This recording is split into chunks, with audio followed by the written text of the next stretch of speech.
Devil in a red dress. Call 911, I'm a killer. You know I hate to confess. Bang, bang, got my hand on the trigger. The devil in a red dress. Call 911, I'm a killer. You know I hate to confess. Bang, bang, got my hand. Call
What's up? How's everybody doing? Hopefully everybody's having a great day wherever you are. It is Saturday, a new day of AC Milan news, a new day of Skynet trying to take over the world. Skynet is, there's some technical difficulties. They got to call beta support Windows 3.1 because they got to figure out some things. Not everything is going exactly according to Skynet's plan. They have to reboot the system. They got to get new programs. They got to get the new antivirus. So not everything is going exactly according to plan. But let's see, guys. Now, Skynet is after Alvaro Morata. What? Really? Is this where we're going? So we're definitely going to be talking about many subjects today. The first subject I want to talk about is, we have lost all the free agents. Remember how we started this June by saying this is the summer mercato of opportunities? we freaking missed all of them. We literally missed all of them. I mean, I don't know who's left. Someone has to be left. Shit.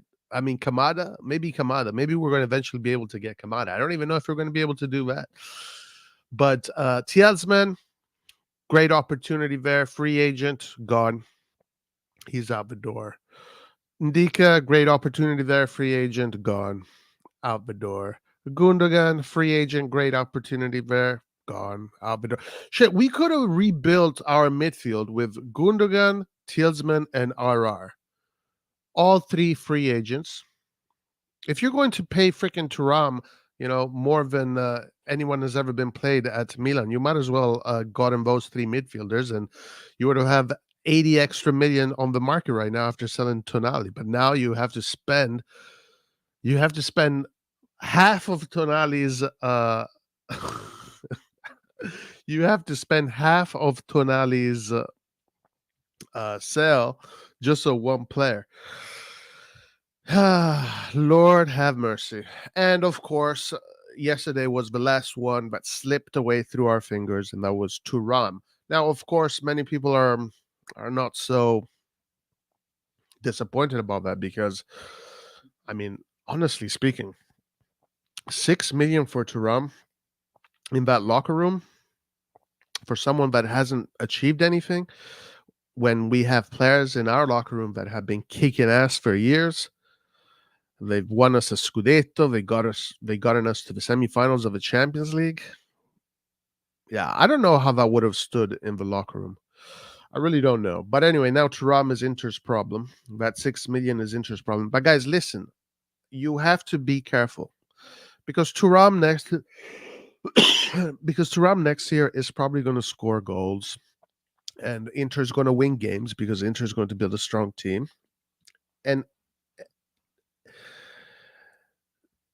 do not regret the fact that we didn't get Thuram. When he scores those goals next year, every time he scores a goal next year, do not feel like, he should have scored. That should have been our goal. He should have scored for us. Because, guys, trust me, for what they are paying him, it is not worth it. It is definitely not worth it. If we are paying a player that much money, he better be a world beater.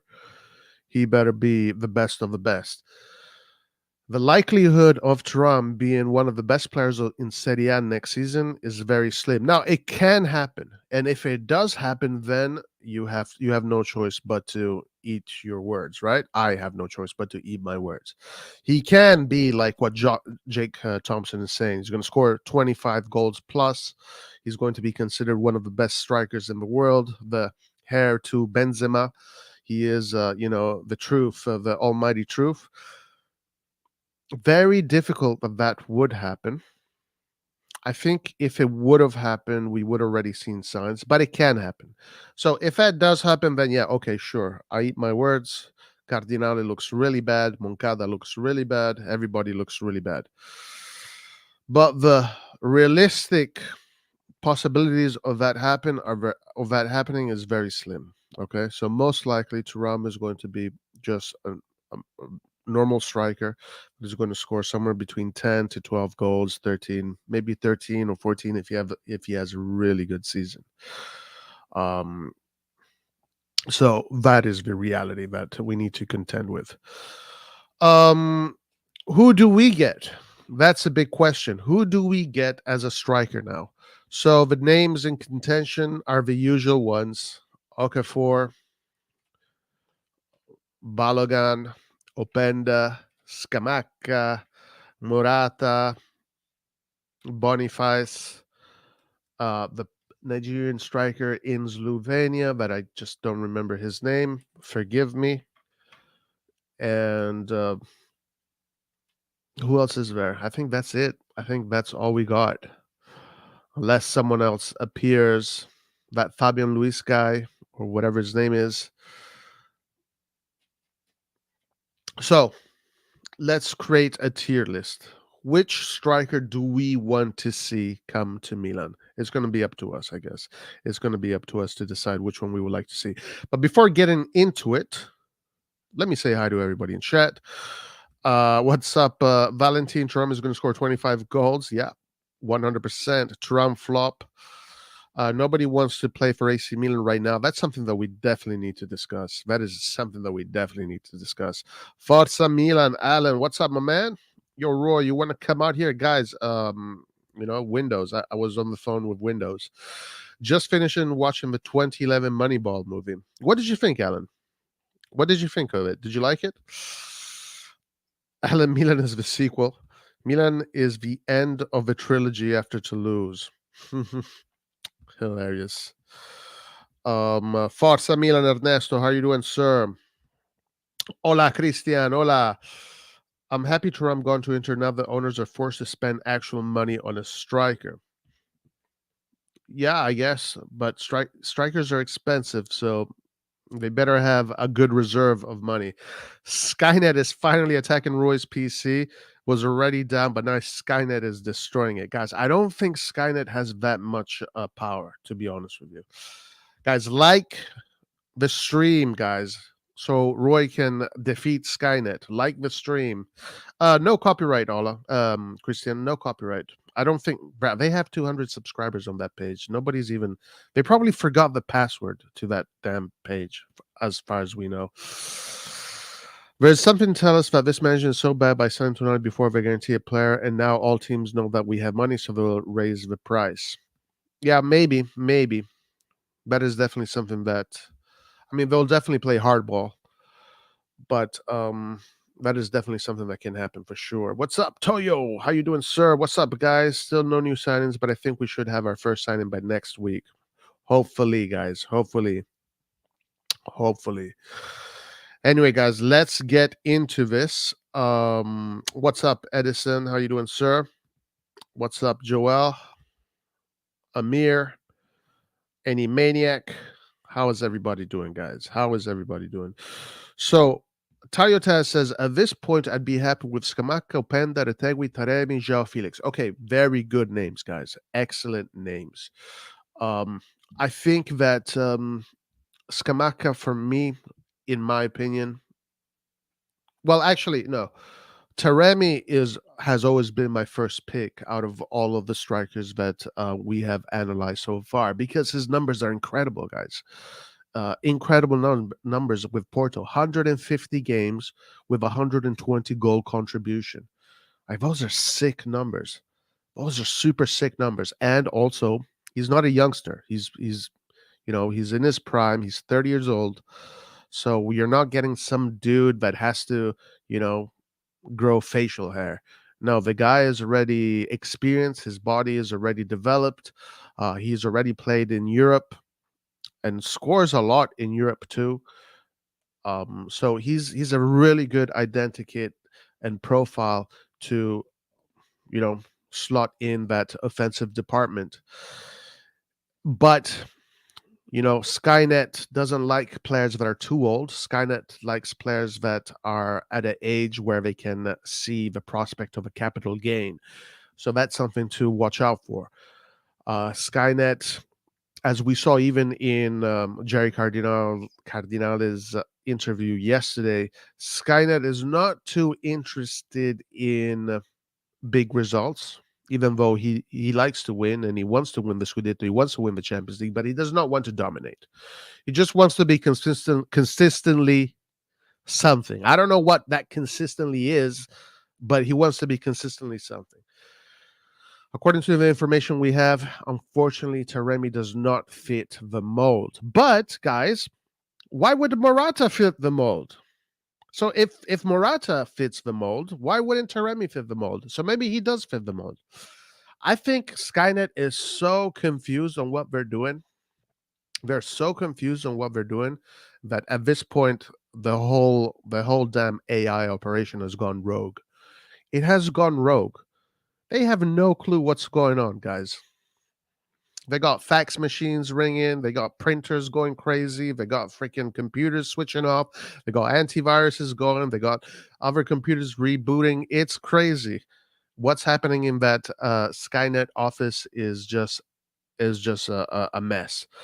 So listen, and then we had this Lukaku. Why are we being linked to Lukaku? Like, do we want to know?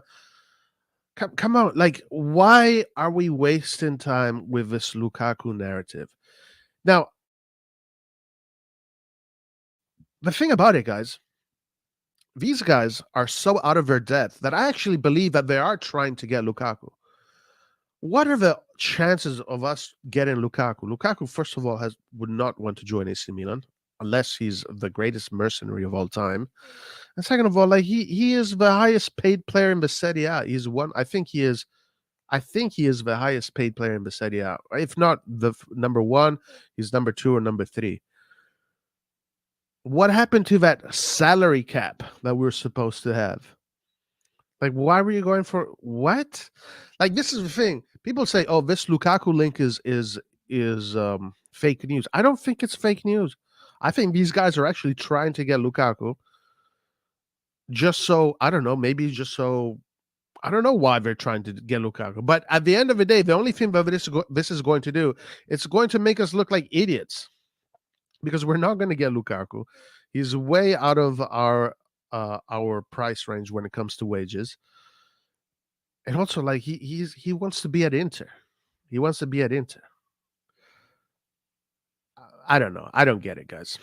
I do not understand what is going on. This operation right now makes zero sense.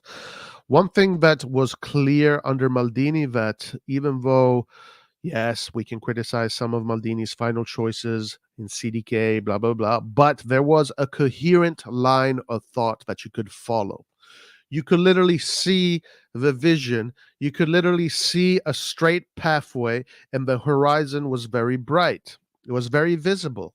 But guys, can anybody today tell me where this club is going? I don't think anybody can really tell. I don't think even freaking the most sophisticated AI program in the world can actually give you a clear, defined description of where this club is going. It's just such a mess. It's a mess. Randomly fire Maldini in the space of a day without saying anything. You sell Tonali without saying anything. You lose players that you've been trying to get for months and months. You have money now that you don't know how you're going to spend. We're going in for Morata. I don't know. I think all of this shit is real, guys. I think we really are trying to go in for Morata. But this is a desperation move. At this point, it is a desperation move. You know what, guys? You know what happened? I'll tell you exactly what happened. These guys were so confident in their abilities that they thought that getting rid of Maldini was going to be a piece of cake. And as long as they have the young, LinkedIn genius Moncada and the incredible genius banker that is a genius at logistic at putting together contracts, they thought, and having Pioli call players, they thought it was going to be so easy to attract players and to get players done. But they're starting to realize how freaking difficult it is to actually do this. There is a reason why only a very few handful of DSs in the past 20 years have actually won anything. You know how many DSs come and go? How many DSs are still around the world? Not just in Italy. There's hundreds of DSs. You know how many of them actually win? Out of 100? What? 10 maximum? Out of 200 DSs, out of 3, 4, 500 DSs, how many of them actually win? How many of them have actually won anything in the past 20 years? Maybe 10. Maybe it's 10 of them. You know who's one of those guys? Maldini. Maldini was one of those guys. So, yeah, at this point, one can only say that these guys have bitten way more than they can chew. And this operation is a total mess. It is a total mess. So either they start to put the puzzle together and they start to give us, what did he call us? One of the three constituents. We are one of the three constituents that basically envelop his idea of a business, of the fans, right? Well, I hope he starts to delineate a damn project and he starts to put this puzzle together. He starts to put this puzzle together. What's this? If you see the Moneyball movie, in the end, he says it's not worth it. Roy, the Moneyball movie ended without any trophies.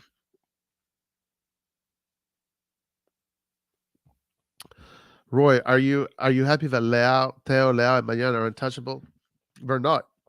These guys are everybody's for sale. Everybody's for sale. Secondo te Origi e Rebic quanto si possono vendere?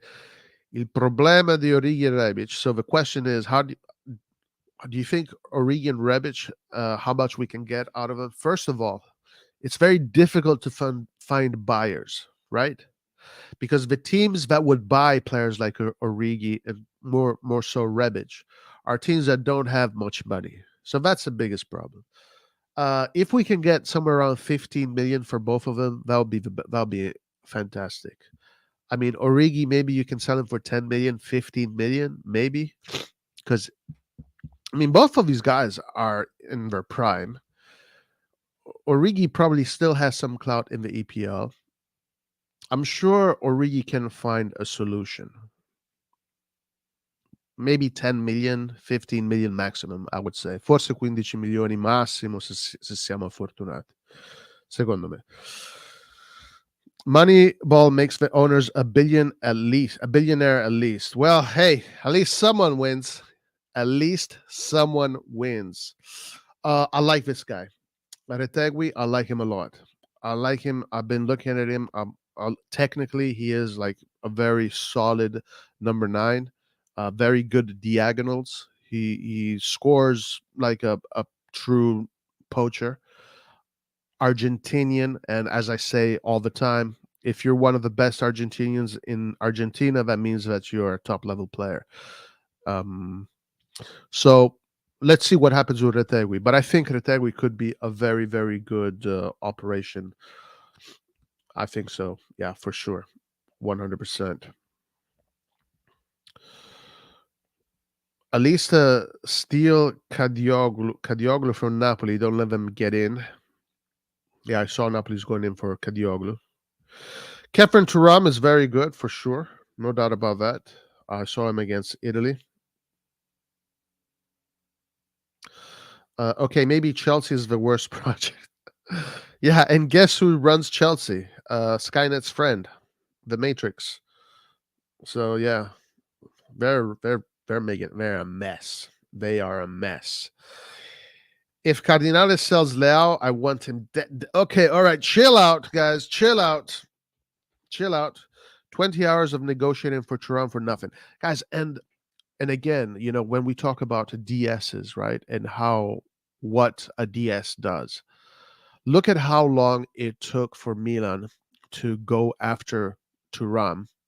It took Inter what, 5 hours? Marotta. That's all it takes. Marotta knows what he's doing. Marotta is one of the best in Europe. If Marotta was in an English team with infinite money, he'd be winning the Champions League every year. I mean, the resume says that this motherfucker is a winner. So that's all it takes. A person that is really good at his job. We literally have an intern.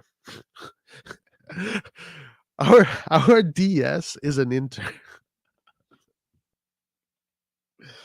Yo, our DS is literally an intern that is learning the job on the fly. Guys, this is actually a factual statement. Our DS is Moncada is an intern. I mean, he's a scout. He's a fantastic scout. Okay, he discovered Mbappe. Nobody ever saw. Whenever Mbappe played on the field, for some reason, he had an invisible cloak that nobody could see him, but only one person had the spectral frequencies to see Mbappe on the field, and his name was Moncada. So he discovered Mbappe. But our DS is an intern. He's an intern. Okay. Listen. I got to be positive here. Come on, Milan. Let's do it. Come fai a sapere così bene l'inglese? Parlo l'inglese da quando ero un bambino. Comunque penso che faremo anche live in italiano fra poco. Tayo Taz, what's up? Who's Kadioglu? He plays for Fenerbahce. El Bilal Touré is a player that Atalanta is going for. Not too familiar with him. At least Todd Bowley opened the checkbook and actually put his money where his mouth is. Well, one thing for sure is that Todd Bowley is not interested in the whole Moneyball scheme. He has a lot of money to play with. That is the benefit of being in the EPL, the Super League.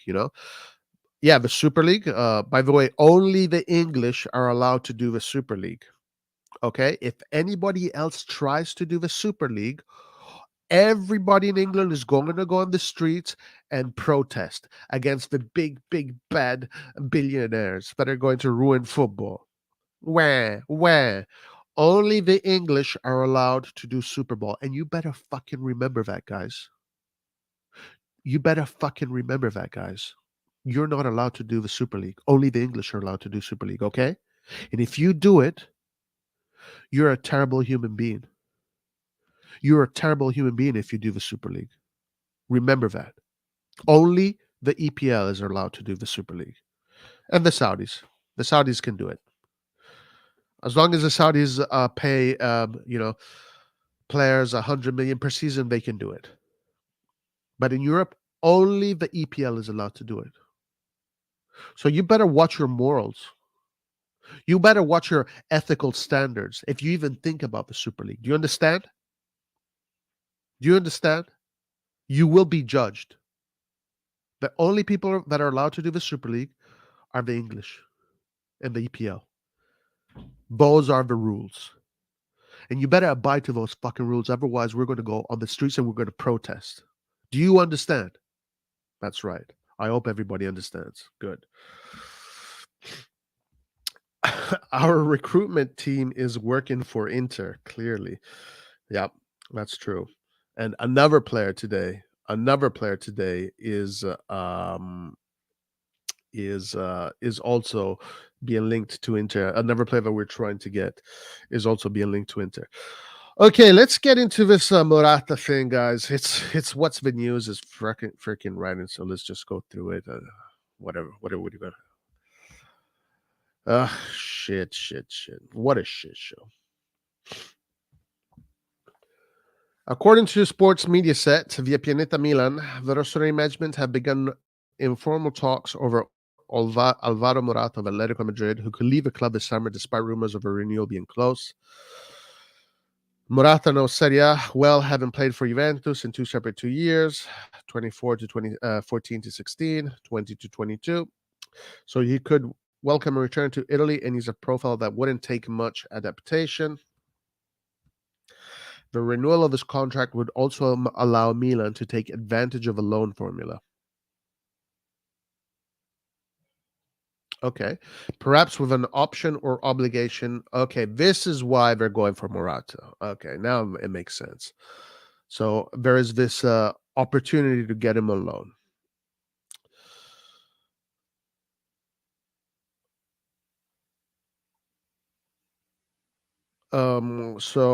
Perhaps with an option or obligation to link to appearances and or results to close the deal with Los Colchonero, whatever the fuck they are. The 30-year-old scored 13 goals in La Liga last season and 15 across all competitions.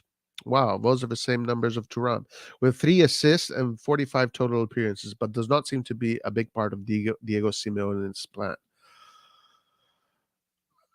Guys, I mean, being linked to Morata is such a freaking disappointment. What do you want me to tell you guys? Do you want me to be happy? Do you want me to freaking dance, sing? Being linked to Morata is freaking so bad. Oh my god. All right. Let's go to Twitter. Fuck this. Seriously, let's go to Twitter. Today it's hard to be professional today. Very hard to be professional. Okay, guys, I don't want to even say anything about Morata. What do you want me to tell you about Morata? So, okay, he's the striker of Spain. He's 30 years old. He's decent, but really, Morata, Lukaku, Morata, these are the players we've been linked to. Bring back fucking Maldini and Booty Cheeks. Bring back Maldini and Booty Cheeks. Those were the good days when we were linked to players like Booty Cheeks and Maldini. Bring that back. The cat list starts for Belgium. I guess we're playing right now against Georgia.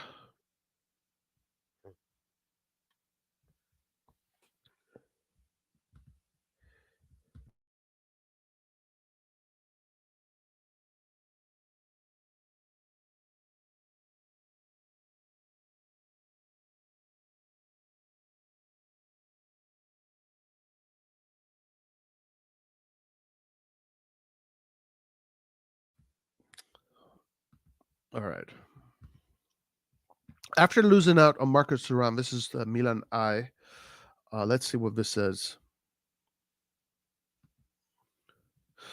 After losing out on Marcus Thuram, Milan I are now pushing to sign Almeria's Malayan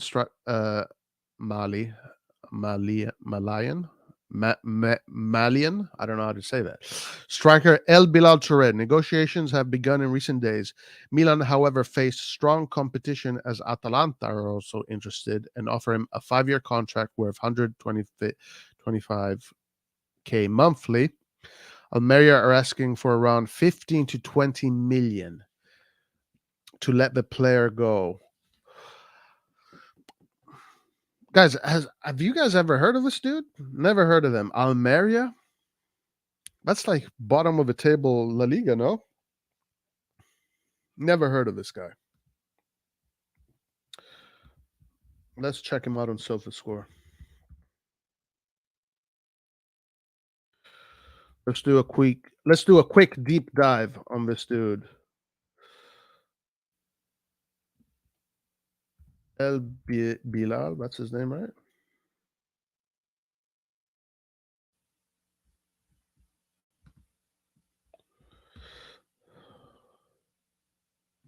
Bilal Touré.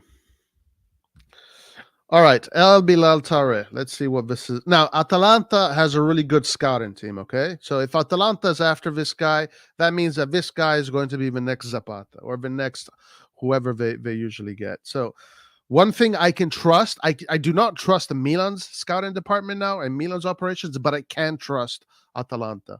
So let's see who these guys are after. All right, so only 21 years old. Okay, so already there you have a really young guy, very young guy, not ready for big time football. He still would have to adapt. Total played, he played 21 games, 15 started, 61 minutes per game. Okay, so he played more or less half a season. Goals, 7 goals. He scored 7 goals and had 2 assists. So that's a 9-goal contribution in 21 games as a 21-year-old. That's not bad. Not bad. Expected assist, XA 0.68. Expected goal, XG 6.32. Accuracy per game, 72%. Very low. Very low. Own half 78%, opposition half 68%. Those are regular center forward numbers. Regular center forward numbers. Let's see any other interesting stats. Ground duels won 28%, so very poor efficiency in pressure. Aerial duel ones 48, total duels won 40%. So the pressing game, according to these stats, that tells me, guys, we're doing Skynet right now, guys. We are doing Skynet right now. According to those stats, it tells me that his pressing game isn't that impressive. But he's only 21. I'm not sure where he played prior to that. Strengths anchor play. Strengths anchor play. Should we let's see if there's any highlights of this guy.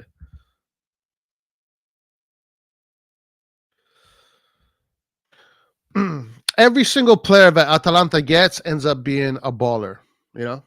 Ends up being a baller. So maybe he is. Let's see. Let's see his skills. Do we have a Brazil scout? As far as I remember, we don't get many issues with La Liga. No Brazil scout. Jesus.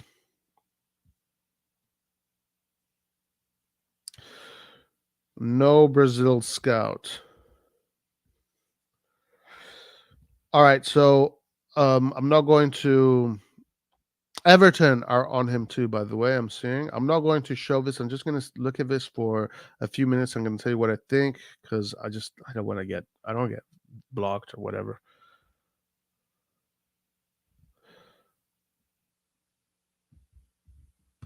Let me see. Let's see. Let's see.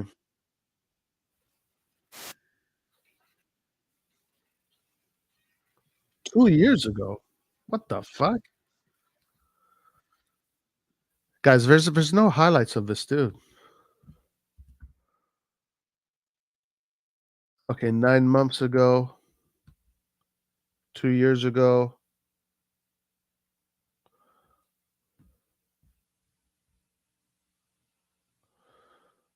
3 years ago. How long has this guy been playing? Mm. Bro, there's literally no highlights of this player. Like, there's nobody made a video of this player. Like these past these past months ago.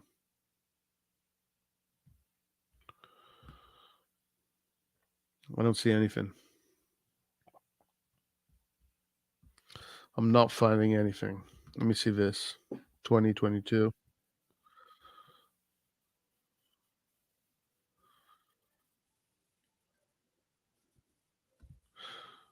I'll tell you exactly what I think, guys, about this player.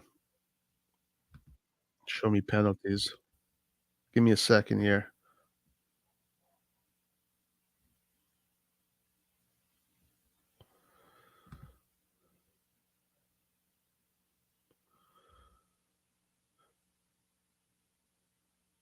Not bad. I like he's pretty compact. Very good headers. Very good headers. Wow. I guess heading is a specialty. His headers are very good. And he's not that tall, yet he jumps. His timing and his jumping looks very good. His technical composition of the body and his composure when jumping for the head, very good. This guy has qualities. I'm sure he has qualities that you can develop. He's definitely a developmental player from what I saw. Check him out, guys. I'm not going to show it here because I don't know what if I'm going to get strikes or whatever. But interesting player, very good header, very good heading. Okay, let's keep on going here. What's going on? Financial fair play always gets non-English teams, guys. England into recruitment strategies. Just let us do the hard work and just offer the players better offers. Exactly. Todd Bowley wants to be a sporting director and a coach. 4-3-3, guys. No, what is it? 4-4-3. Play that 4-4-3, guys. That's what he wants. The English don't even like the Saudis. They're a bunch of hypocrites. The media is very hypocritical, for sure. The English media is extremely hypocritical with this whole ordeal. No doubt about that. Thank you, Ricky. Really appreciate you, my man. Really appreciate you for the 20,000 IDR. Not sure what that is, but really appreciate you for 20 million. I prefer Gents Gift or now that guy is very good. Gift Orban is very good, my man. Really appreciate you, bro. Thank you. Let's go, Ricky. Funded our next transfer market. Farsa Ricky, guys. Thank you, my man. Are you installing Windows 98, brah? Come on. This is Windows 95, baby. We're at Windows 95. We are at Windows 95. Okay, so I think none of us here are satisfied with our links to Morata. None of us here are satisfied to our links to Morata for sure. and none of us here are satisfied to the links to Lukaku. At least I don't think. I don't think anybody here would like to see Lukaku in an AC Milan shirt or Morata in an AC Milan shirt. As far as this Bilal kid, El Bilal, could be an interesting prospect for the future. He could be. I definitely see why Atalanta is after him. Very actually, he kind of, from what I saw, he kind of reminds me a little bit of Lookman, and that kind of player. Very similar to that kind of player. But yeah, thank you again, Ricky. Didn't I say we'll have to look up players on the dark web? That's right. That is correct. El Bilal has a lot of potential. He scored 7 goals. Why the f do we want him? Yeah, definitely not a player that you can come in and then have him be a starter. Antonio, I'm glad you joined, Antonio, because I don't know where my phone is right now. So I didn't, but I'm glad you're on your computer. What's up, brother? How's it going? Yo, how's it going, guys? Very good, very good. So, how are you feeling today after your holiday? Now that you're back home, I feel good. Relaxed. refreshed. Yeah, it was really fun. I really enjoyed it. Nice, nice, very good. So, what do you think of this whole Turam ordeal? We lost Turam, another Derby gone, and now we're being linked to Morata and to Lukaku and to yeah, and to that's it. No, other players. We'll talk about the other players too. But what do you think, man? Tell us. Give us your opinion. Um, I'm honestly like pretty surprised by the priorities of some of the fans because some people online are like really upset about this, and those people are still like hoping that we can attract players and that this ownership is good and all that. Like, what is wrong with these? Are they these people? I know that they want to be hopeful, but this is just like being so naive. Like, I'm honestly about Turam. I'm happy because if he doesn't accept 6 million, 5 to 6 million after like a month of negotiations and he just keeps waiting for offers, it means he's a mercenary and he's whatever. So I don't I don't care. Maybe if Maldini was here, maybe it would have been different. But I don't even know if Maldini even likes this guy. I don't even like this guy, so I don't care. Um, I'm not attached to him at all. I hope he's a bust because whatever. Inter paying him 6.5 million. Good for them. Enjoy. I don't really care. The thing is, though, there's no one that we can afford that's really worth the money. And now that we have money, I'm sitting on my point that we're not going to spend the money, but now that we have it, teams are going to like charge so much, like 40 million for Frattesi and these people. Like, it's not worth it at all, in my opinion. So, what's the point of selling Tonali for 70 million and then buying Frattesi for 40 million? Like, it's not like what's the point of that? And the point is, I guess, so we can pocket 30 million and move on. But like, I honestly don't know. I'm not really a fan of that price tag for Frattesi, even though I like the player. Like, so I'm just like kind of. I'm sorry, I'm kind of going off topic, but I'm just kind of. I think this is going to be a really bad market, to be honest, because we're only going to get. We're going to have to get people that we don't know, people that don't have good stats and aren't proven at all, and probably lowering the quality for this year. Yeah. So, I do have a little bit of maybe disagreements there.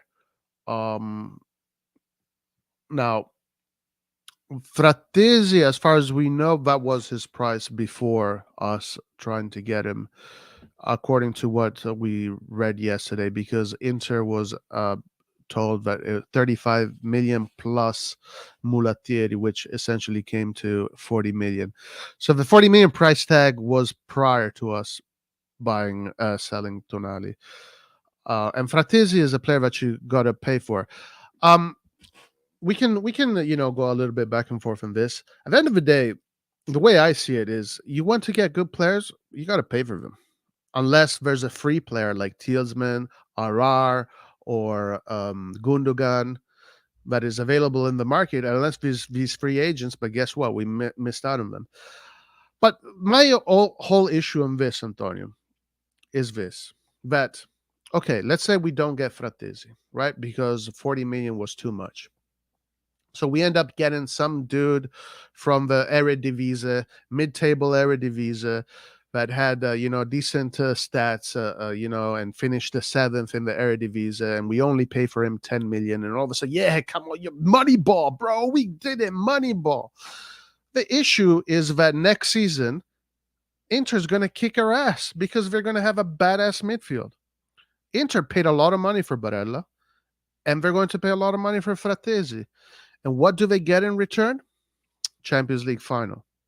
A trophy winning team with a lot of financial issues.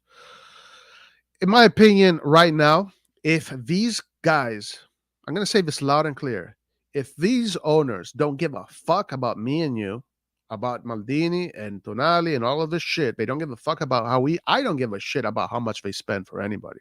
I don't give a flying fuck how much they spend for Frattesi. It's not my money. It's their money. However they spend their fucking money, they better spend it well. If Frattesi costs 50 million, pay him 50 million. I don't care anymore. I really don't care anymore. What I don't want to see next year is Rocco going, we lost another derby, blah, blah, blah, blah, blah, and Frattesi scored, and blah. No. You want to compete against your competitors in Italy? Take away the players they want, right? Start the competition today. If Frattesi is going to cost 40 million, pay the 40 million.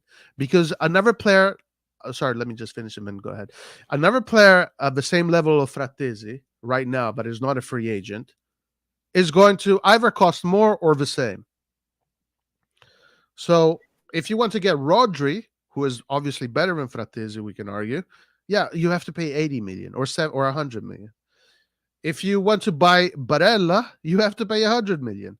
If you want to buy any midfielder right now that we know today can perform right now, you have to, Amrabat, for example, 60 million. So either we go for a money ball guy that is a total experiment that would have to adapt to Serie A, or maybe we're lucky and we have intelligence to go for an Adolfo kind of guy that turns out to be a super capital gain, or we go for players that know that are ready to perform right away. So that's my argument. That's why I don't care anymore how much this team pays for players. Wages, different. Wages affects the locker room. So there, I definitely have something to say about that.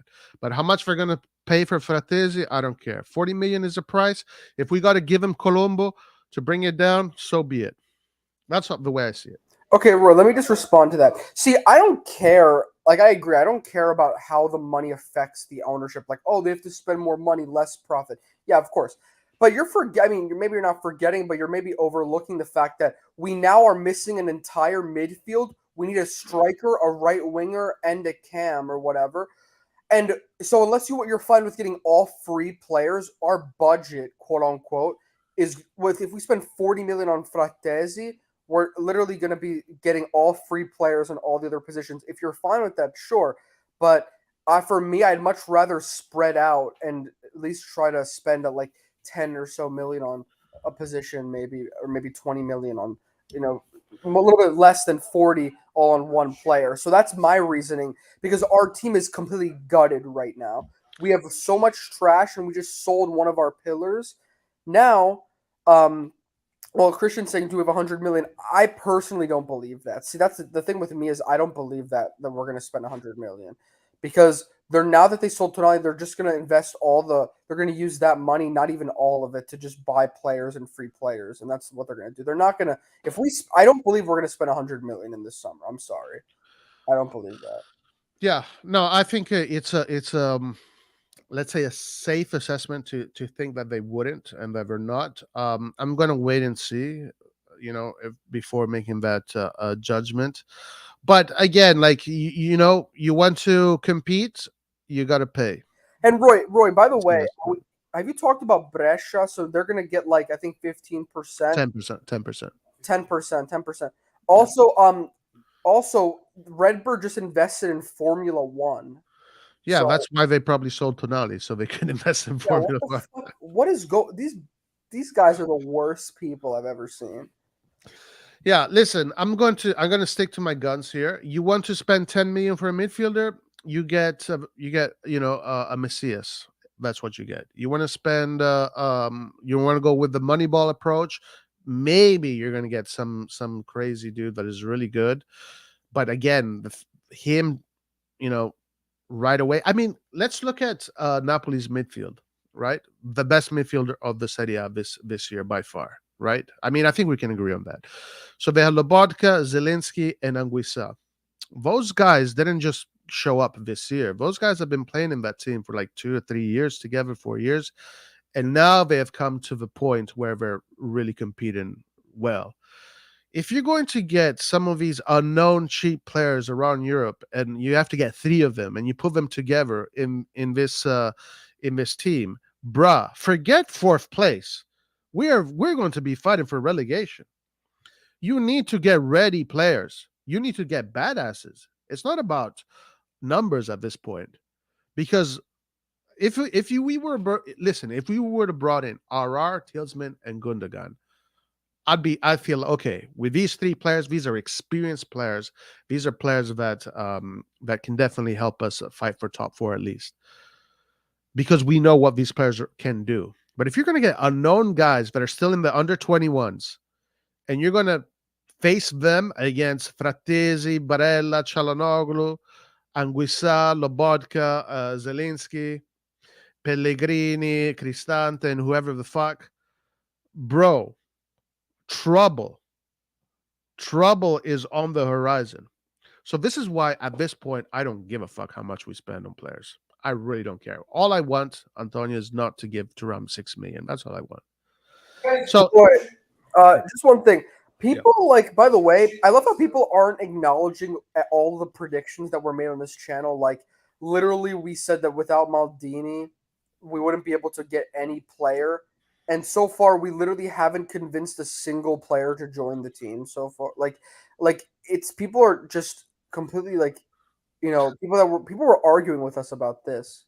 Like Maldini's pull is insane, and they're still denying it. Like they're saying, um, it's because the management is taking their time and all this. Okay, yeah, we'll see. We're gonna end up getting like basically nobodies. Even Frattesi, even if we offer to pay 40 million, I bet you he's gonna hesitate. He's gonna wait for Inter to like give them 30 or something and then make it difficult. Like, yeah, this is 100%. Like I cannot but agree here. Like our project at the end of the day is it's so hard to understand what our project is, because these people have not given us well, they have told us what the project is. It's this Moneyball experiment. How the fuck are you going to convince players to join Milan if that's the fucking mission objective of this project, is experimenting on Moneyball?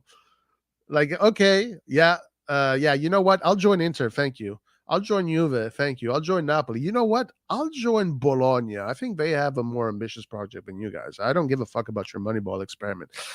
They need to really get to work, my man. They really need to get to work and need to start delineating a sporting project that is appealing to players. Because in the end of the day, like Rocco said, it's not about Maldini. It's not about this. It's all about contracts and blah blah blah. It's no. At the end of the day, football players, ambitious football players, do want to extend and amplify their career by being in projects that guarantee them sporting results.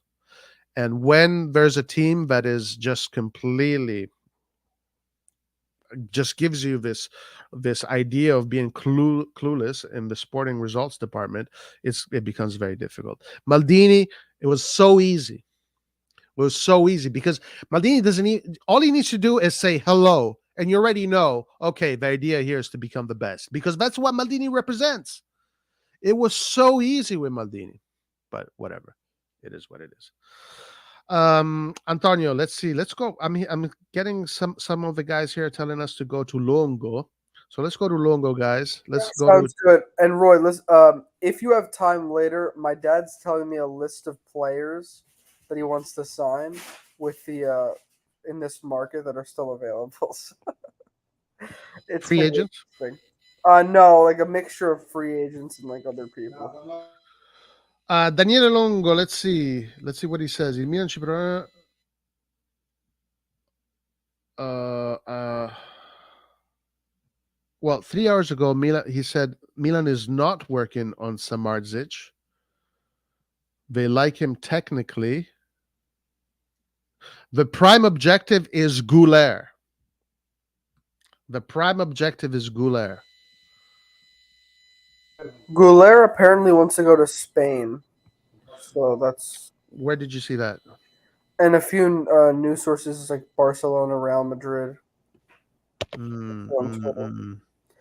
But I mean, if we make a concrete offer, we'll see. But like, it's tough to convince him.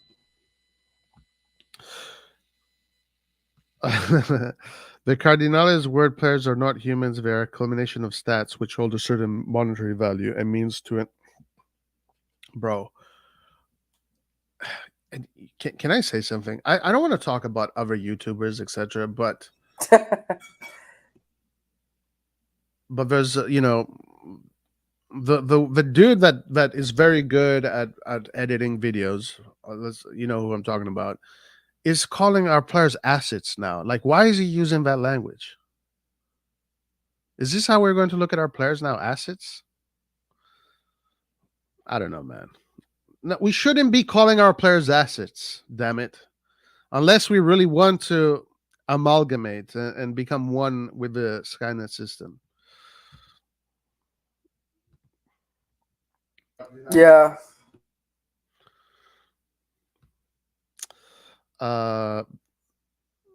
Let's see.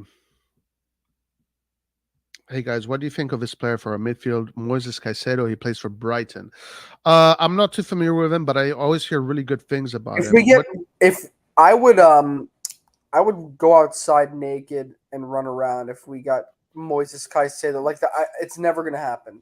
Like we never get him. There's all the top Premier League clubs are like fighting for him right now, and I think the bids are like already like 60, 70 million. So you can forget about it. 50, 60 maybe. Okay. So he's definitely out of our price range. I think any player right now that is still in the middle of their contract or even at the end of their contract in EPL is out of our reach. Unless these are players that are trying to get pushed out of the club. But if you're going to try and get a good player that plays in EPL, that is, you're kind of like how, Tonali was in the middle of our contract. Like, there's no point of even trying. I'm seeing around this price of Pulisic for 25 million. It's not too bad. I gotta say, listen, I'm gonna say something controversial, and I know some people are gonna get pissed off at me, but I think 25 million for Pulisic is not that bad, actually. I mean, at the end of the day, Pulisic is a decent footballer.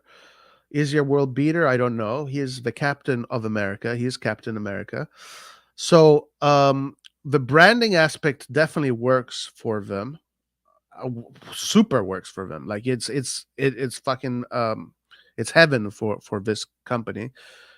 Because if this company Redbird can put, like I've been saying these past days, Pulisic on every billboard leading up to the World Cup with an AC Milan shirt, it can only be good for AC Milan as far as the branding aspect goes, which is part of what they want to do. But from a technical aspect, he is a valuable player. Like he is a player that can give you something.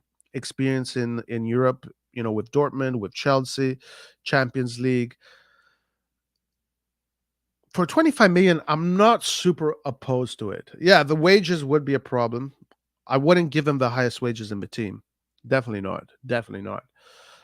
But well, it depends on how much revenue a player like that brings. Because if in the US, I don't know what his merchandising power is. I don't know. If in the US everybody starts to buy his shirt, maybe he has the right to ask for that kind of money if he is a player that attracts a lot of merchandise sales, right? Now I don't think he'd be on top of anybody's list, right? Because I don't think he's that appealing of a player. but he's not that bad of a player. Let's be honest. He's not that bad of a player. 25 million for him is not too bad. Am I going crazy, Antonio? Am I just becoming a bot? Like, am I becoming a cyborg, or what do you think? You should become a cyborg. Um, I think 25 is too high. Like he's not bad, but no way would I spend 25 million for him. Maximum 15 for me. Mac, okay, but what about the technical aspect? I mean, the branding aspect is a no-brainer. I think everybody, the branding aspect is a no-brainer. What about the technical aspect? Like, what do He's you think it alright. would be? I have like a lot of friends who watch the U.S. national team, and they always like try to hype him up so much. But he's okay. Like I watch him. He's like one of their better players on their team. Um, I don't think he'd be scoring a lot of goals, but he's a he's decent. He's not bad. Mm, got you. All right, Childspell says the Spain rumor is over. Arda's father Umit Guler wants Fenerbahce to get more than the 17.5 million clause. Now, this is something that we saw in the reports a few days ago, where they were reporting that his father, due to gratitude purposes, wanted Fenerbahce to get more. And listen, this is something that we said that if it wasn't for this release clause, if it wasn't for this release clause, AC Milan wouldn't be even talking about this player. We wouldn't be talking about this player. I think his price would be somewhere around 50, 60 million, some crazy price like that. So today, Arda Güler seems far further away, as far as the reports are showing, which is definitely sad. Definitely sad. Any Maniac says no to Pulisic, especially for anything more than 10 million euros. If he wants an American, it should be Balogun, in my opinion. Balogun, he is interesting. He can definitely fit the mold for sure. Maybe one of the more interesting strikers around. Balogun, maybe out of our reach, maybe, as far as his price goes. And also, as far as I know, Arsenal want to bring him back, but we will see what happens with Balogun. Um, uh, let's see if there's any other interesting tweets. Let's go to this one here, the Turkish Fabrizio Romano. Rodrigo Becao to Udinese. I don't see anything here. Milan. I don't read Milan. Can't read Milan. No Milan. Nope. Nothing there. Pedula.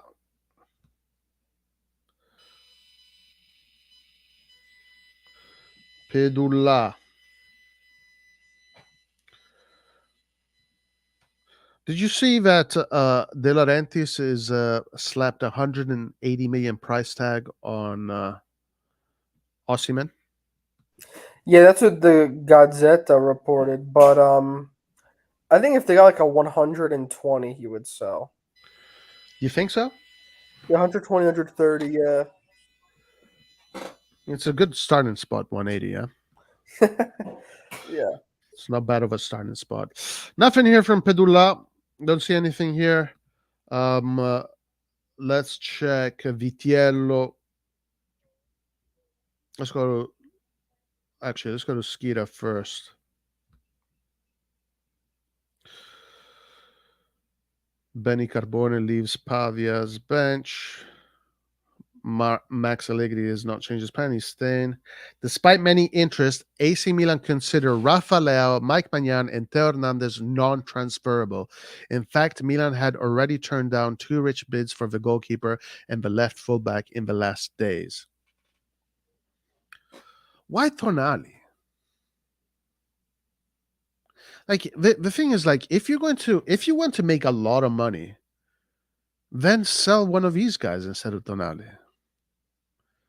Because at the end of the day, I mean, there is truth in what you were saying. Like, okay, so you get Tonali's money, more than half of it goes to Frattesi, and then what?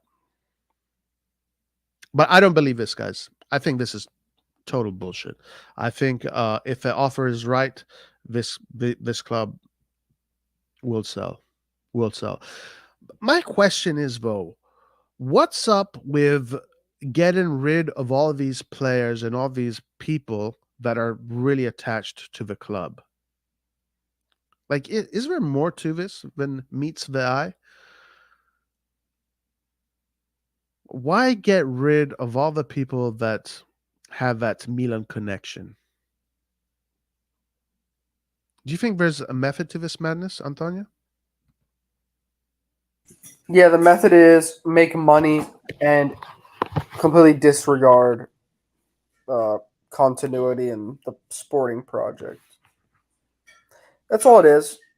It's do not get any like optimism or any ideas. Like this is what it is. Expect worse. Like expect young players to come in. Like that's all we can. That's all it is, guys. This is the worst possible situation we could have ever had as a club.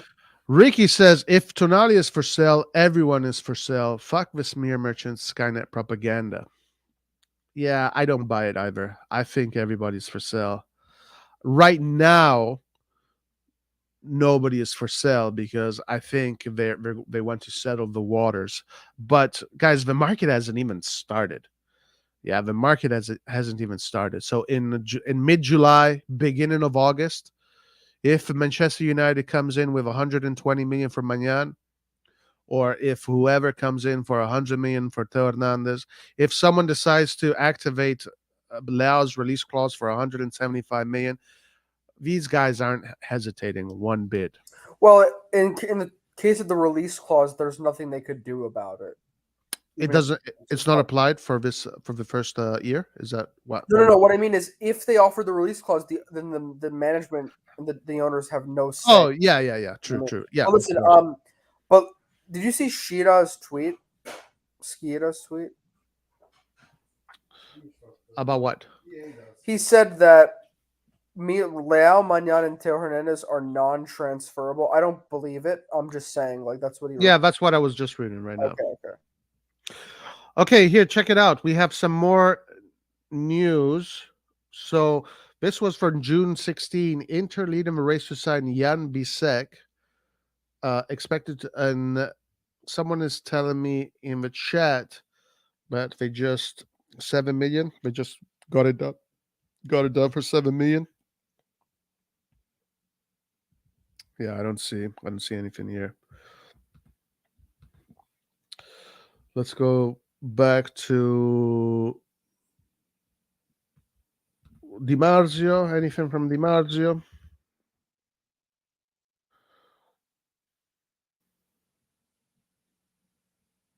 Can you believe last summer we thought it was really the worst transfer market we could possibly have? There's no way it could get any worse, right? Listen, I'm still. I told you yesterday. I'm not waving the white flag. I believe. I want to believe that we are going to put together a badass roster. Um, I just, it's so hard for me to believe that we're going to go into the Serie A with this completely dismantled roster with players that are nobodies and really think that we have a chance to fight for top four just with just with Leao, Hernandez, and Magnan. Like I there's no way that is going to happen. Like come on, really that cannot happen. I still think that we're going to build a really good roster. I want to believe that. I want to believe that.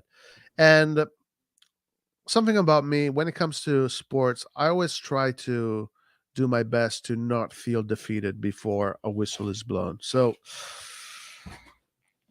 I'm going to wait and see. I'm going to take that approach.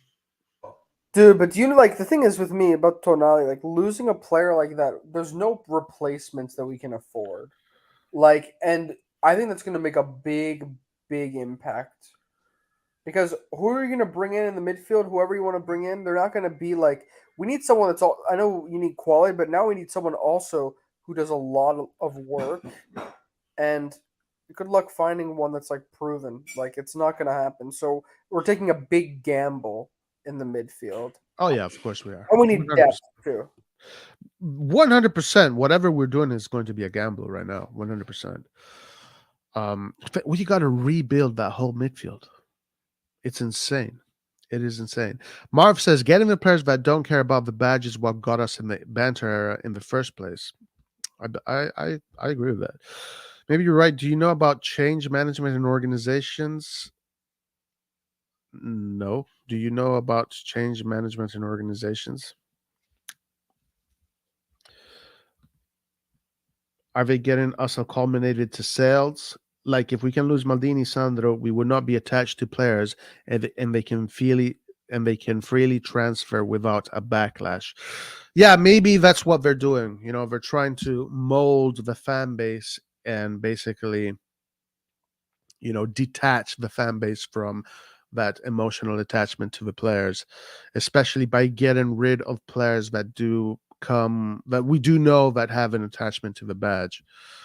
So, but for example, Baldanzi says he's a Milanista.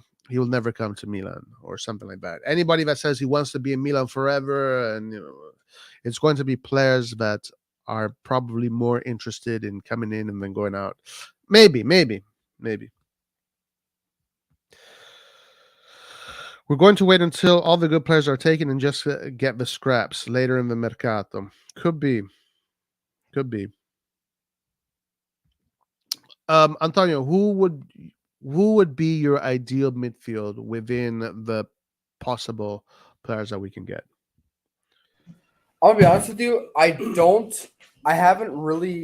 just seen a few links, and I don't really have a good answer for you because no one stands out. No one even that we're linked with is like a player that does a lot of hard work from what I see. Like someone that is like a real defensive midfielder. So I don't know. We're not looking at any of those profiles. I heard that Juventus is interested in Thomas Partey. I don't know if you know who that is. No, I've heard this name before, but I don't know who that is. An Yeah, Arsenal player. He's like a pure defensive midfielder. He used to be good. I think he's maybe I don't know. I think he's late 20s. I'm not sure his exact age. I'm thinking if we have to kind of patch the hole we have right now, maybe getting him is a decent idea. But I don't think we're not linked with him at all. So I'm just like pointing that out. Got you. Yeah, I don't know much about him.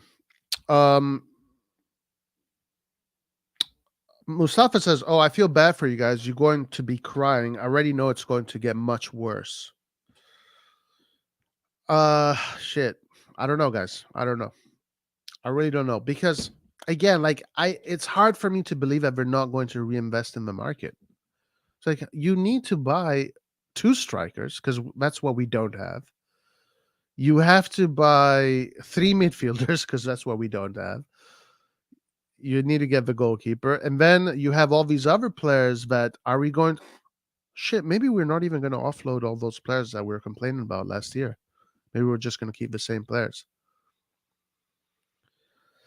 Everything is pointing. Listen. If you want to be like objective, everything is pointing towards a disaster season. Everything is pointing towards a disaster season. But at the same time, I want to keep the door open, and I want to wait and see. I want to wait and see who they get, because I think with a little bit of intelligence and a little bit of inventive, you can get some very interesting players. And unfortunately, the problem is that I don't see the one thing I can definitely tell you guys that I really believe is that I don't see Moncada and Frulani they have 0 pull. I think those guys have 0 pull. The club right now has 0 pull. Like, why would you want to join AC Milan? Especially after selling Tonali, man. Now that's like everyone knows about that. Yeah, the sale of Tonali has definitely relegated AC Milan to a 2nd-tier team. So that is official because no big team in Europe is selling, their best midfielder. That's not, and their most, they're the flag and the heart of the team too. So that has definitely relegated us to a Dortmund kind of level team. So we've definitely lost a little bit of ground there, a lot of ground there. And then again, there's nobody in the club that is in this management that has any sort of footballing pull. The owner is a guy that just discovered football a few years ago. Moncada is just a scout. Frulani is a banker that worked for Elliott. So there's no football people in this club, right? Like Inter has this Morata who has many years. DS now he's a football man. Zanetti, etc., etc. Juventus has their people, and all the big teams have their people that have a lot of that football pull, that football knowledge, that football life. In our club, it's nobody's there. Like nobody's there. I mean, if Masada was there, that would have been interesting because Masada now has a reputation. But there's literally nobody. And Pioli is not the most, let's say, charismatic person when it comes to calling. And he doesn't have a resume enough to really compete against other coaches when it comes to pulling players. Yeah, objectively speaking, everything points towards a disaster season. But if they can pull a rabbit out of a hat and put together a very strong roster and then get results, then I think the narrative will start to change. The narrative will start to change, and all of a sudden, the team becomes appealing again. So I am open to that possibility. You know what Jim Carrey said in Dumb and Dumber, right? I don't know if you know what he said, but Jim Carrey in Dumb and Dumber said when he was flirting with that girl, and he asked that girl, what are my chances to become your boyfriend? She said 1 in 1,000,000, and Jim Carrey said, so there is a chance. you know so I'm taking that line. There is a chance we can be a really good team. I'm going to wait and see. If that can happen. Lazio interested in Kerkez.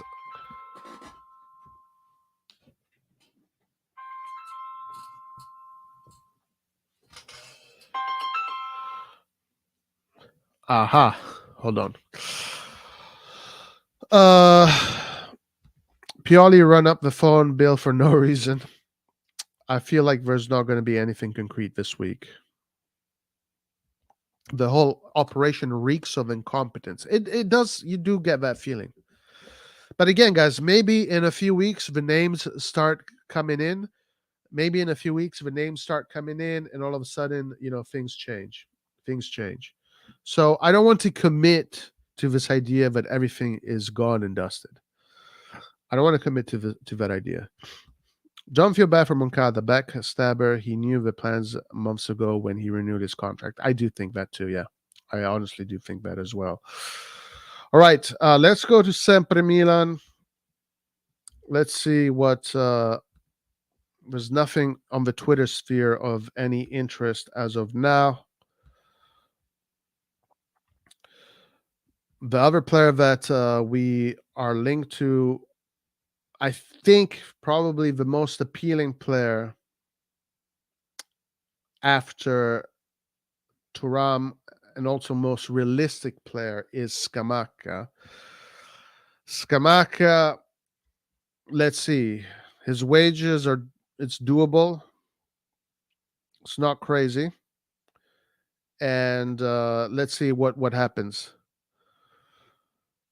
I saw someone on chat say that we're going to offer Rebic and Origi to Fenerbahce. I would do that. I would offer Rebic and Origi plus money to get Guler. That's what I would do. Like you said the other day, Roy, we still have until August to make signings, so we have some time, but all good players are going early in the transfer window. Yeah, all the players that we could afford, for sure, the good ones that we could afford are going. Yes, Roy, they need to do all that, but can they do it? I don't think they're competent to do the job. Everything is pointing towards that direction. Hell no, Partey is a good player, but he has a strong rape allegations recently. We don't need assholes in our squad. Wow. That's crazy.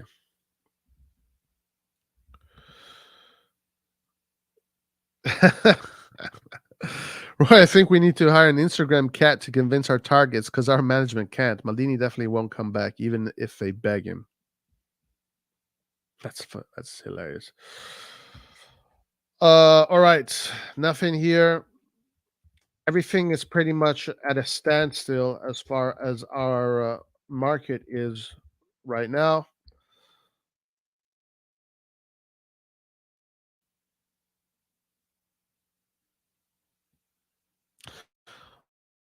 Okay, let's read this. Let's see what Bergomi says. Let's see what he thinks.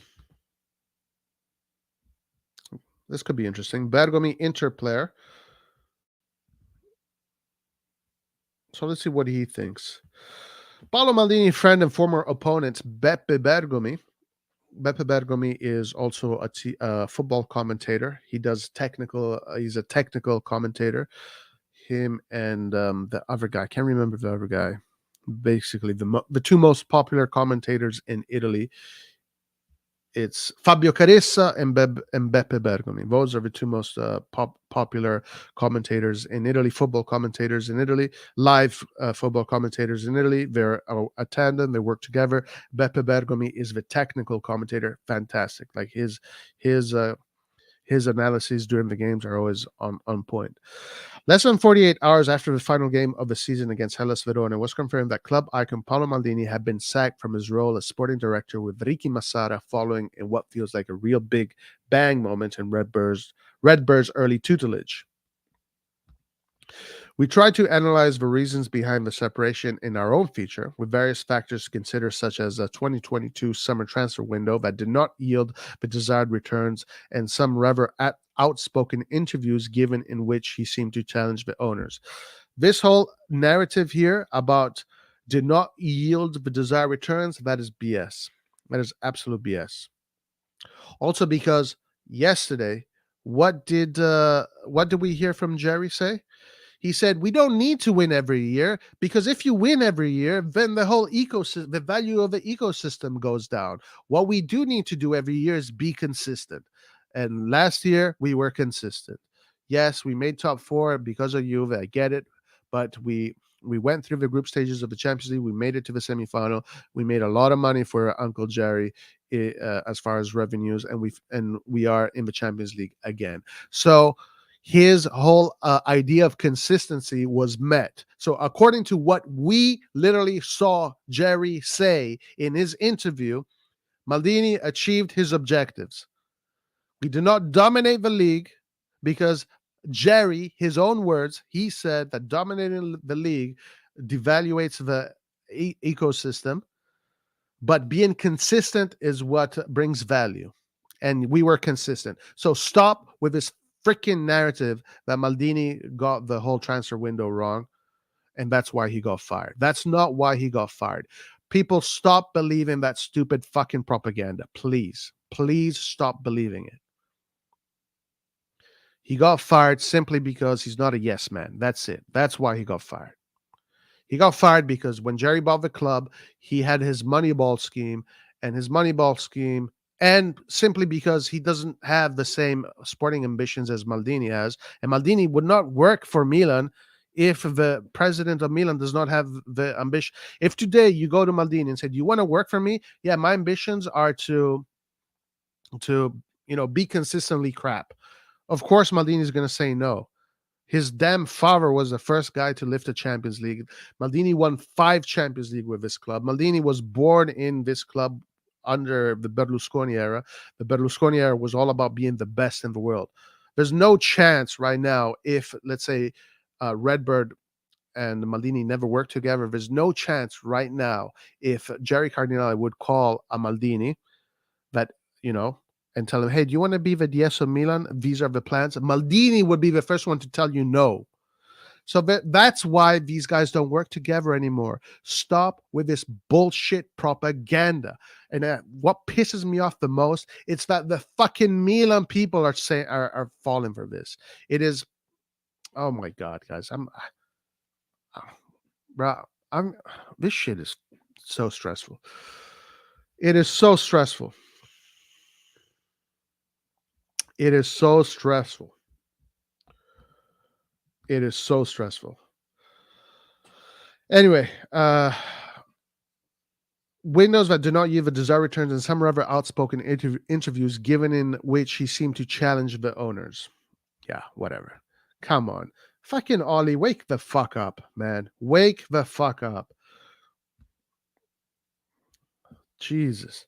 Bergomi spoke about Maldini and his sacking from Milan on Fulvio Colovati's official channel on YouTube. Really? I watch that I watch Fulvio Colovati, also another ex Inter player. They have a very entertaining YouTube channel. They talk about football. A lot of interesting people there. Um, I guess I didn't see him yet. I saw it yesterday. I didn't see him yesterday. I guess it was in another video. I know Paolo Maldini well. He studied a lot to become a director. He did well at Milan, won a Scudetto and took Milan to the Champions League 3 times. But with these Americans, there is no word to keep in mind. With the Americans, there is no word to keep in mind. Collaboration, perhaps some choices have not been shared so much, he said. The Americans offer the possibility to operate but still want a return. So let's remember that already in Boban's time, even if it was another property, there was a clash over Ragnick. In this year too, even if seen from the outside, there was some problem. Written so badly. Like, what the hell? The line is directed by the owner, your employee, and you have to adjust some choices. Some choices have not been made well, but above all, I think it is a problem of personal relationships. Now, I don't know what Paolo will do. Paolo is Milan. He can go abroad. He knows English perfectly and is highly appreciated. I don't see him so much in another Italian team. Okay, first of all, this article not only just really pissed me off because they're still pushing this whole transfer market narrative, but it's actually written poorly. Let me just say this. I would like to see Maldini keep on working in the world of football as a sporting director. I don't know where, I don't know when, but I would like him to keep on gaining experience and learning the trade, because one day this club will be sold. And the first person they need to call for the job, if the owners are ambitious, is Paolo Maldini. If he stays stagnant for the next 6-7 years, that might hurt him. So I really do want to see Maldini get to work and keep on developing his craft and keep on, making a name for himself in the world as a football director. This man, in the space of 3 years, won every single award you can win as a football director. So he needs to continue. He needs to continue, because eventually the club will be sold, and once the club is going to be sold, if it's some rich owner that wants to continue the legacy of Milan in a positive way, meaning he wants trophies, Maldini is definitely a great candidate for the job. So I hope he continues. I hope he doesn't just stay still for the next 5 or 6 years or however long it takes.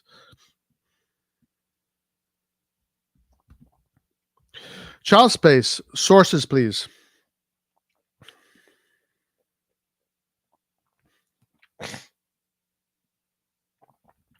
Some Sevilla fan club saying Guler has chosen Sevilla as his next destination, contract until 2027.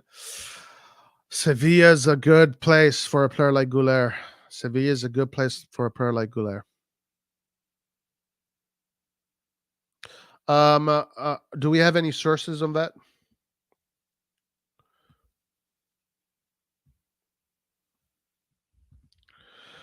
Hope we get a proper replacement for Sandro if he is he is leaving. Kevin, he is 100% leaving. Last time around, we lost Cassie and never found a direct replacement for him. True. Ollie was drunk when he wrote that article. Milan without Maldini now is like Shu Han without Zhuge Liang. I don't know who those guys are. I don't know who that is. Not sure who they are.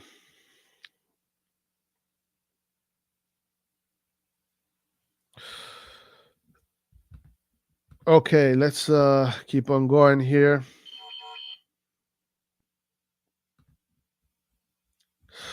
Okay, so here's an interesting one that has, going back to the whole Frattesi situation and Sassuolo.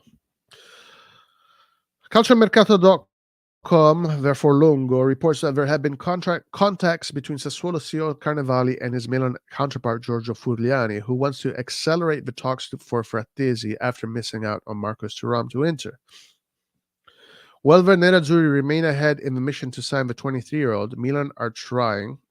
The current asking price is 40 million, which is deemed too high by Furlani, who will try to obtain a discount or include some counterparts, which is what Inter is doing. Milan's idea was to evaluate Lorenzo Colombo during the preseason training camp, but he is in demand, and Sassuolo asked for information during yesterday's talks. Another player appreciated by the Emilian side is Daniel Maldini. Both of the young talents could enter the Frattesi negotiation, but only if Sassuolo deemed them to be worth the right amount. Between Monday and Tuesday, the clubs will have a new discussion to understand if things can go further. Every time we wait on these operations, they never happen. But let's face this argument right now. Let's attack this for a second. Colombo, Maldini, maybe together those two probably are worth 12 million, 13 million, maybe. So that would bring down the price to 27 million. 27 million. So my question is, would it be worth to lose Colombo and Maldini for Frattesi right now? When it comes to Maldini right now does not have much leverage, and also he is a Maldini, and Maldini right now is a name that is not welcome in the club. So I'm sure that Maldini is a player that they have no problem putting in this exchange deal. Colombo, who is closer to being ready for the top dogs, could be a player that you end up losing and you will regret. I think both of them could be players that you're going to regret losing. But right now, the issue is now, not tomorrow. Both Colombo and Maldini are players for tomorrow, while Frattesi is a player for now. Would I sacrifice Colombo and Maldini for Frattesi and put in 20-something million into the Sassuolo bank account? Difficult question to answer because my heart wants to say no, but my brain also seeing how you know what? I say yes. Because Colombo, anyway, even if he does well and someone wants to buy him, they will sell him. So nobody is saying, what the fuck am I doing? Guys, this is Skynet. Nobody cares about these players anymore. Yes, do it. Do it. We need a midfielder. We need a good midfielder. If you got to sacrifice Colombo and Maldini, do it. Who gives a shit? These players are both have price tags on them. There's no attachment to these players. Even if Colombo becomes one of the best in the fucking world, he's still going to be sold if Newcastle comes in and asks for him. So yeah, do it. I think do it. What do you guys think? Do you disagree or agree? Would you do it? Would you sell Colombo? Would you put in Colombo and Maldini in this operation? I say yes, simply because even if both Colombo and Maldini become really good, they're going to sell him anyway. So who gives a fuck? There's no point. So yeah, I say yes and put him in the operation. So at least we know we have, a good midfielder this season. Now it's season by season. We're not operating in long term anymore. We have to operate in season by season. So yeah, I think you do it. You put in Lorenzo Colombo and Maldini in this operation, and there's no way Sassuolo can say no to you if everything matches. I guess so. Yeah. Yes. Agree 100%. Inter will still overtake us probably. They're both reserve players for someone that can come in and immediately make an impact. Yeah. So let's just get it done with. let's just get it done with. Milan, guys. We got something on Milan. Let's go check.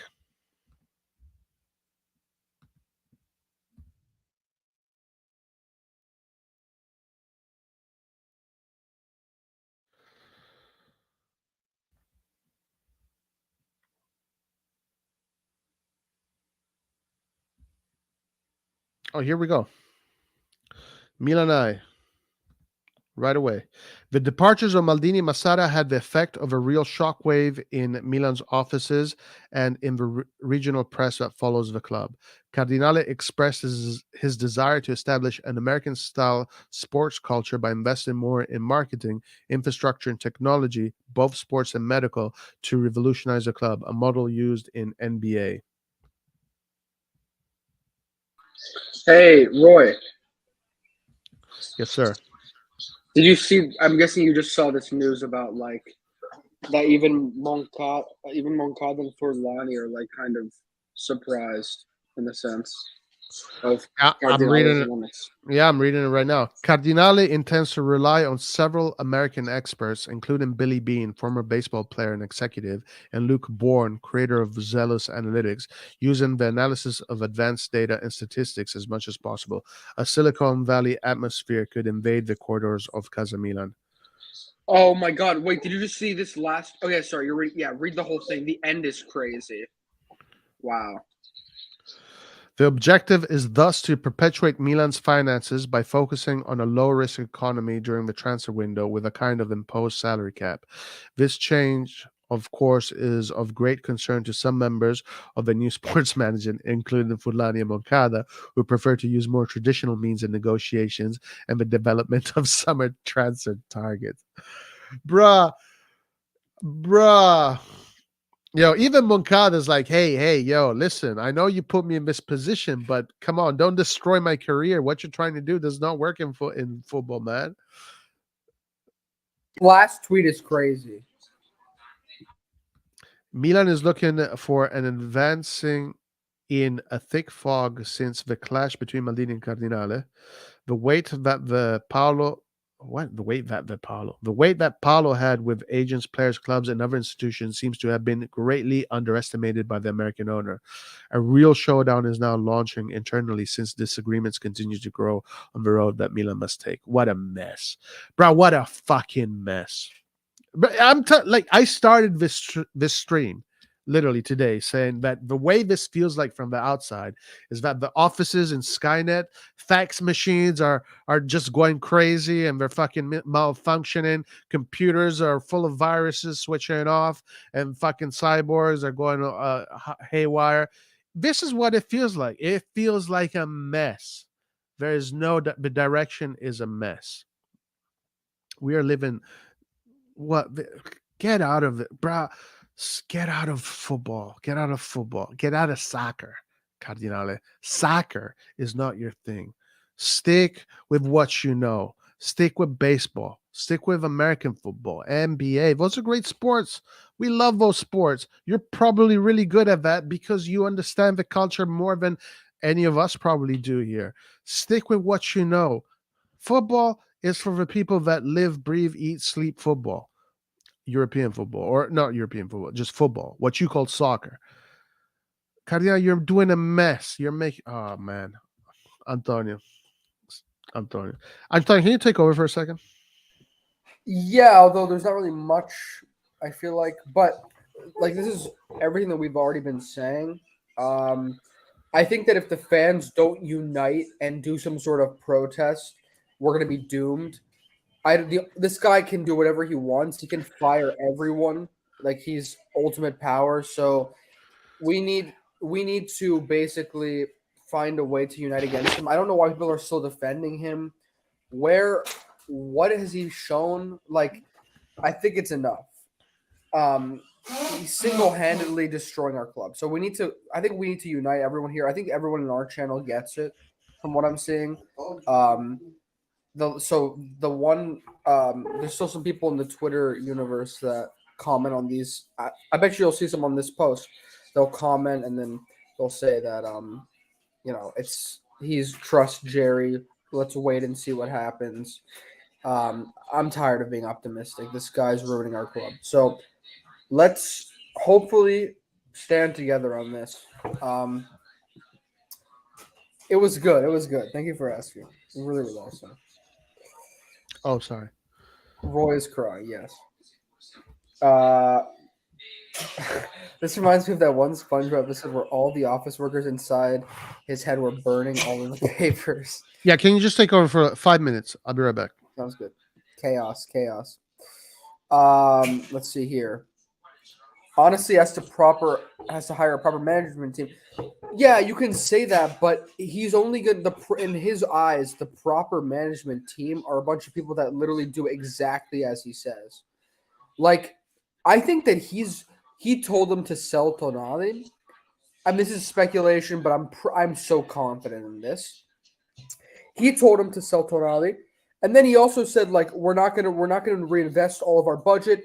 We're gonna get super cheap players, like and even Moncada and Forlani, like they even though they're not that like attached to the club, they're not that experienced in this role. Even they realized like this is going to cause major upheaval in the fan base if we don't reinvest this money, all of it, and like sign all these like no players that nobody knows. So even they are kind of taken aback by what Cardinal's extremist vision from what this news is saying. But we don't know for sure. So, but I still think that we need to be united because the common denominator is that this guy's in charge of everything.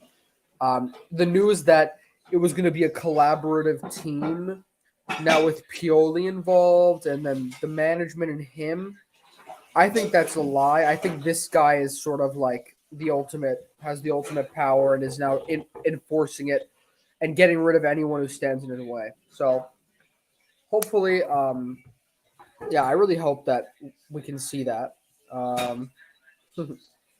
Literally what Bowley did at Chelsea earned of Tuchel. Yeah, but at the same time, Bowley invested like more than any other club in the world during his time. So I'm not saying it's a good thing what he did, but at least Bowley's giving them quality players. Like we're not even investing what we're making. Like that's a big difference. Bowley's dumb, but he's not this sort of evil. I wouldn't say he's like an evil like manipulator like Cardinal is, because Cardinal literally is the most egotistical owner I've ever seen at this point. I wonder what Elliot thinks. Yeah, Elliot's probably like they don't care because they're like a bit out of. They sold it to him. They are still making profit with him.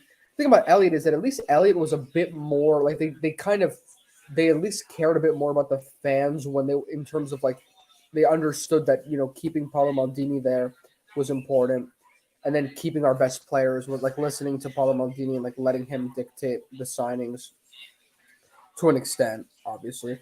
Although they didn't give us a lot of money, I still think Elliot was much better than this guy.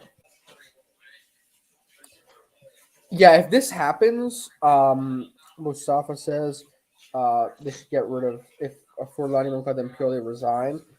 Then I really want to see how the fans react. Because to me, if Milan fans themselves don't unite against this, then who is supposed to like what else is going to happen? Like no one's going to like even speak out against this guy. We need people in the media speaking against this guy. Because I know he has the power, but it's like one guy who's destroying everything. Jerry is an Inter. He said, "Don't you remember what he said after the semifinals?" I don't remember exactly what he said, but I believe that, to be honest. I don't know who this is. Am I dumb?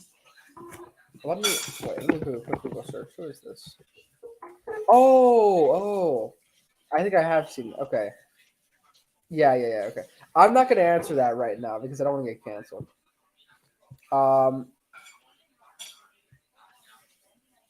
I would say fine. I'll just say yes, but let's just move on. Okay. Rocco is a bot from Skynet. Yes. I don't know much about that guy, so I don't want to speak about him. Yeah, this is chaos. This is the worst. This is like one of the worst possible situations we could be in. At least with Yong Hong Lee or whatever, we had hope. There's no hope in this. There's no hope for the future. Zion Train. Oh yeah, that's right. The one guy here that is defending Cardinale. Where is Jake? Yeah. Pili will resign. It is inevitable. Newcastle coming next month. Oh my god. I'm not going to that game. I'm not going to that game in the United States. I'm not gonna watch Newcastle. Jerry apologists. Yeah, we need to honestly listen. I admit when I'm wrong. Just admit that you're wrong on this. Yeah. Nobody's here now. They're quiet. We need Pulisic ASAP. Yeah. We gotta get that advertisement this summer. Yeah, at least yes. This isn't so. Boldy's an idiot. Okay, I agree. Not a good owner, but dude, if you're investing 600 million, at least it shows that you have he's giving them the proper resources. Now, at the same time, he needs to hire a good management team and needs to just let them make every decision and not him. But he's giving them. For me, there's a lot of hope with Chelsea. They have a lot of quality players. They're getting rid of the players they don't need. If they sign a proper, if they get a new sporting director, then, dude, if you get a good manager and give them time, they can become, okay, Man City has Pep. If they get lucky on a coach and give him all the resources that he needs and give him time, they have a really bright future, which is pains me to say that, considering that Milan just made Champions League 3 years straight, won the Serie A title, and we're even a profitable club, and our future is now worse than Inter's, who are 300 million euros in debt. So that to me is heartbreaking. So I agree with that. Hopefully everything crumbles and Milan gets sold. Yeah, I agree with this. The problem is first of all, anyone's better than this guy. Because even an owner who just simply just reinvested our profits, not even injected that much, maybe 10 or 20 million to the Mercato, we would have kept Tonali and we would have added one player and then some free transfers. Our team would be slightly improved, and it's still better than this situation. So we're not greedy. We're not asking for too much. It's this guy who's taking things away from us. Oh yeah, I forgot Georgia's playing. Interesting. Yep. Kamada, yeah, and we're also being disrespectful to Kamada. I don't know who is saying not to get this guy. I feel really bad because it's we're stalling. I think it's the club that is stalling the situation. So that's unfortunate.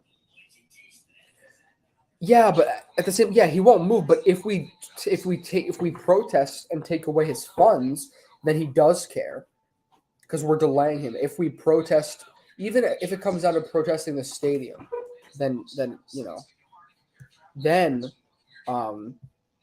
that would make a difference, in my opinion. But the thing is this: realistically speaking, this is what's going to happen. People are going to wait till the end of this market. Maybe he signs a few players, maybe he doesn't. Then they're not going to do anything until Milan starts losing. That's the only situation where we protest, because we need to get the what's it called, enough people in Milano especially to protest, not go to the stadium.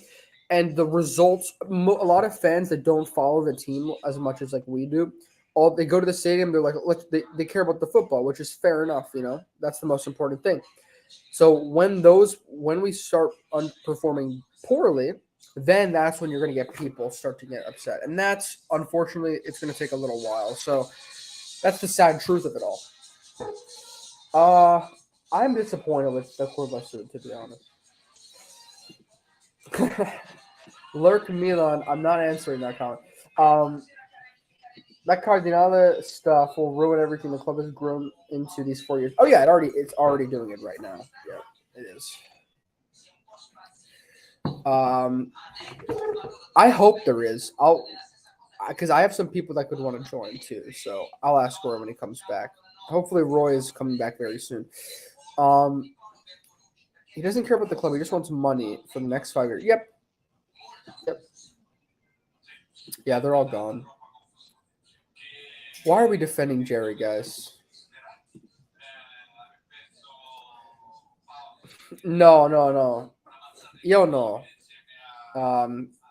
Elliot meglio direbbe, 100%. That was Cardinale's son. It's idiotic. They clearly don't have the pool to sign players and not brands. Yeah, and it's exactly what was said on this channel. It's like realistic. That realistic mindset is what people don't want to understand. Oh, interesting. Okay, interesting. Yes, this is what has to happen. Don't let this guy get away with it. Oh, as of now, okay, Napoli, Inter, Napoli and Inter are definitely much better than us. I would say Udinese, Tonali, Roma, Lazio, and probably even Juventus. It depends on Juventus has to really get some things sorted out, but probably even Juventus are all better than us at the moment. As of now, we'll see who we bring in, but. Look up. It's on Milan Eye. It's a whole thread of like tweets about sort of chaos going on.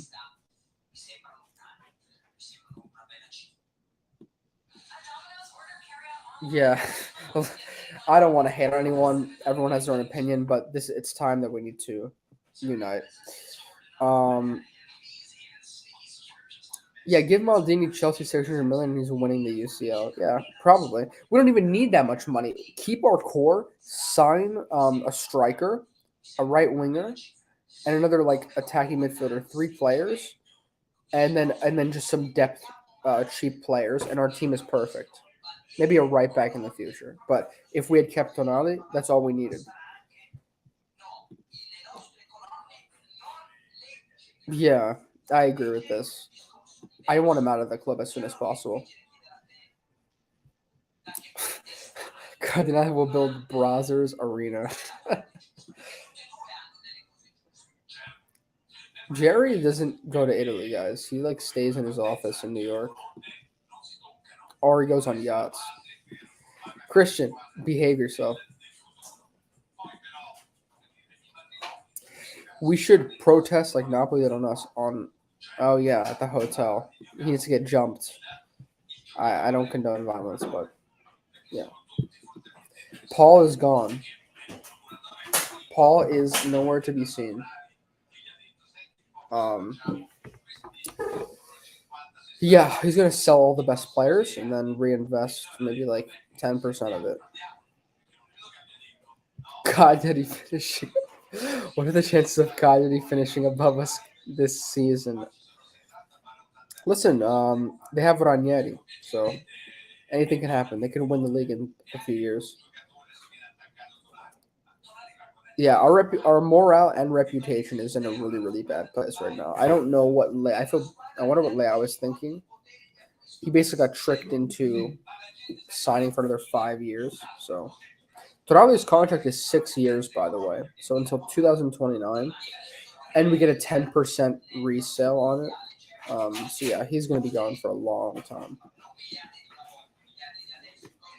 To relocate to Texas. Peace out, Ricky. Thanks for coming on. Pellegatti in sottofondo. Yeah, I don't like Pellegatti, to be honest. I think he's not really. He kind of exaggerates the news, honestly. Yeah. Well, this is what we need now. Perfect time for a Guido takeover. Yeah, I could get him on. He's right here, but I don't know if Roy would allow that. Roy, are you back? Hopefully Roy comes back. If not, I'll just put him on because it's time for him to preach his opinions. The thing that hurts the most is that he already did a lot of irreparable damage and will continue to do so. Yeah. And he doesn't care at all. Leao was catfished. Yeah, I'm the therapist, guys. I'm reading your chats. All right. I will soon get him in.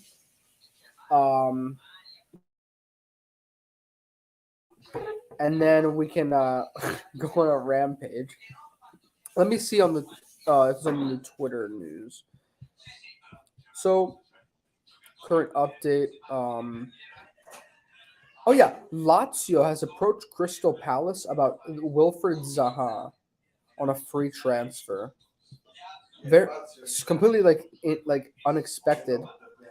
Um, Astor Vranks got an assist for Belgium U21 playing today. I'm looking at just the Daily News. I think we should keep Vranks, but he's gone. Let's see. What else do we see on the news? Gabbia is looking like is probably going to get sold. Obviously, Inter have gotten Aspilicueta. Um, let's see what else we can find. Yeah, let me check the scores of the games Georgia's playing right now.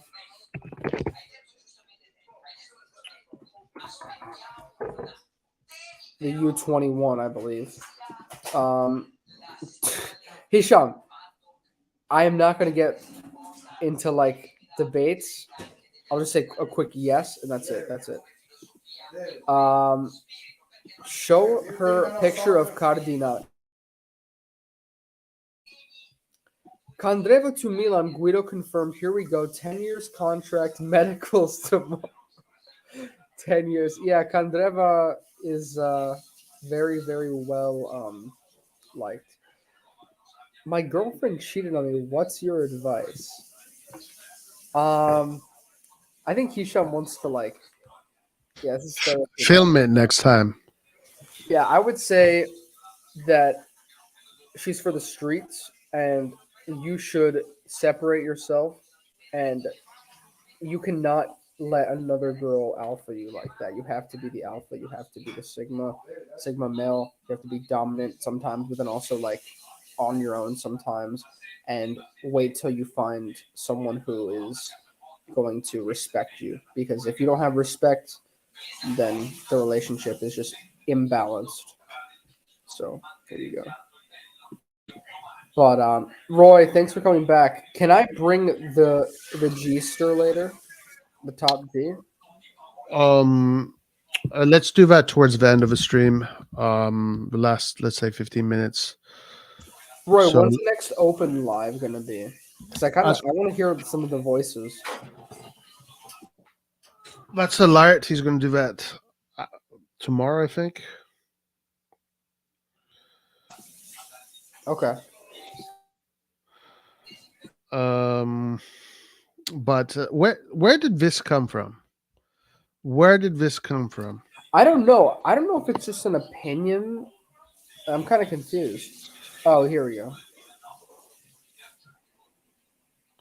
French.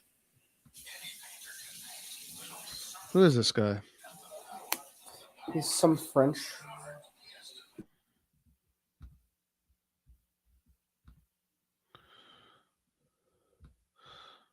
Excluded FNJ word internally setting up a model, priority given to marketing data. Present after the departure of Maldini, negotiation blocked on the AC Milan transfer window.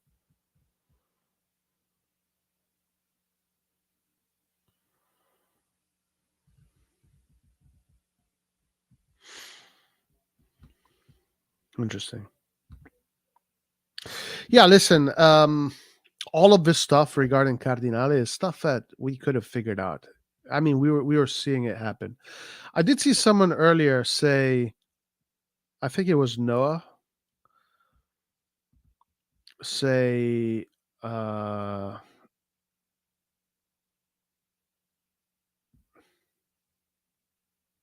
is it? Noah say that we are happy about Cardinale, right? Something like that. Who said we're happy?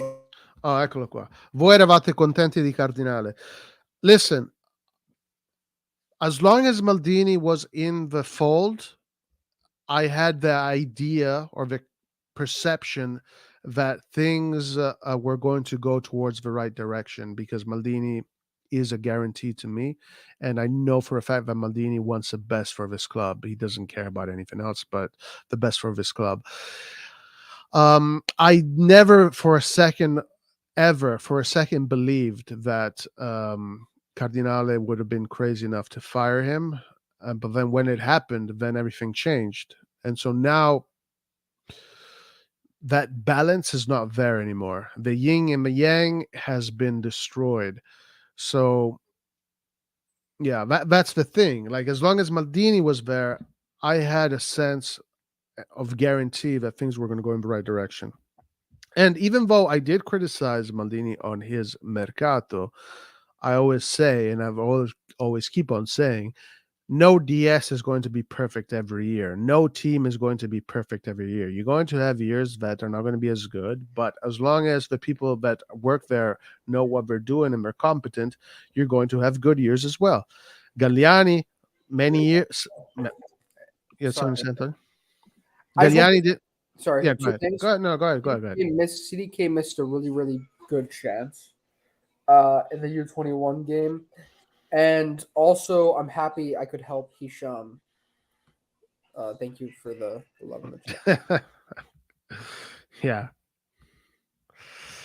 We're looking at all news about Maldini. Dobbiamo avere il 51% del Milan per fare qualcosa come i tifosi. So basically that's the Spanish way of the fans owning the club. Yeah, this club unfortunately is corporate owned. Curva Sud are happy, not the majority of Milan fans, I'm sure. Curva Sud does not give a they're just embarrassing. The Curva Sud honestly is embarrassing. Antonio so alpha, so Andrew Tate. My boy was clapping cheeks on live yesterday next to him. What was that all about? I thought I was muted. Sorry. Go ahead. Take over again. Sorry, Antonio. What is that? Is that an LG ringtone? Like an Android ringtone? What is that? It sounded like some 3G quality. I don't know what that is. But hopefully, yeah. I'm not going to talk about what happened yesterday. Dobbiamo avere il 51% del Milan per fare qualcosa. Yeah. There's some teams that are fan, they have sort of fan councils that are able to actually have a say in the club, and we're not one of them for sure, which is kind of sad. Roy, can you come back, because I can't host for that long. There are some things around me that I have to take care of.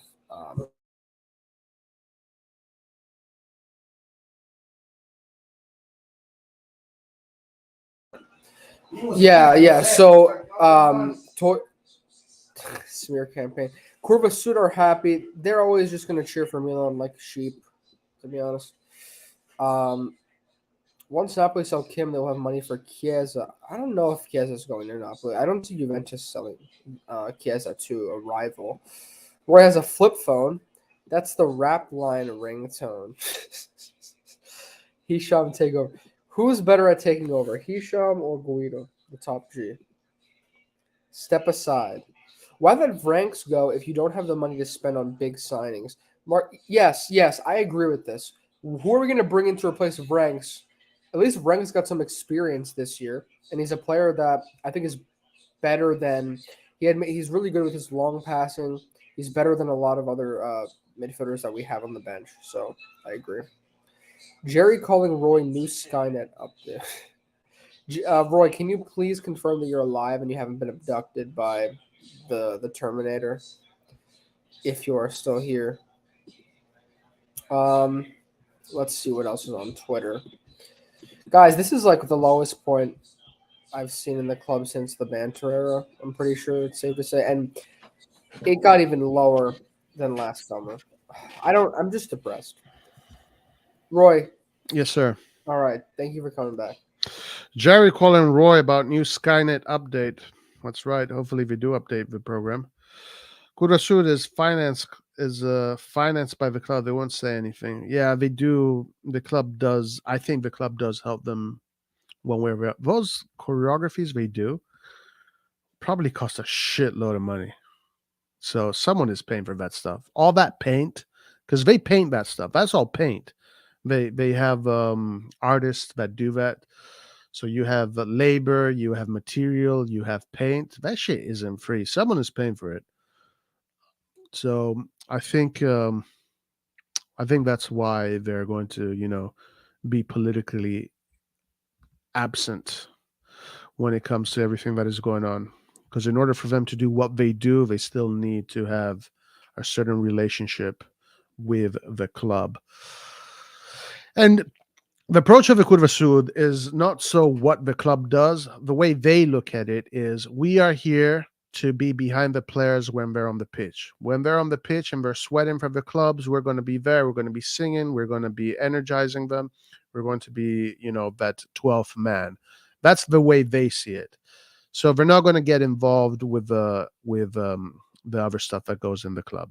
That's the way this Curva Sud operates. And in a certain way, it's good because you always need that 12th man, and you always need that portion of fans that are going to be behind the players no matter what. So they're going to stay out of all of this craziness. And us other fans, I don't consider myself a Curva Sud ally or fan or whatever. Us other fans that are more the fans that pay tickets, we pay for the fucking TV rights, the TV subscriptions to watch Milan.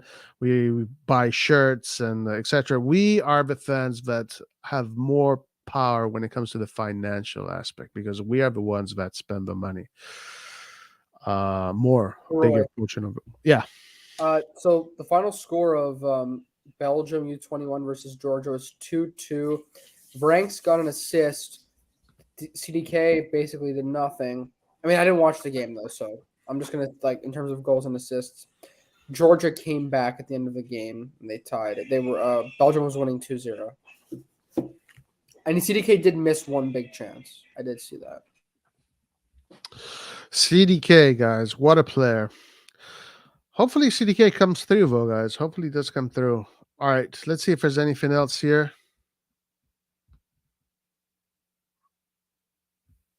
Gianluca Schira. No, Nicolo Schira. Oh, how much do you think CDK is worth right now? 20 million, maybe. Let's exchange him for Taremi. Oh, what's this all about? Done deal and confirmed Khalidou Koulibaly to Al Ahly from Chelsea. Look at that. Look at his wages for a year each year. 25 million a year. Koulibaly, 25 million euros a year, man. Wow. So that means that the whole idea, because Inter wanted to have that operation with Chelsea, they're going to sell Chelsea Onana and then also get Koulibaly in the deal. So I guess that is out of the window. Roy, my dad wants to present a list of players we should buy to you. All right, sure. Bring it in because, there's nothing else to talk about today. So. All right, here he is. Hey, guys, how are you? What's up, Guido? Come stai? Bene, bene. I have a solution.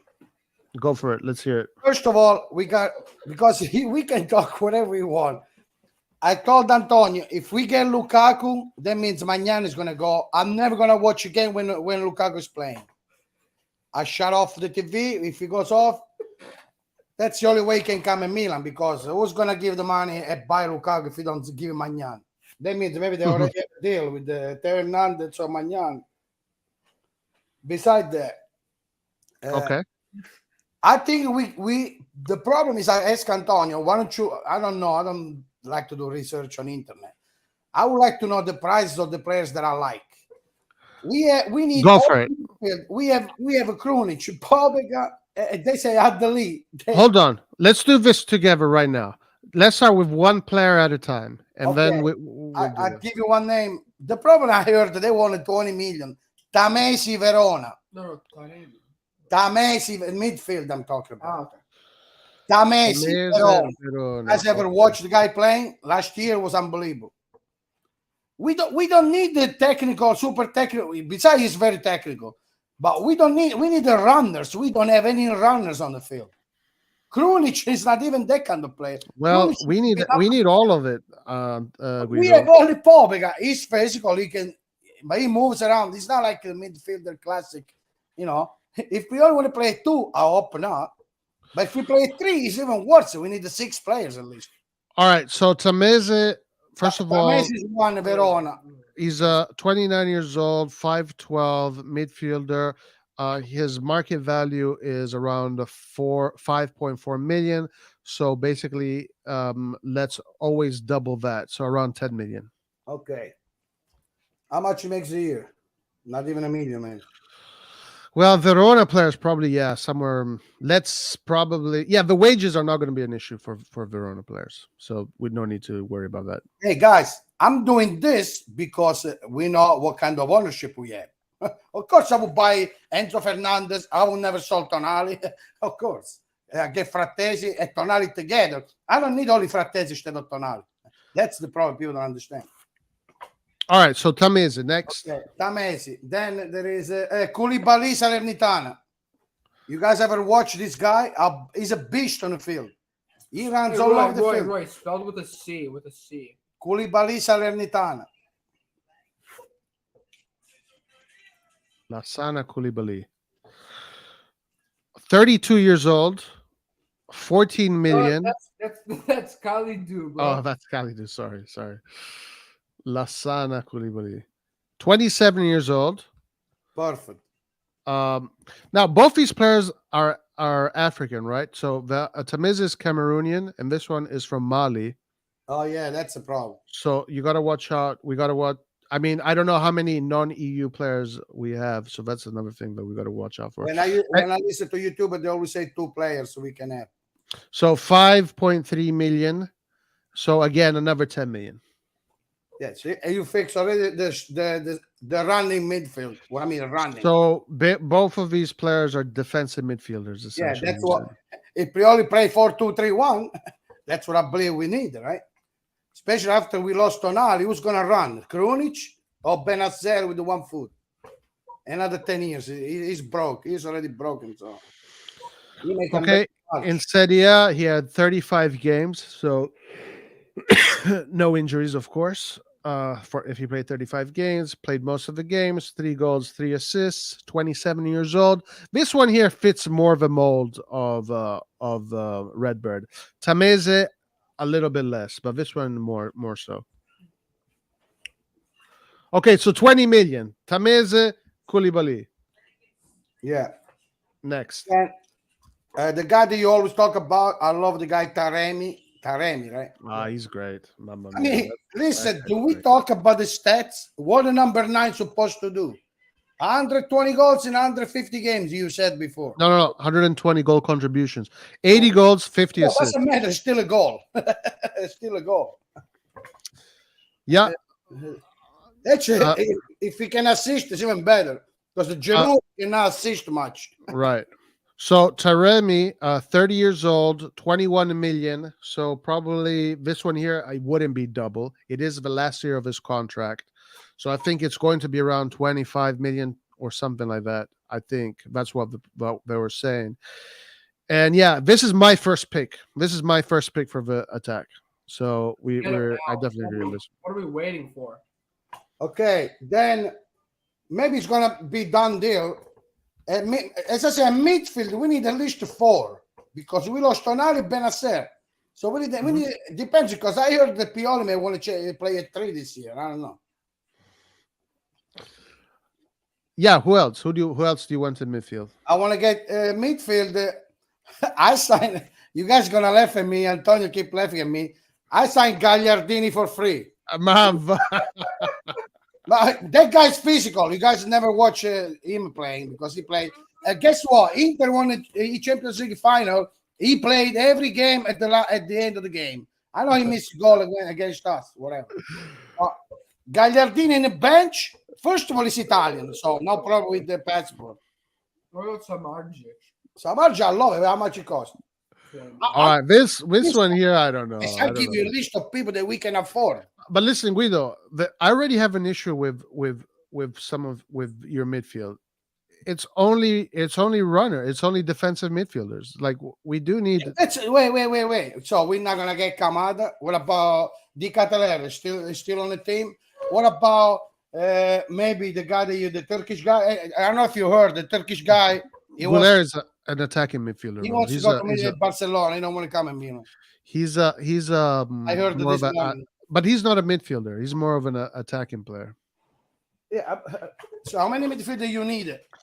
But if you show up only with defensive midfielders, you're going to concede possession the whole time. You're not going to be able to hold the ball. Like we talk about Tamese, Koulibaly. I saw them. Koulibaly. I saw him carrying the ball from the. But it's like this. It's like having Gattuso and Ambrosini. Yeah. Like that's good, but your ball retention is going to be low. That's why you put Pirlo in there. So what are you going to do with Krunic, Benacer when he comes back? Benacer, but we don't have Benacer until next year. Listen, we're not getting. I'm talking about players that nobody talk about it. What about Kamada? Is he coming? I don't like it. For me, Kamada is not going to touch a ball in Italy. I'm telling you right now. Kamada is more similar to Çalhanoğlu the way he plays. Please. Yeah, he is. Çalhanoğlu is a beast. He's physical. How much I hate him. You want to come? No, but Kamada's one of Kamada's best qualities is actually his ball recoveries. I'm not saying he's a phenomenon. I saw in his final, the cup final in Germany, didn't touch a ball. Imagine Milan got to get a number 10. Somebody doesn't touch a ball in Germany. Yeah, I'm not crazy about Kamada. You guys watched the final? No. Oh, he didn't touch a ball. Only once. He did a nice pass, but not even an assist. So check this out. Check this out, guys. Check this out. Kamada, as a midfielder, played 32 games, 25 started, scored 9 goals in Germany and 6 assists. Andre Silva scored 28 goals in Germany. Thuram, as a attacking player, scored only four goals more than Kamada and the same amount of assists. Which one? Who? Thuram. I'm so happy we didn't get Thuram. Now, I would love to get... Yeah, but Kamada, I think he kicks a penalty kick too. Well, let's get Taremi instead. Then we're talking. Yeah, but Kamada is at 0. Taremi is... I know. Different players. I want Taremi and I want Arnautovic. That will be my 3 offender in the front. Okay, so your team, the team that you want to put, I like some of these names. Now, one thing though is that Arnautovic, Taremi, both of them, according to what we know, do not fit the Redbird model because these are players that you can't sell anymore. Of course, you can't make a profit. We're looking for the Serie B next year. Exactly. So if we want to go, the objective is to try and make the Serie B next year. So we have to buy. Listen, I would love it. I go back in Italy to live in here just to watch Milan Serie B. I will move back. Maybe Pescara comes on next year because they lost the playoff this year. And then, but I want his business to collapse. I want him losing all the freaking money. I wonder if the new stadium is going to fill up in Serie B. Listen, I told you the recipe. Empty the stadium. Don't buy shirts, nothing. It's so easy to make him collapse. I don't care. We're not going to win anything for 1,000 years if this guy owns us. So. Yeah, it's really bad. I prefer to go all the way to the bottom. Berlusconi got Milan from the court. We were going bankruptcy. So that's when smart people buy the teams. What about Frattesi? Why not go? Who cares how much we spend for Frattesi? Frattesi for him. So I get rid of Tonali and I gotta give money to Brescia. But Guido, why do you care? These guys don't care about you when they sold Tonali. First of all, Frattesi already said on the news. No. But this is my question. Just because they can go. This is my question to everybody that says 40 million is too much. Why do you care? Why does anybody care? Like they don't care about us. We need 10 players. How are you gonna buy the other players? As long as Kamada doesn't make a miracle, I told Antonio, I wouldn't buy nobody. You keep the money, Tonali, whatever he can put on his, I don't want to say bad words. The guys buy the Formula One team, right? But you don't have money for a player for Formula One. You know how much it costs more than soccer? Yeah, for me, listen, 40 million for Frattesi is nothing. Because I love Frattesi, but if you want to get good players, guys, if if you want to get good players that are going to perform right away, it's going to cost you money. So if we would buy the players I told you before, we would be okay. And then bring 10 young players. I wanted Dia. I forgot. I was supposed to say Dia. Dia's good. Dia can play left, so you don't need to buy the substitute for Leao because Dia play every position on the field. I'm sure even Taremi, because he's an assistant man, so I'm sure he can play left too when Leao want to rest or something like that. So you got Giroud, Taremi. That's why I want Taremi. Don't forget Giroud and Candreva will be always a dream. Yeah, I honestly don't care how much we spend for players anymore. Like, it's not something that I'm going to waste my breath on. I'm making a prediction based on what these people want to spend. Basically nothing. So now I heard that Moncada, the other guy, start getting mad too. I don't know. Yeah, of course. I mean, they're looking so bad, you know.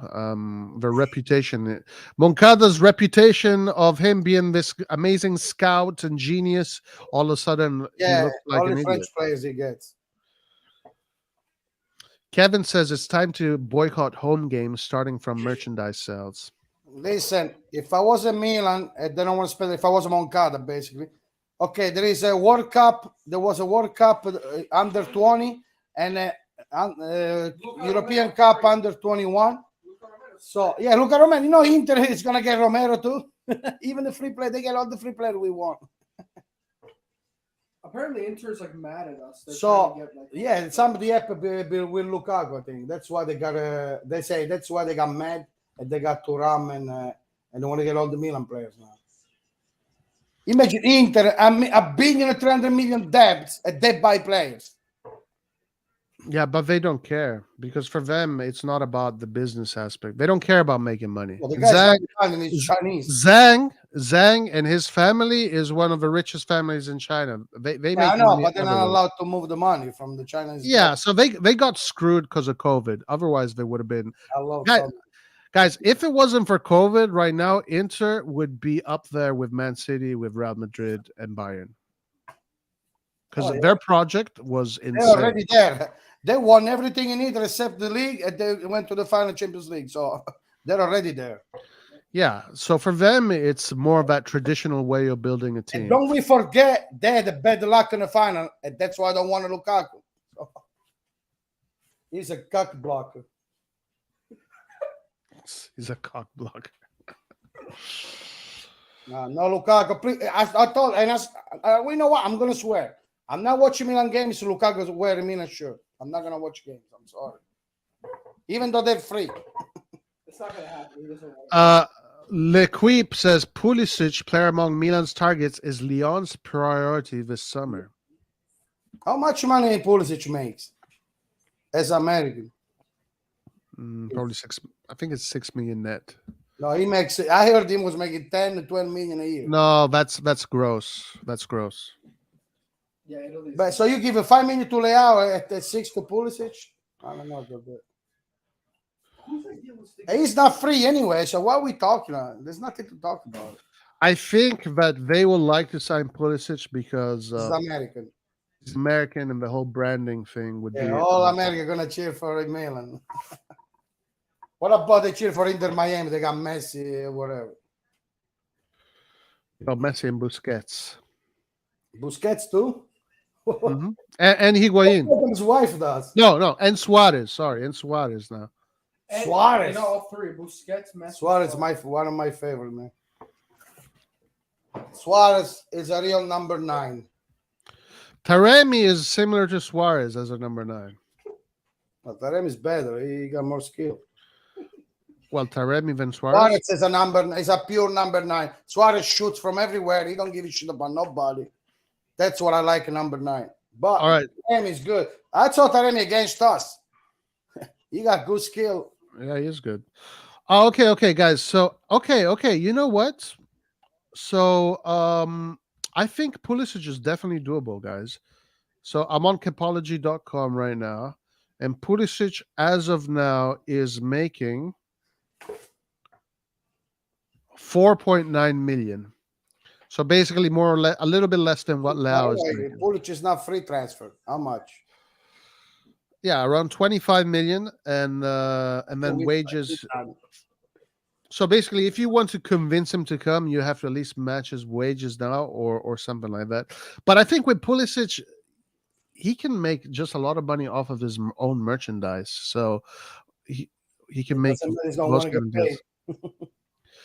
Because I think Pulisic would probably be one of the biggest merchandise sellers in Milan if he comes to Milan, and that's how they would use him from a branding aspect. The highest paid player in Chelsea is Brahim Sterling, and he makes 10 million net. Kalidou Koulibaly was the second highest paid player. He was making 9 million. Golo Kante 9 million. Reece James 8 million. Kai Havertz 8 million. Wesley Fofana 6. So Pulisic was. I don't think Pulisic is even in the top 10 in Chelsea. Yeah, he's not. Time we talk about Chelsea player, I'm scared. You know why? Because that means they're gonna get Magnan. That's what it means. Milan doesn't have that money. They're not gonna spend the money, 25 million for Pulisic. Almada, very good. This is a good player. Almada is a nice player. Yeah, what happened with Almada? They wanted 25. How much money? Yeah, but he's good. Like he's only 21 or 20, and Almada is not want to play in USA, MLS. He's in the US right now, yeah. Yeah, but he's good. He played with Argentina World Cup. Hey Roy, do you know who Zoccolo Duro is? Yeah, of course, yeah. Did you see the video he posted? No, I don't watch this He video. put Cardinale Vatten. You guys don't know? He went under Casa Milan. Everybody is doing that. Now all of them finally woke up. Everybody before Maldini was fired, a lot of these idiots were online saying, "Oh, we lost 4 derbies. Where it hurts my pussy. We lost 4 derbies. Fire Maldini." Now that Maldini's fired, these guys finally fucking woke up to what's really happening, and now all the Milan personalities on YouTube finally are with the program. Zoccolo always want to spend money. He said, since I start watching him, he always disintegrate all the property Milan had. You always want to spend money because we're in Milan. That's why. Roy, can you give him a summary of the Rocco guy? Because he doesn't know him at all. Rocco. No, Rocco is an idiot that was trying to justify that that this new ownership was going to be perfect with Moncada and I don't know, whatever.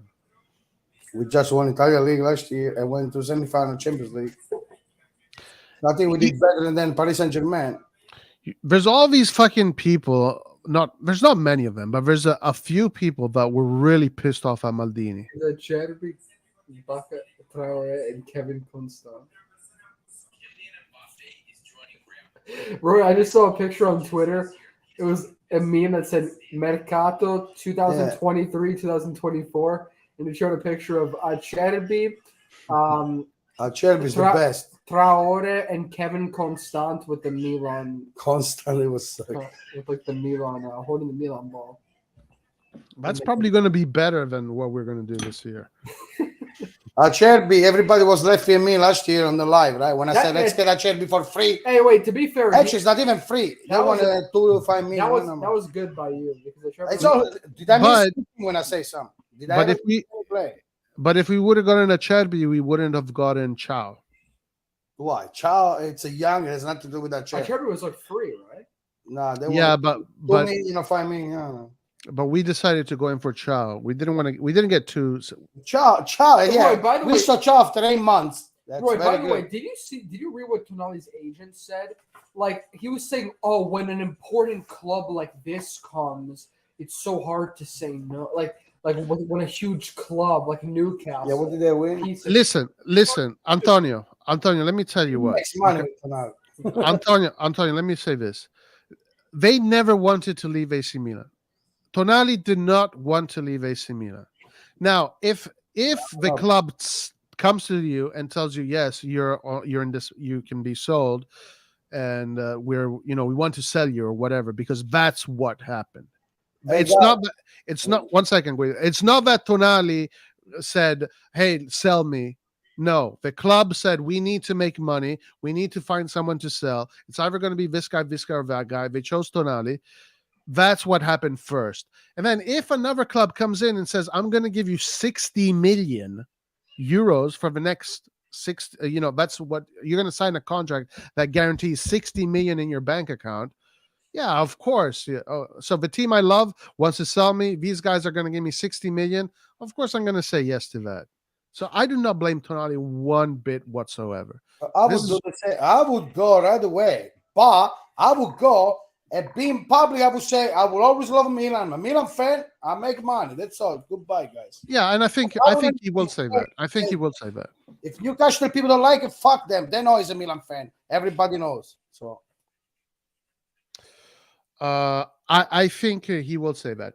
No, listen, Signadi. We already knew that Frattesi wants Inter, but if Milan can get in a good spot, Frattesi also said in his interview that he will come to Milan. Frattesi said, my preferred destination read in between the lines. He said this because he had a full interview, and you can read it, and it's easy to deduct. He said, my preferred destination is Inter, but if this other team comes in, obviously Milan, and puts an offer that we can't refuse, we will accept it. That's what he said. Watch Frattesi going to Roma instead of Milan and Inter. Watch, because he's from Roma. If you want to choose, he would go to Roma. That's what I would do.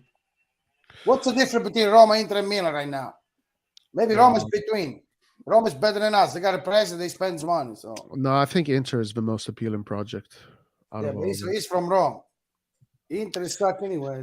So the situation with Roma is interesting because Roma pretty much Roma is a team that sold Frattesi to Sassuolo, and they have some sort of clause in there that basically if Roma buy him back, they get a 30% discount, essentially.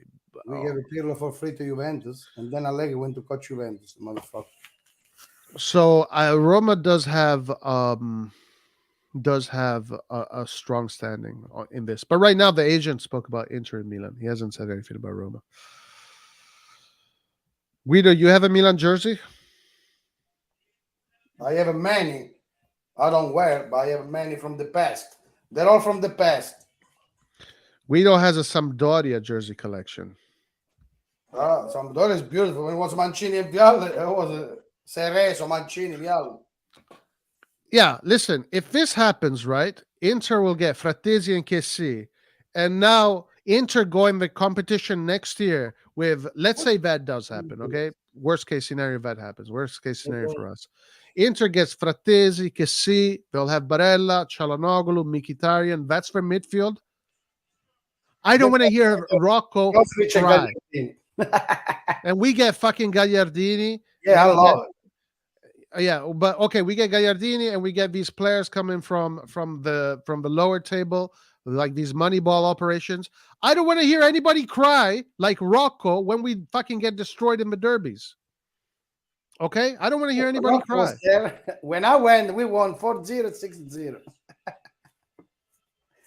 6-0.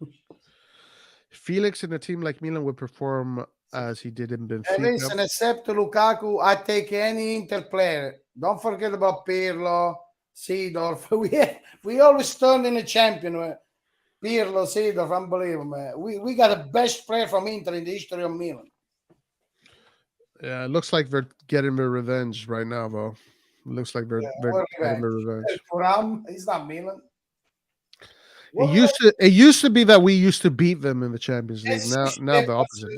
Kessi don't want to go to it. He want to stay at Barcelona. Yeah, I mean, we'll see what happens with We'll Kessie. leave a place like Barcelona, famous. They have the beach right there. Kessie is from Africa. He loves the beach. His family, his wife. No, I mean, listen, Kessie was being linked to Inter. Now Barcelona got Gundogan. I don't know. There was a little bit of the basically, according to what was being said, Kessie in Barcelona, that marriage wasn't perfect. So there is a chance Kessie leaves, but probably not. Probably not. Felix in a team like Milan would perform as he did in Benfica. Loftus Cheek, guys. We're gonna get Loftus Cheek. Tonali when he left, I believe there is something that we still don't know is gonna happen. Because maybe Tonali, they told him they're gonna do other shit. So maybe that's why he didn't think twice to leave. Okay, guys. I have some good news here. Very good news. That I haven't heard that. Gagliardini signed. No. This is good news. This was from 3 hours ago. I missed it. But Fenerbahce has opened dialogue with Milan for Rebic and Origi. Interest for the two attacking players. In this moment, the proposals do not convince. Fuck. Let's put Arda Güler in this proposal.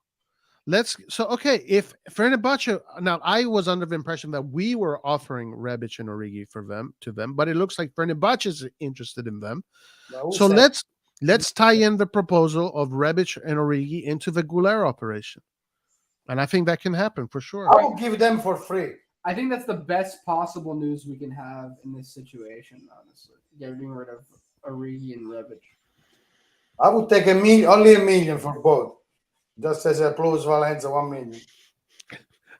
Capital gain of the 1 million. Yeah, listen, imagine how much money.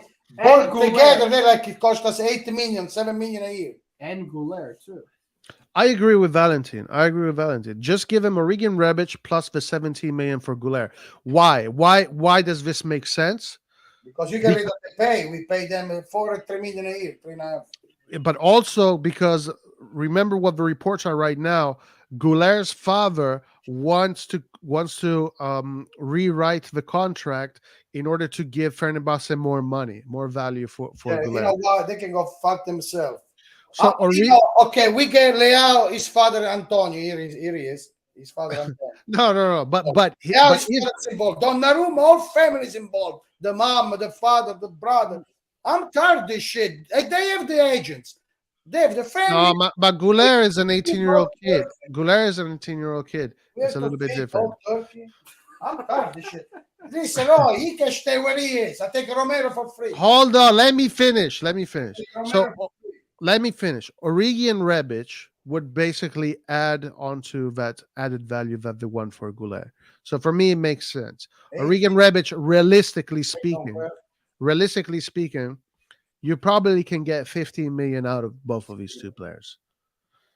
So the operation would come close to 30 million. So essentially, you're paying Güler 30 million. You're getting rid of Origi and Rebic. Nobody wants these players in the club anymore, but you're getting one of the best talents of the future. This is something that I think they can be done. Yeah. Moncada, make this fucking thing happen. Come on. I'm telling the parents involved. That's bullshit. Roy, can you convince my dad about Arda Güler? I don't think he's... No, I'm not saying he's not good. I'm tired to hear this story about the father.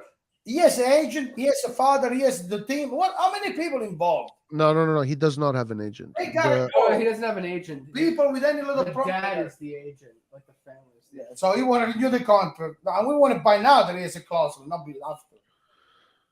The father right now is taking care of his...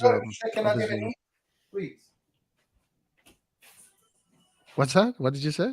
Nothing. I'm not repeating. Yeah, the father, apparently he does not have an agent. Apparently the father takes care of his... Where did you see us finish with Arda Güler plus striker this season? Well, it depends on the striker. I think this. If we can get Frattesi, Arda Güler, a good striker, some decent midfielders, we can still fight for top four. We're not. Hey, Roy, can I tell you something? You guys going so crazy. This little kid, 18 years old. I go to Baldanzi. They play with the Italy national team, not Turkey. Italy national team. And maybe, I don't know if he's a Milan fan. I get Baldanzi. People say, oh, Italian player costs too much. The Turkish people, what kind of league is Turkey, please? No, Arda Güler is Bible over there. He look like Maradona. Listen, I really like Baldanzi. He's really good. Let's invest Italian people. I'm telling you. But the issue is there's a few issues. One, Baldanzi was a Maldini guy. Maldini was looking at Baldanzi. Apparently, after Maldini left, they're not looking at Baldanzi anymore. So Baldanzi is not in their plans anymore. The other thing, the agent said that he wants to keep Baldanzi at Empoli for another year. So that's where we are with Baldanzi right now. Now, yes, I agree. We should get all the best upcoming Italian players. But this club does not give a fuck about the Italian thing anymore. They don't give a two shits about it.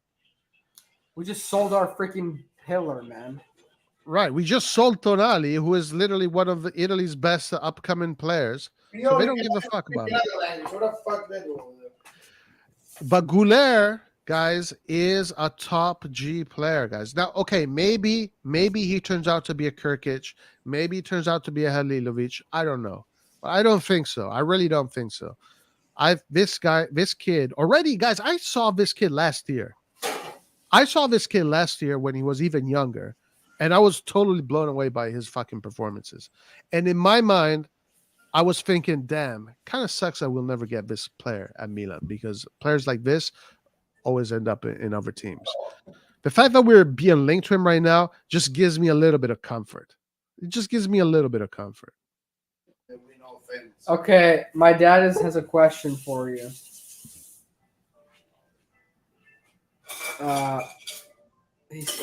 Okay, hold on. We have some news. Hold on. We have some news. So today I was listening to Sabun Koglu's podcast. Fenerbahce is not willing to let go of Güler for 17.5 million. The thing, Güler is respecting Fenerbahce, and the 22 million offer will satisfy both parties. 22 million? Bruh, it's peanuts. Peanuts. This kid in 3 years is going to be worth 120 million. The capital gain you're going to make with Arda Güler is insane. If 22 million is all it takes to bring this player in Milan, do it today. You should have already done it yesterday. The fact that Moncada hasn't already done this, that means that these guys are incompetent. All right, sorry. Go ahead. What did your dad want to ask? He wants to go to Barcelona. Never mind. You don't understand. He wants to play for Barcelona. What's the sources for that? Yeah, this morning I forgot some. Well, that's what some people on Twitter were talking about it. But maybe Longona VTM. I'm not sure. everyone wants to go to Barcelona, Real Madrid. That's the thing. But like, well, but hold on, because it wasn't just some people who said that. There was some journalist. I read this morning somewhere on I listen. I forgot. Because yesterday, the coach, Fenerbahce coach, said that he had spoken to the father of the player, and the father of the player made it seem as if he was going to end up in Germany. Like he wanted to go to either Dortmund or Leipzig. Yeah. So, so he can work in the factory. But also, like in Germany, Germany and Turkey, you know. Yeah, that's why. That's the thing. They're all from Turkey. Gundogan and Çalhanoğlu, they're all from Germany. I think Milan is the best option for Güler, and I think if they have intelligence, if they do the right choice, they'll bring him to Milan. You see the goal? Because you gotta watch that when it's Ramadan. Did you see? And you saw his goal, right? Yeah, it's out of this world. The problem is Güler needs time to develop. CDK was about to rise to 90 million in the future. Look at him now. Yeah, but listen, CDK is nowhere near the talent of Güler. Nowhere near. Not even a Charles de Ketelaere. Look at these players with extraordinary footballing talent, like Vicha Verasquilla. When the feet talk, the personality is there. When these guys are more talented than the players that are around them, it's easy. like when Ronaldo came to Europe, not the phenomenon Ronaldo, the Brazilian Ronaldo. It was easy for him to adapt. When you have exceptional talent and you have a personality, it's easy. When you're a CDK, you might think you have the personality, but then you realize that your footballing skills don't match. Then you start to lose both.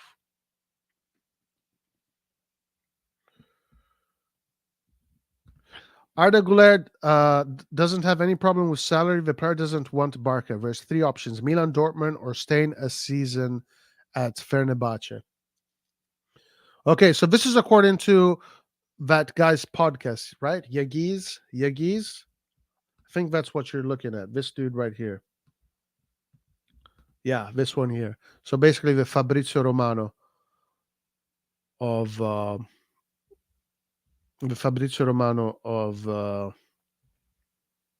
Turkey. Roy, what are your thoughts on CDK's girlfriend? She wanted Maldini. She's like underage. No, she's not. What are you talking about? Cardinale needs to move. Yeah, I think it all connects to the game system. Milan system is Leao ball. What's up, Roy? Lucas, how you doing, sir? Thoughts on Serie A being the best league last season and now losing all their stars? Serie A last season was the second best league in terms of coefficients. In terms of coefficients, the Serie A was just below the Premier League. Yeah, because the EPL is the Super League, so the Super League is going to use the Serie A as their shopping center. We better not miss out on Chukwueze, or if we do, then we better get Güler. I think we better get Güler, and if we do, then let's go for Chukwueze.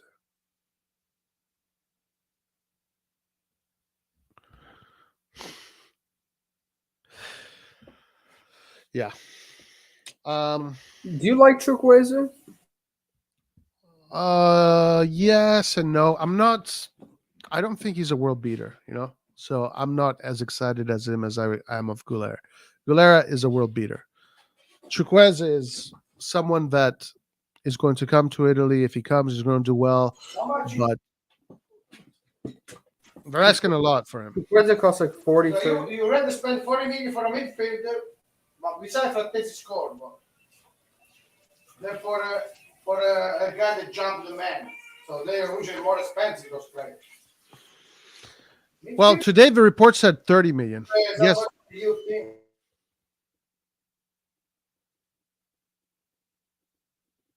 Today they said 30 million. Okay, so Renad Yuzbeyov, who is listening to the podcast, thank you for the updates. Really appreciate you. He said, yes, they were discussing in YouTube podcast. The thing a lot of people are not happy with is the 17.5 million. That puts pressure on Arda and his family. I like Chukwueze because he has the strength and pace, and well, he's not tall. Chukwueze is definitely not tall, but he definitely has strength and pace, and he can dribble for sure. But yeah, Chukwueze would be definitely an upgrade to what we have right now. But he's not going to become a world beater. Yeah, he's not going to become like a player that we can associate with a Ballon d'Or kind of shit. In Arda Güler, I do see that. So it's different. Jake, are you the last surviving Jerry apologist? That's funny. SMS, any updates? I don't know about SMS, guys. Look at this management. This management is looking for young players they can flip. SMS doesn't seem to fit that mold. I like the fact they want to improve our medical department and integrate zealous analytics in principle. I'll wait to pass judgment at the end of the mercato. Jake is coping hard right now, guys. Lord have mercy. It's okay, man. Hey, hopefully we do well, Jake. But the copium Jake is on right now is extra strong. But I hope listen, I do not want to press the self-destruct button. I do not want to see Milan have a shit season, Milan get destroyed. No, I want to see Milan win. Rebic and Origi would help a lot. Even hearing this news is given hope they can conclude the deal. Yeah, that is perfect. Offload Origi and Rebic to Fenerbahce, where they would actually have a really good season over there because I think they would do well. We get Goulet. Dude, yeah, the thing is, Rebic and Origi have some of the worst mentalities I've ever seen for football players. Like, I'm sure, like, Rebic, like, it's so hard to sell these players. I mean, if they're in, hopefully it's true that they really are interested. It's so hard to actually sell them because, like, look at them. It's like, okay, he's like 28 years old and he's dead already, Rebic. Like, oh my gosh. He's acting like he's, like, going to retire soon.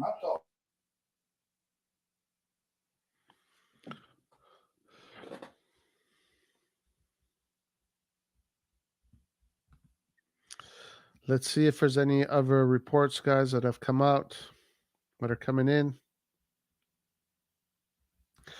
Vitiello.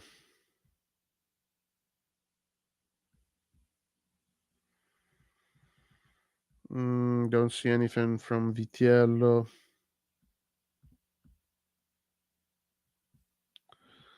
Beavis and Butthead.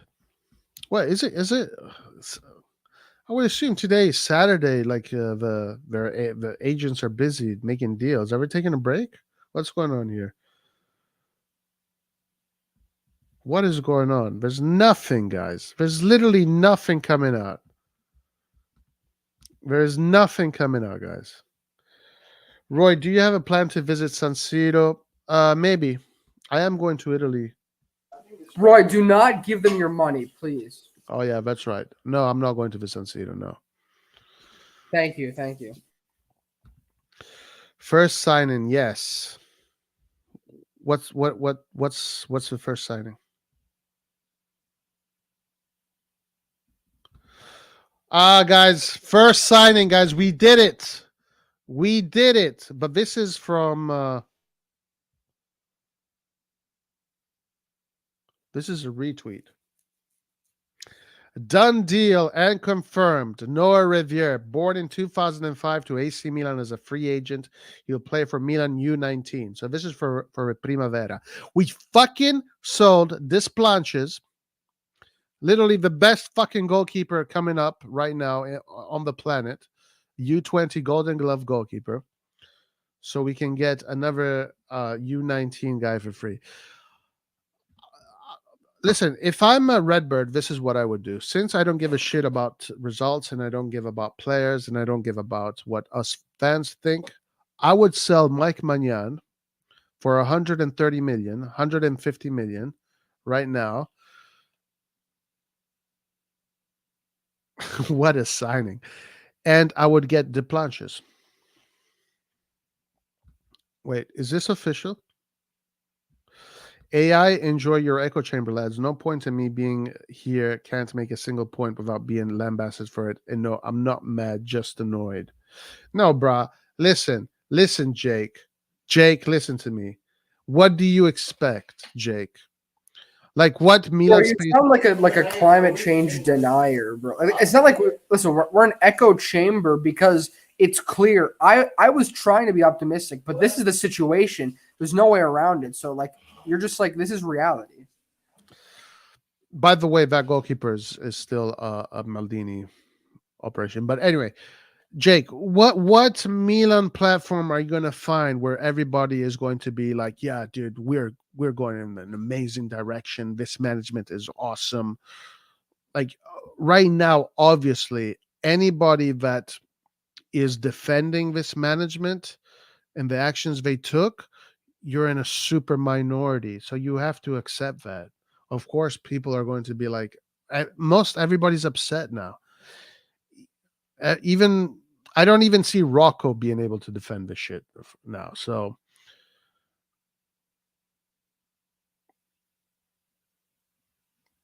And also, it's good to have people with differing opinions because we welcome that.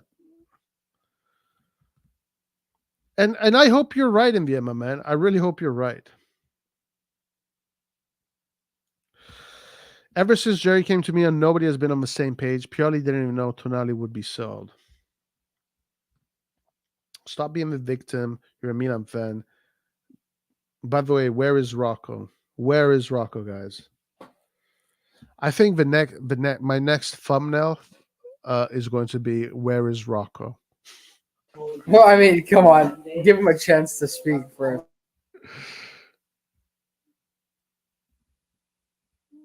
That's hilarious. I don't see anything here, guys. I don't see anything. Nothing. 44 seconds ago, Amelia su Tonali. Meglio cedere lui che Magnan. So he's saying better to sell Tonali than a goalkeeper. Goalkeepers are harder to find.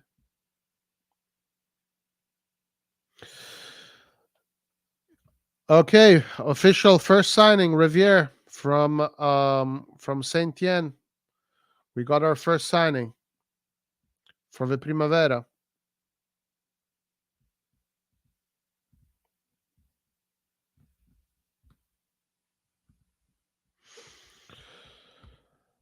Let's see what's happening in Fabrizio Romano's world.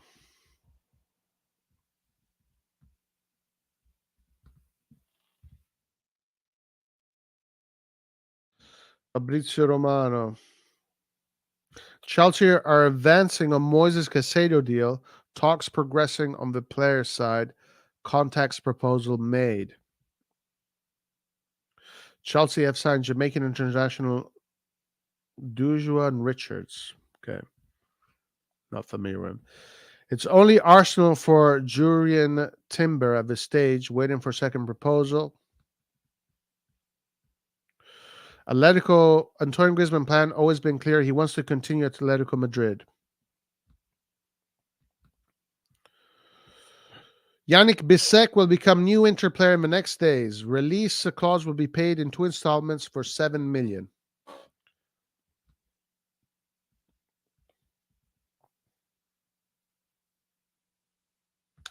Kovacic, Matteo, Havertz, and Kovacic deal will be confirmed in the next days. Di Maria to Benfica.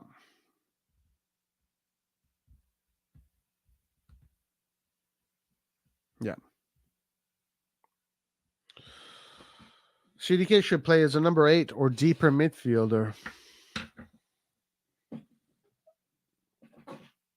What a mess, guys. What an absolute mess.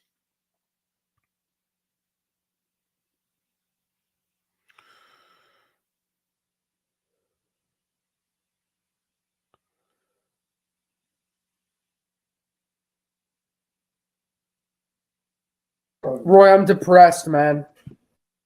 You shouldn't be. Why? I hope Leontel refused to play and just collect This their is- checks. Yeah. Why? Roy, I've moved on from like sadness to like comedy. Hey, Roy, all the Japanese fans gonna become a kamikaze this year. Jesus. Listen, let's not do this, guys. Let's not self-destruct. Let's support the Skynet. If you can't beat him, you join him, right? Hopefully Skynet can produce.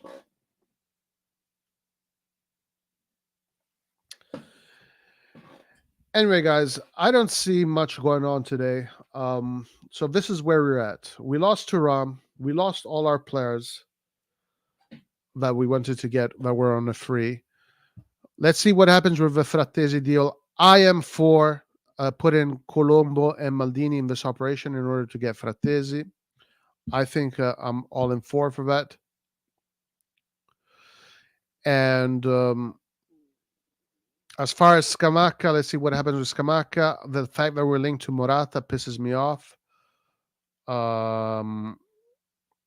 And I'm not happy, guys. Obviously, it's not good. obviously today, the day after Thuram, is definitely not good. Roy, Yes. where has Rock been? I don't know. Rock has decided to. Do you guys remember when Rock was like being optimistic about the summer, and I was like, I mean, let's relax for a second. I don't think like he was mad about El Shaarawy. I was like, I think we may need El Shaarawy right now. No, I think Rock was.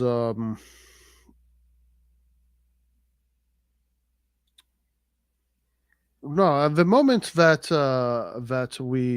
they fired Rock was like, yeah, fuck this. This is going down the drain.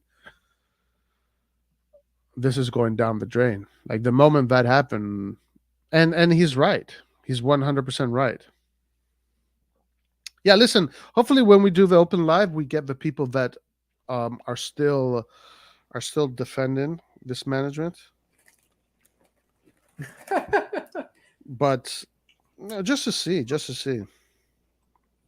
what they're saying now. Since Rock went to the stadium, Milan has been collapsing. No, I'm just kidding. I'm just kidding.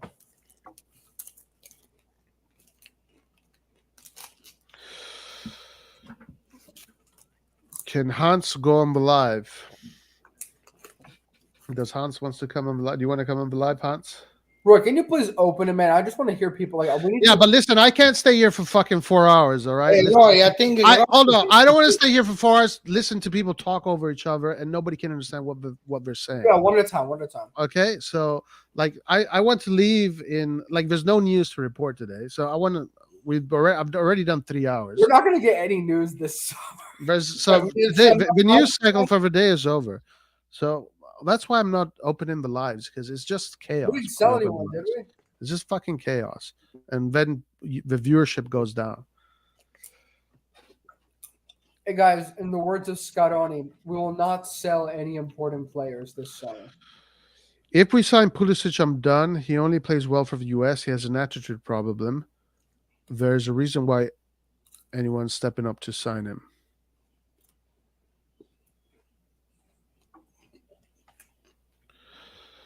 Christian Pulisic, Captain America.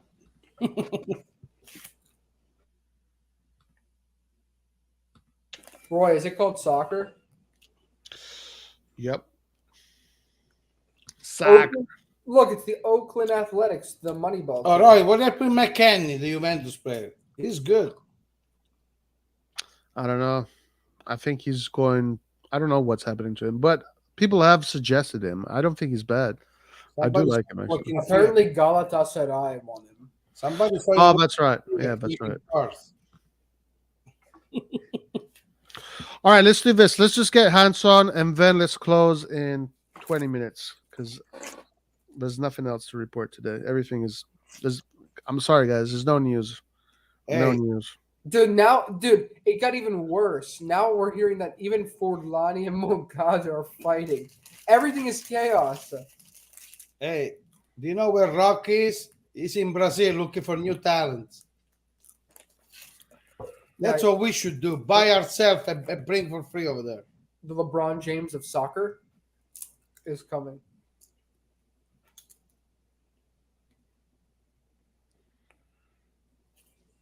Are you dead? Are you looking for news? No, I'm trying to get the link to Hans. I have some in my drawer in the bedroom. I have a new player in my bedroom. Hey, Roy, I was watching. What's the name of the video? You know, they show you on YouTube the video when Milan won the Scudetto 98-99. That's the gift I received before I moved here. I moved here in 99 in August. Do you know there wasn't even a good Milan? Who was the offense? Yeah, of course. Biroth, Gans, Leonardo, Weah, Boban. Wait, but they play all together at the same time. Biroth, Weah, and Gans. And then the second half, Leonardo was getting in. Leonardo in the second half. In midfield, Boban, Albertini. Boban, Albertini. I mean, I can't believe it.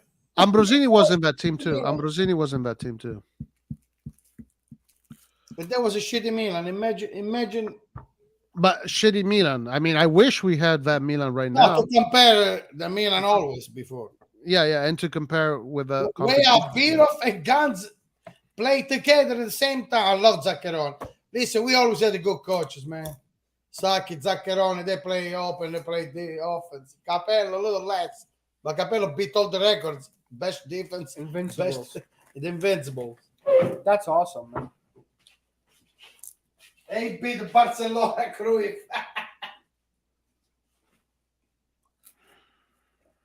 Desai. Di Marzio. Di Marzio from Marzio. Marzio. Oh yeah. Di Marzio, new name, Roy. Check it out. What is Yeah, it? Inter already contacted him. Di Marzio, breaking news, guys. We got Di Marzio. Let's see what he says. It's some pronounceable name players or some unpronounceable. It's Portuguese. Okay, yeah, we already saw this guy yesterday. Si valuta Fiorentina del Benfica. He's a midfielder. Oh my God! I heard it 3 days ago. That's a boat. We were after that guy. You know how much he cost? 40 million. How they say this bullshit? This guy cost 40 million. We don't you guys remember we were after him like 3-4 years ago? Yeah, I saw we were, but this news came out a few days ago too. But That guy's not to spend 40 million for that guy, please. Listen, in Italy is another world. I want to see players that play in Italy. Gattuso allenatore. What's SPL? Scottish Saudi. Premier League? Oh no, Saudi. Wow. Gattuso gonna go coach him in Saudi League. Yeah. Gattuso's smart, man. His wife got a restaurant. His father-in-law. Let's see what Carlo has to say. You know, I forgot. We have to go to Virdis. You know Pietro Paolo Virdis, he got a restaurant Where? in Milan, I think. It's Milan players, ex-players, they go there. I forgot. I mean, I didn't stay long in Milan, so I gotta go see Virdis, man. He came from Juventus, he was old. He won the league against Napoli. That's what the older players do. They score goals. Roy, bring Hans in. Roy. Yeah, give me a second, man. All right, sounds good. Damn, we are screwed. I'm trying to find him. Like, unironically, we're screwed, guys. All right, let's go. Hans, I sent you the link. If you want to join, give us your takes on everything. And then we close because today the news is over. No more news for today. Was he on Top Gun movie? Ice. Hans. Oh, it's us. Okay. Roy, like, this is like a comedy, right? It's like a tragedy, but also at the same time, like, No, I said I'm going to repeat it a million times. I still think there's a lot of room to build a really good roster. And it's hard for me to believe that they won't. It's really hard for me to believe that they won't. This is right now we have to go through this bullshit, but eventually things are going to start moving, right? what do you mean? What do you mean by good roster? Yeah, like a roster that will be competitive for next year. But which players are we talking? Because we're not going to be getting any good players that you think. I don't know. Maybe we are. Like I'm not predicting the future here. I don't have a crystal ball. Now, I understand if you want to connect the dots, it might seem like we won't.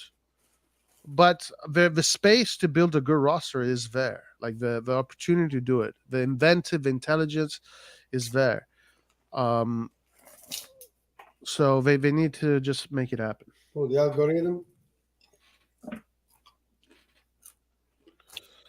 Hey, Roy, I got really mad the Tonali story because for me they could have sold Magnan, Leao, all of them. I don't give a shit.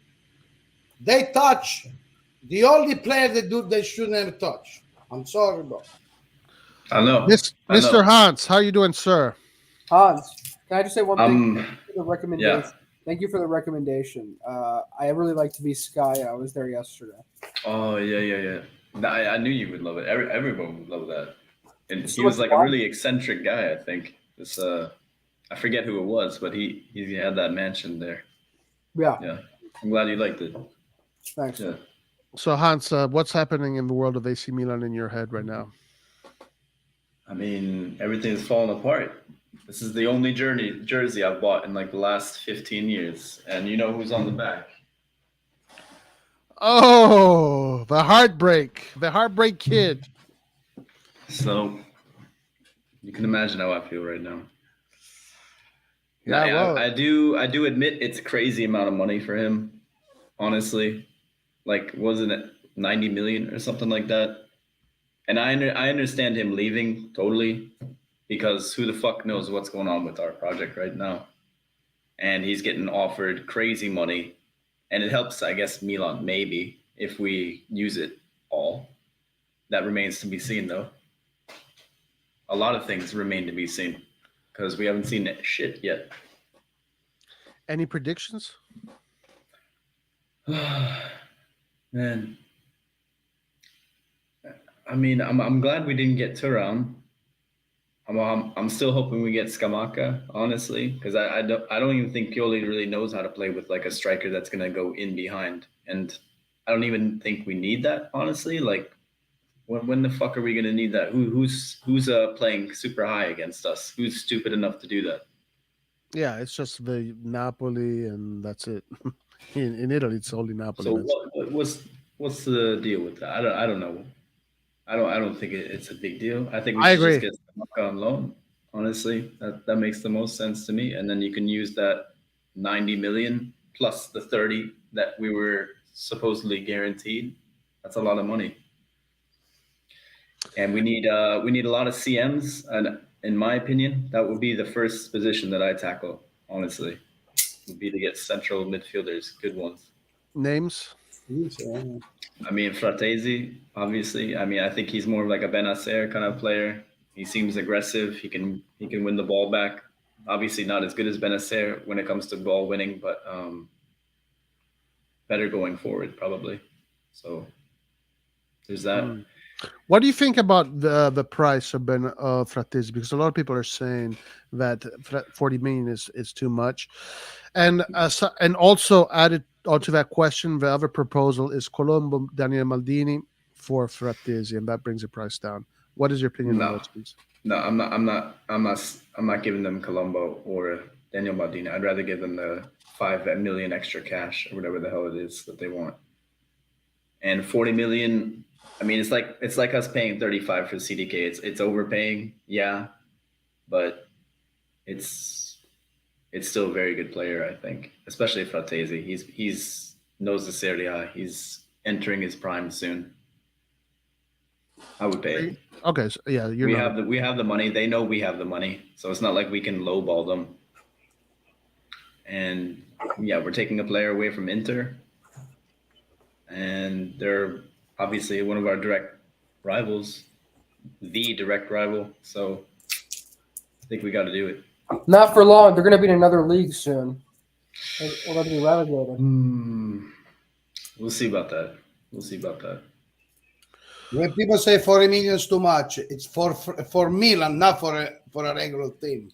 40 million is too much for Milan. And they know we have money. They know we just sold Tonali, so it's like you can't lowball them. You can't. We're the only team in the universe. They know we have plenty of cash. I mean, we got the Saudi money now. What do you call it? We're profitable. We're the only team in the world that don't have a problem with the be under like debt. That as well. We don't have debt. But there for Inter, the price set for Inter is 35 million plus a player. So it's 40. They're asking 40 million value to Inter as well.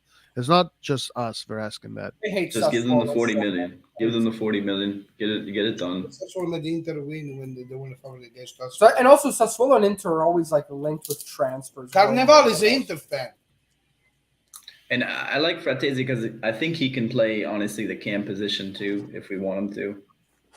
Like, I think he's that attack-minded and he's that good at, like, shielding the ball.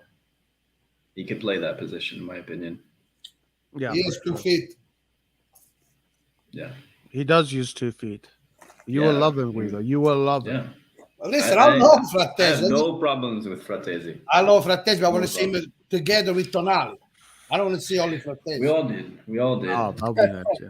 That would have been the ideal thing. And Frattesi maybe one plays day, three maybe games. Tonali flops at Newcastle. Maybe he comes back for half the price. Who knows? Guys, In 2 I'm sorry. years. I still can't believe my eyes. Like I cannot believe he's a Newcastle player. I mean, Like, it was a mega offer. It was a mega offer. It still hasn't sunk in, man. What's the next campaign of the movie? Oh yeah. Santiago Nunez. I have a question for you, Hans. No, in the next Yeah, show. If let's say Tonali was in another team, how much would you pay for him? probably like 50. Well, Roy, and I agree with Hans. I'll pay less. Yeah, Tonali, exactly. Tonali. I mean, I think he's worth more than Frattesi. 400 million. Yeah, because the whole market is just there's so much inflation. So we got a good deal from it, and Tonali, he's gonna be rich as fuck, and I don't know. I'm hoping he flops there and then he just comes back, on loan with like option to buy or something like that Also, for we have a half the price. We have a 10% resale, so we can get him on a discount if we buy him. Oh, Milan, That as well. Yeah. Buy Tonali back. In the So I'm hoping it's not farewell forever, and then he just takes the the wage cut. He comes back here, takes a nice wage cut, and we're the ones laughing, basically. That's my fairy tale ending. Yeah, but under who? Under Redbird? Well, I don't even. Do they even exist? Because basically, right now, it's just like they're firing everybody and everyone's leaving. No one's doing any work, really. It seems nobody's coming in. That's for sure. So I don't know. I don't even know who the fuck owns us. Nobody owns us right now. I heard the Inter want to buy Moncada. Probably. He's probably going. But yeah, we need the central midfield, I think, sorted out the most. I was looking at the stats this season on what's the site, SofaScore. Hey guys, And if you look, yeah. sorry, keep going. But I was just gonna read this interesting stat, but go ahead. yeah, I was looking at stats the other day from SofaScore, and not one of our midfielders was in like the top 100 players for winning balls back, for like tackles, for anything. And you would see other midfielders from all over the place in there. And who's at the top of the list is Hjulmand. He's at the top for everything when it comes to those in Serie A. stats. In Serie A. Yes. I think that would be the guy to get. Honestly, this is what I've been saying that too for a long time. I would do he has this leadership too. Captain Lecce. with the sale of Tonali. This is what I would do. I would get Frattesi, who would be the replacement for Benacer, and I would get Hjulmand, who would be the replacement for Tonali. That's exactly what I would do. Yep. Guys, And that was then linked you to probably other get one teams. more as well, in my opinion. You need a couple more, in my Hey opinion. Roy, Yeah. listen to this. Let me just read you some of these transfers that happened in the past few years. Man City for midfielders spent 75 million for KDB, 70 million for Rodri. Real Madrid spent 80 million for Tchouaméni, 60 million on Modric Kroos. Chelsea spent 40 million on Conte, 45 million on Kovacic. United spent 70 million on Casemiro, 65 million on Bruno Fernandes. So I feel like the point is that 80 million for Tonali that's a great deal. Like, Yeah, and that's why I'm also saying 40 million for Frattesi is not that much, guys. Like, I don't think we should be complaining about 40 million for Frattesi. 40 million for Frattesi. Look at Conte. They spent 40 million for Conte, more or less. So right now, who are the midfielders that are available in this price range that can actually guarantee you like a good player? It's him. That's it. I would do this. Tonali, sell. You get Hojlund and Frattesi, so you cover tactically, you cover those positions. Also, that Koulibaly kid, Lassana Koulibaly, that could be interesting too. Probably cheaper than Hojlund. But if the data says that Hoylman had the best recovery stats. That's all I need to know. That's all I need to know. So Hoylman is the guy you want to get to bring you that defensive midfield grit. He replaces Tonali. Frattesi is the guy that brings you the quality, like the Benacer, blah blah. So you got him. And then that's how you spend the Tonali money. With the Tonali, you get two players. You sell one player, but you bring one player out, but you bring two in. And then let's see, with the other money, with other operations we can do, offload Origi and Rebic and give them the rest of the money that you, not but a portion of the rest of the money that you have for Goulet.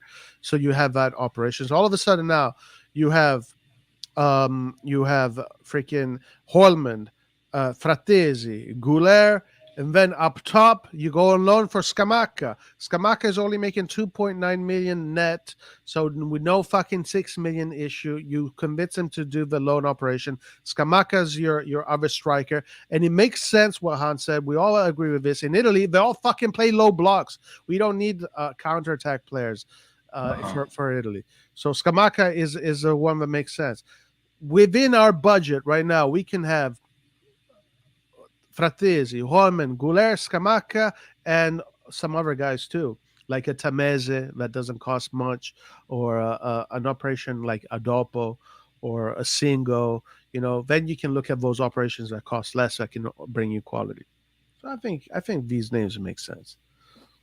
Yeah, and I mean, getting those players, we're still gonna have plenty of money left over, honestly, if we're gonna use all the transfer money from Tonali and the 30 that we're supposedly guaranteed. That's like all these transfers, that's probably maybe, I don't know, like it's not even 100 million, I think. Yeah. So we should still have like 20 million left over, in my opinion. And also, do not discount the fact that we might be selling another player. Yeah. Even though the news today said that we won't, but I don't believe that. I think if the opportunity, I think it's going to be someone that's expiring in 2026. I don't know if it's Mike or Teo or who it's going to be, but somebody. Yeah, probably Teo. Yeah, probably. And that makes sense too. If they're going to give us trip, well, I wouldn't do that immediately. No, I'm just saying both of them are expiring 2026. Yeah, yes, both of them do expire 2026. But I think Teo is the logical one to choose out of those two to let go. Especially if an offer comes in for like 100 million. Like that's crazy money. He is the best left back in the world, but it is a left back also. So and the problem is how would that you we missed out. The problem is that we missed Ndika already. He was the fucking guy that we should have got from the fucking beginning, like I said. Because that would have given us a guy that can play center back, a guy that can play left back. He's left-footed. He would have been perfect. Obviously he wouldn't get the same attacking numbers as Teo. He doesn't have that same style, but like we really missed out with him. I don't know who I would get to replace Teo immediately. I would say Udogie, but I don't think he can come. Udogie just signed. Yeah, exactly. He's at Tottenham. I mean, man, I don't know. He's stuck there now. That's just as bad as us, basically. If you want a player that is similar to Theo Hernandez, that is, I don't know what the market looks like, but João Felix is one of them. Like these offensive fullbacks. Spinazzola is one of them. Kerkez. Kerkez is one of them. No, we can't go back there. I saw someone said today that Kerkez is being linked to Lazio. Yep, he's going to come back and fuck us. I know. Gvardiol is a center back, but Gvardiol is way out of our budget. Yeah, that's crazy. No. I mean, there's a few Italian left backs, like you got VT, but I mean, he's nowhere near Teo's level. Let's be honest. Let's be real. I mean, Theo is like literally either if he's not best, he's second best. Maximum, he's third best. So we're talking about if you want to be an asshole, he's top 3. If you want to be generous, he's the first. If you want to be realistic, he's probably 1 or 2 in that position on the world. So yeah, Puli's really gonna have to work on his attacking play if he loses Teo. Like, that left side is gonna look very different then, and he can't just rely on raw athleticism to just drive forward. I mean, unless we get someone crazy fast like Theo, but I mean, we already have Bilal Touré. He's got the speed. He just doesn't know how to play football like Theo. So it's not all about athleticism, obviously. So I don't know. Valentin's. I like Balotelli. That's Guido's favorite player, Bilal Touré, man. Don't talk shit about He Bilal played Touré. only one game on 11 and he scored a goal. So Guido, are you saying that if he played 10 games, he'd score 10 goals? No, maybe 5. But besides that, it's not a goal. Hernandez, Maybe it's not a classic left back. Balotelli goes to the wing and cross. That's what I want to do from a left back. I never see from Hernandez. he's like a Serginho kind of. Yes, bravo. And we have Giroud, one of the best header in the world. So why we don't cross for this guy? But hold on, Guido. But realistically talking, no jokes. I'm not trolling, no joking. Like Bilal Touré is someone that does not really do many crosses. Like he doesn't do risky passes. He's very safe in the Many way he times you plays. saw Balotelli playing all game. Maybe only once he played all game. I mean, the times I saw him, it was Yeah. you don't see him do many crosses. You don't see him do many crosses. He never takes on his player. He will do some interesting runs into space. I give him that. But offensively with the ball, he never takes on the player and he never puts himself in position to cross the ball in.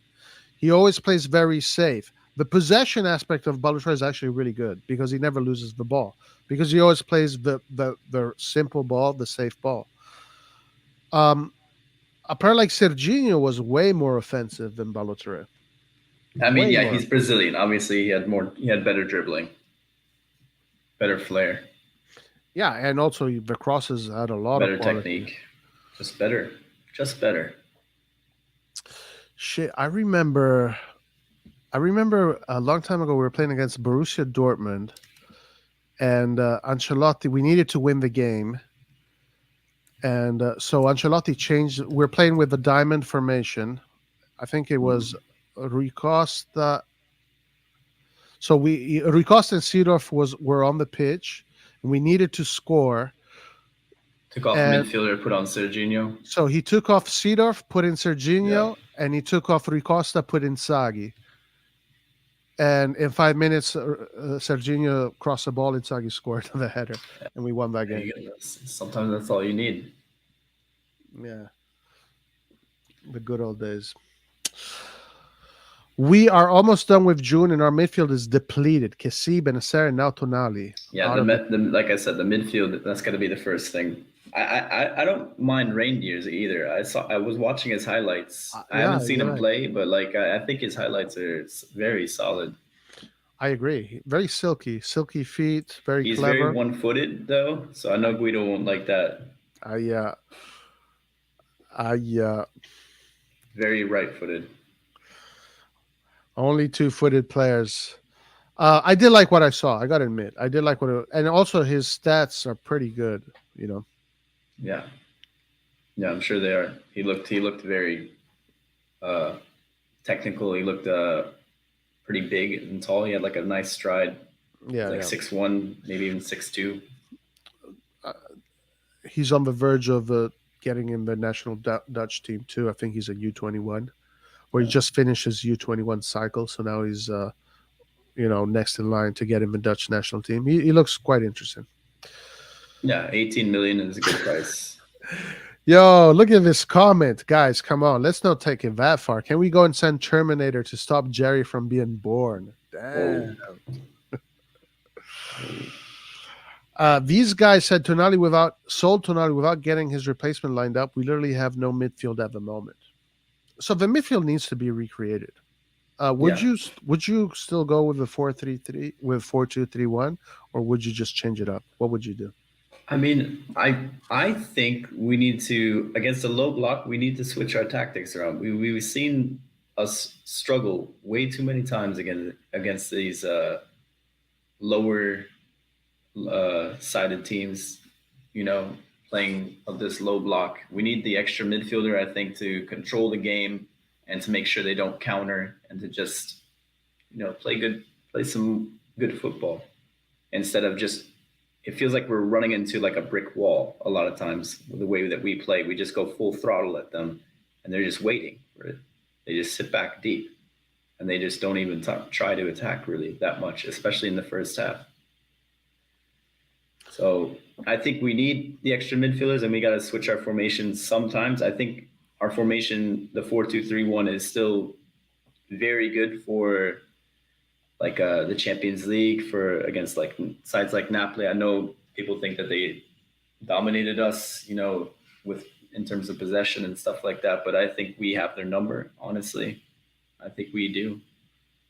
Especially if Teo stays, or if Tonali had stayed as well. I don't know what it's going to be like now, but I think the formation it's good, because I think if you go man to man against them 4-3-3, they're gonna wreck you, honestly, because they just have better players, better technical players, and they understand the movement. They're better coached as well, or they were at least. And I guess Spalletti is leaving. Maybe some other players are leaving from them as well, but definitely Napoli last season. I think it would have been the wrong choice to go 4-3-3 against their 4-3-3. I don't think we're ready for that kind of game. Yeah, let's see who we get. What do you think of Arda Güler? What's your opinion on this guy? And I mean, he's been a wonder kid in the video games for a while now. In the video games, also. In the video games, he's been a wonder kid for sure on Football Manager. So yeah, I think he's definitely going to be a big deal, and whoever gets him for 17.5 million is going to be very, very, very, very happy for many reasons. I don't know if you were here. I guess not, but there was a report earlier suggesting that Fenerbahce wants to get Origi and Rebic. Yeah, I saw that. I read it. Yeah, so give him Origi and Rebic, and us, since they want a little bit more. Okay, actually, someone said here. So okay, let me redo this.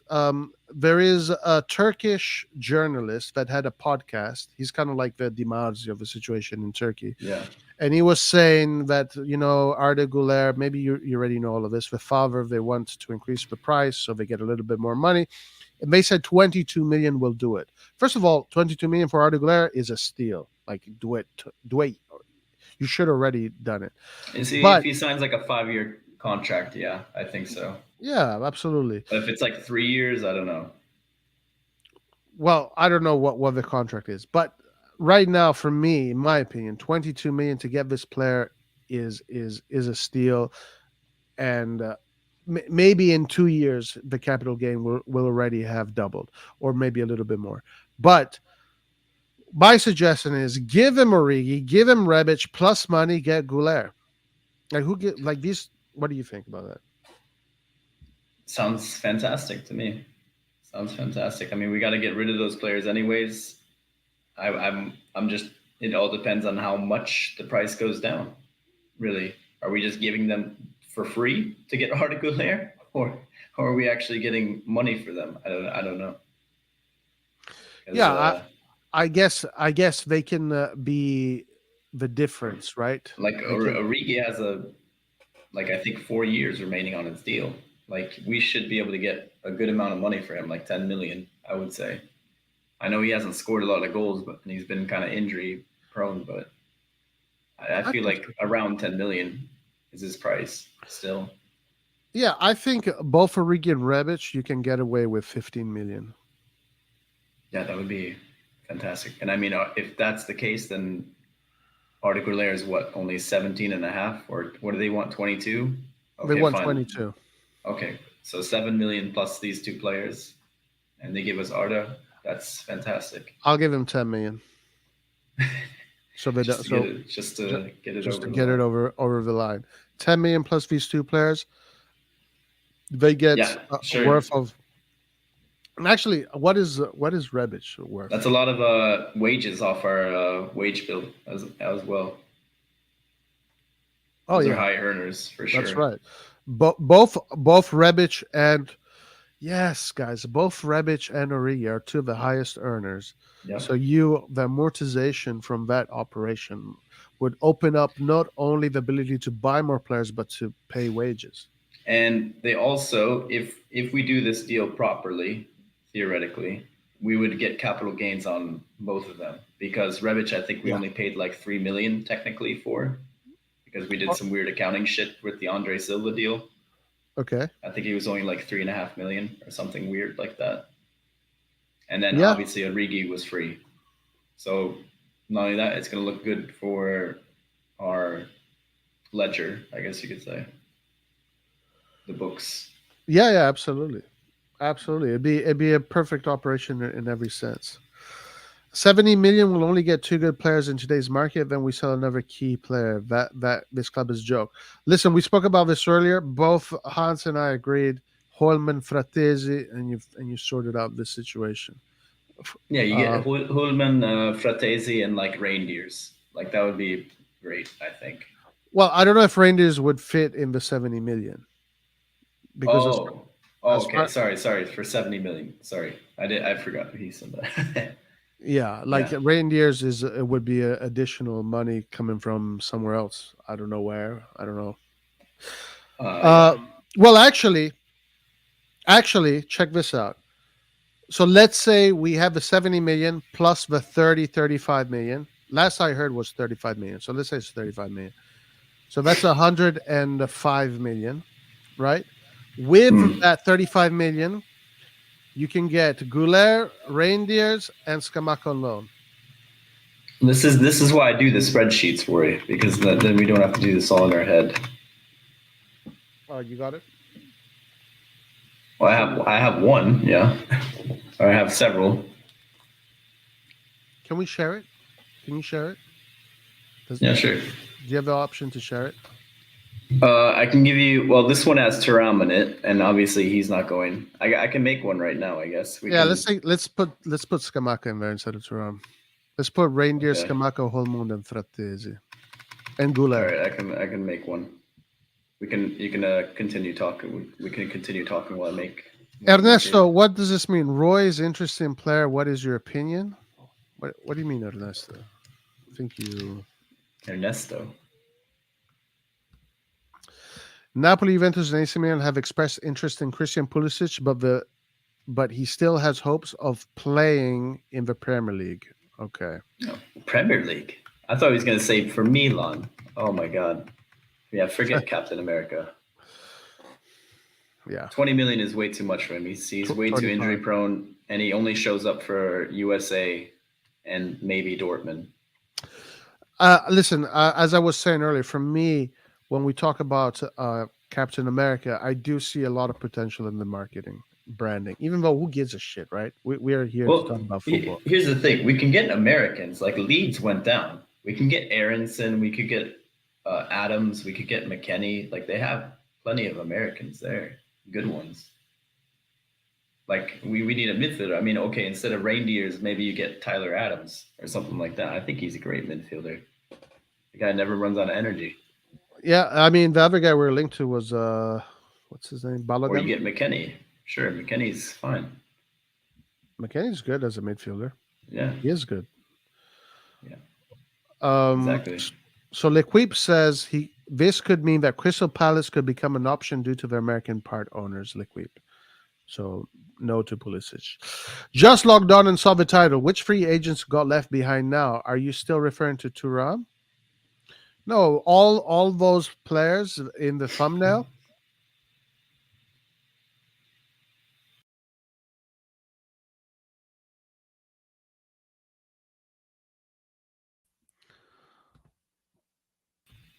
All of those guys right there, we lost those guys. Like those are the guys we lost. We lost Tiazman, we lost Turam, we lost Indika, we lost Gundogan, we lost Arar. So who's next? Kamada. We're gonna lose Kamada too. All the other players that were free agents were way beyond our reach. Like who was it? Sorry, Benzema, Messi, and whoever the fuck not. So it was like the summer of opportunities turned out to be the summer of shit.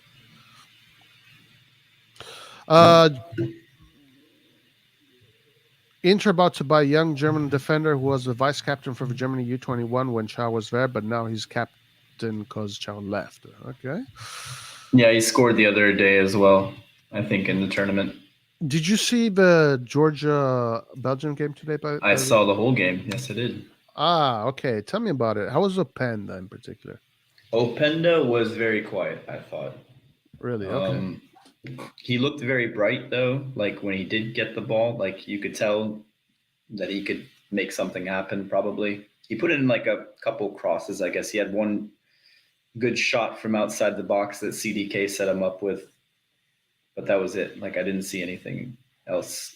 Like, at the beginning of the game, they were trying to cross the ball to him, and he's too small to get on the end of things, really. So I don't know what their game plan was. I don't understand that, really. Got you. What about the CDK? CDK was good. I thought he did his thing. He was pressing well. They didn't have him, I guess, go back as far usually, but I mean, if he had to, he would go all the way back to his area as well. He had, I think, a shot blocked, and then he took one with his weaker foot, and it kind of shanked it a little bit. It wasn't that bad though. And then, yeah, a lot of running, a lot of pressing, backtracking, and he had some good interplay with his teammates. Like I said, he almost had an assist with Openda. They should have had a penalty kick as well, Belgium. He set up a nice 1-2 with I think it might have been Ramazani or whatever his name is. Was it a clear penalty? Oh yeah, it was so clear. How do they not have the VAR, dude? The whole thing that they don't have the VAR. You know what? This whole thing that the U21s don't have goal line technology in the VAR is such a letdown that I almost don't even care anymore about what's going to happen in this tournament, because I know for a fact that a lot of these games are going to be decided on bad calls. I mean, we're back in 2002 now, 2002 World Cup. Yeah. Yeah, exactly. I mean, it's kind of interesting though. It's like a throwback to the old days, you know? Right, back to the Middle Ages, essentially. Yeah. We have some news here. Desna Nice. says Chelsea have sent a loud and clear message to Romelu Lukaku, telling him he must secure a permanent transfer for around 40 million this summer. AC Milan and Al Hilal have both presented offers. What is going on? I don't even know. This leaves me speechless, guys. This leaves me speechless. Are we really trying to do this? Are we really trying to go for Lukaku? I really hope not. I don't even think he would agree to it, honestly. Like, why? Why would he want to come to Milan? Wouldn't he rather be at Chelsea? Like, does he not see what's happening to Milan right now?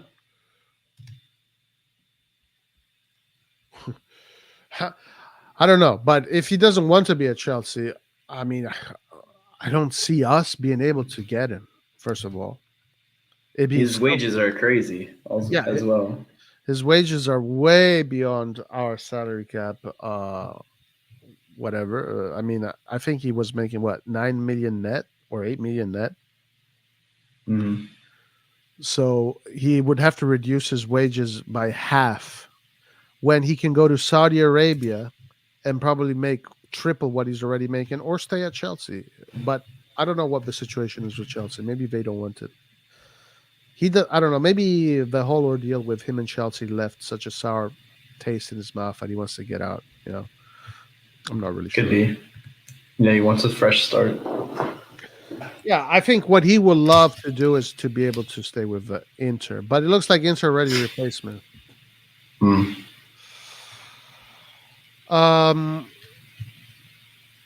Roy, would you go for Rabiot on a free? What do you think? That is interesting. How old is he? 28. He's not even that old yet. It's interesting. Yeah. I think it's interesting. Absolutely. I would Yeah. rather get Ullman, I think, but yeah, Rabiot, plenty of experience. He's not that old. He's 28. He's in his prime. I don't think he's that injury prone, or is he? No, I don't think so. He was for 100% Juventus's best midfielder this season. There's no doubt about that. There you go. Okay, so I have some news here. Milinkovic-Savic agent is saying they like him in Saudi Arabia, but he wants to stay in Italy. That's from his agent. That's what he said. Seems like Juventus is going to get him somehow. Yeah, that's where everything is leading towards Juve. Yeah, all roads lead to Juve. All roads lead to Juve, guys. No roads lead to Milan. Would I go for Rabiot? Listen, the only issue with Rabiot is again the wages. He makes more money than any of our players in AC Milan. So, and plus, if he's free, he's probably going to ask for more. So, I think it kind of becomes an obsolete question. For Mercato reports, Maldini almost signed Baldanzi and Berardi, but everything was put on hold when Maldini was fired. Bruh. He wanted to. How much is Berardi going to Lazio for? I'm not sure. Like there's not ever since those Berardi rumors came out, nothing else has really come out. There's no. I didn't. Oh, okay. So it's not official, anywhere near official yet. No, it was more like one of those DiMarzio rumors kind of thing, you know. Okay. Because I mean, that's crazy if they do get him. Like that's a serious transfer. Oh yeah, for sure. Like I never would expect Claudio Lotito to pay that kind of money. Yeah, there's probably some exchange going on. Maybe I'm assuming Cancellieri maybe goes towards Sassuolo. Maybe. Yeah, maybe some players to exchange. True. Yeah, maybe that's what we're thinking of. So another news here: Lozano looks like he's leaving Napoli, and they're thinking about replacing him with either Goulet, Kubo, Japanese guy. Do you know him? Oh yeah. Good. Takefusa Kubo. He was bought by Barcelona. He was one of their best players in the academy, and then something happened with like his visa, and he had to go back to Japan. And when he was like 14, 15, he was basically starting in like the third division in Japan. And then he went to Real Madrid after that. And he's been on loan ever since. Oh, okay. So it looks like Napoli is interested in Kubo. Yeah, so he's another wonder kid, essentially. And you saw who got Liu Kang. PSG. Yeah, I told you. That kid is good. Yeah, listen, I never I was just like, his name just reminds me of a Mortal Kombat character. He's definitely out of Mortal Kombat, but he's got the moves too. Yeah, if PSG got him, then excellent. And they got Endure as well, of course. But is that official? Yep, it's official. That's official. Yeah. No way. I read it a few days ago. Yeah, he's there. So we fucked up with that one too. That would have been a perfect free midfielder, Italian as well, to help us out with getting Italians in the team, because we're losing one. So we don't want to have a team full of Primavera players in the Champions League squad. And I do agree with you and Nathan that we need more of a DNA like that, honestly. That's going to help us out in the long run, for sure. Yeah, for sure. I think it's always been part of. I think I'm finished with it now. This is kind of just like a draft I threw together that only spends about 30 million net, potentially, I guess. and then we cut our wages bill by like 8 million. So All right. Let's see Daddy Jerry will be very happy with this one, I think. Let's see. Yeah. I don't know how I'm gonna save this though. Or Do you see an option to share the screen on your side? present. Yeah, present. Huh. Okay. Share screen. There we go. Okay. Yeah. Select a window. This window? So whatever your thing is. Yeah, let me check and see. No, not that one. Yeah, here we go. Allow. Okay. Do you see All it? right, there we go. So let's check it out. Magnan, Sportiello, Jungdal. Those are the goalkeepers. And I think Jungdahl is leaving. I can change that to somebody else, but it's not important right now. So yeah, so Magnan. What? But this wage is what? Is what he's making This right now? our wage bill at the start of last season, according to Capology, it was about 87.92. Okay. Like with all the wages, I put them in there, and that's gross. I did this in gross.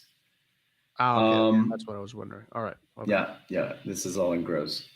So this would save us about 8 million gross, technically. This current wage bill, at least from what we were spending at the start of last season, and that's with Leao and Benacer's renewal, because we were spending crazy money on Dest and Bakayoko, Origi, Rebic, players that did nothing for us. So if we get rid of those kinds of players for, let's see, I said we could sell them for maybe 15 million, Rebic and Origi. So if we can do that, that'd be fantastic. And how much does this calculate the overall expenditure of purchasing players and net with the outgoing players? Would be net spent would be 29.5 million. Oh shit! Come on, that's easy. Yeah, but this is also assuming that we only pay 17.5 for Arda Güler. So if you want to pay a little bit extra for that, then I guess we go up to like 35 million. Yeah, so the net expenditure is not bad at all. No, and we're adding in I think a really good left-footed defender, Bitshiabu. He's from PSG. He's like a very, very good, tall. He's kind of like Ndika basically, but he's I've heard from about PSG. Yeah, he was breaking into the PSG team, but they think that they have to let him go. Basically, he wants to start somewhere. He wants to start his career, but he's very young still. He's only like 18, but he's super ambitious. So I think like Frankfurt were looking for him because they let Ndika go, and he's very similar to Ndika. Gotcha. So that's what I was reading before, at least. But maybe we could make that happen, hopefully. All right. Okay. So the three goalkeepers, Magnan, Sportiello, Jungdal. Yeah, or something like that. Yeah. So Magnan and Sportiello is really those are the two ones that matter, not the third one. Yeah. But those are the two ones that matter. You can put anybody there. Just hopefully it's not a lot, and we have plenty of money to give up in the wage budget, so it could be anybody really there. Yeah. Then the center backs, we have Beach Shabo, who'll be this guy you're saying, like Ndika kind of. Yeah, the fourth center back or the third, I guess. So Tomori, Chow, Kjaer. So no Gabbia, he's gone in this. Gabbia, I said we could send out on loan to give him experience, but I mean we could keep Gabbia. We have the wage budget. We could keep Gabbia around easily. Gotcha. We could have 5 center backs if we need it. And the 2 right backs would be Calabria and Kalulu. So Florenzi's out, right, in this one? Florenzi, I said we would let go, but we could keep him, I guess, considering we have like so much of a wage budget that we have. We could honestly keep. Gotcha. We could keep Florenzi. Hernandez and Valeri in. Valeri, who remind me of Valeri? Valeri was from Cremonese. I liked him out of all the teams that went down. I felt like he was the Italian that suited our style the most, honestly.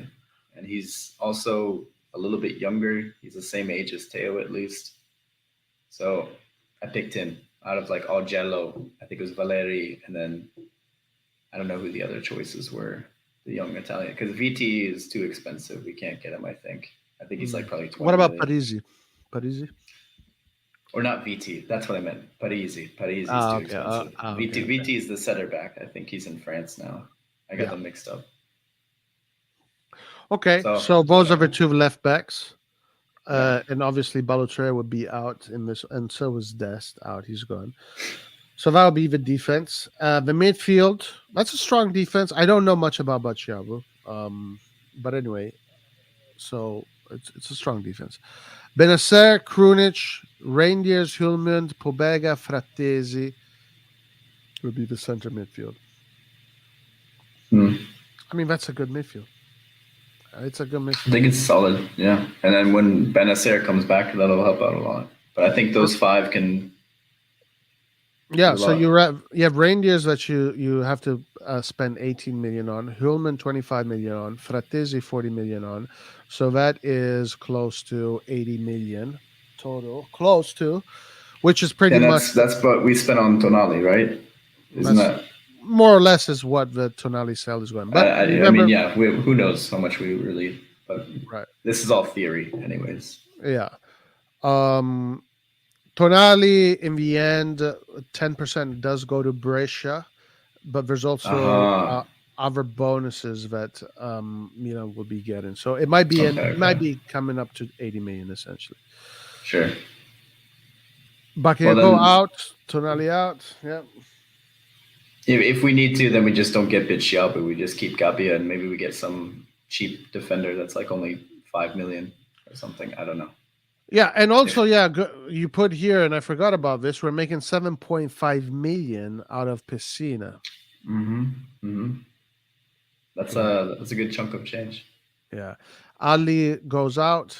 If we, who would Hopefully pay 10 Ali? million. But who would pay 10 million for Ali? That's the reports that I always hear is 10 million. But I agree. I think it'll be probably like loan with obligation or something like that. Yeah, because like And like I said, if we can't get Adley out, then I guess he goes on loan, and then Bicciabu, that doesn't happen. Gabbia stays, something like that instead happens. But I guess this would be the ideal scenario, hopefully, or maybe it's not ideal. Maybe we do want to keep Adley. I don't know yet. Yeah. So Messias out for 5 million. Yeah, I would sell for that in a heartbeat. And then for the attacking midfield role, you have De Keller, Goulet. Let's put the left, because since we are focusing let's pretend we're still doing the 4-2-3-1. So De Keller, Goulet, Zaniolo, Salamakers, Adama Traore, Shaka Traore, Leao. Yeah, that's a solid attacking midfield. That's a very solid attacking midfield. Yeah, I think so too. And then you have Giroud, Scamacca, Colombo. Yeah, up top, Giroud, Scamacca, Colombo.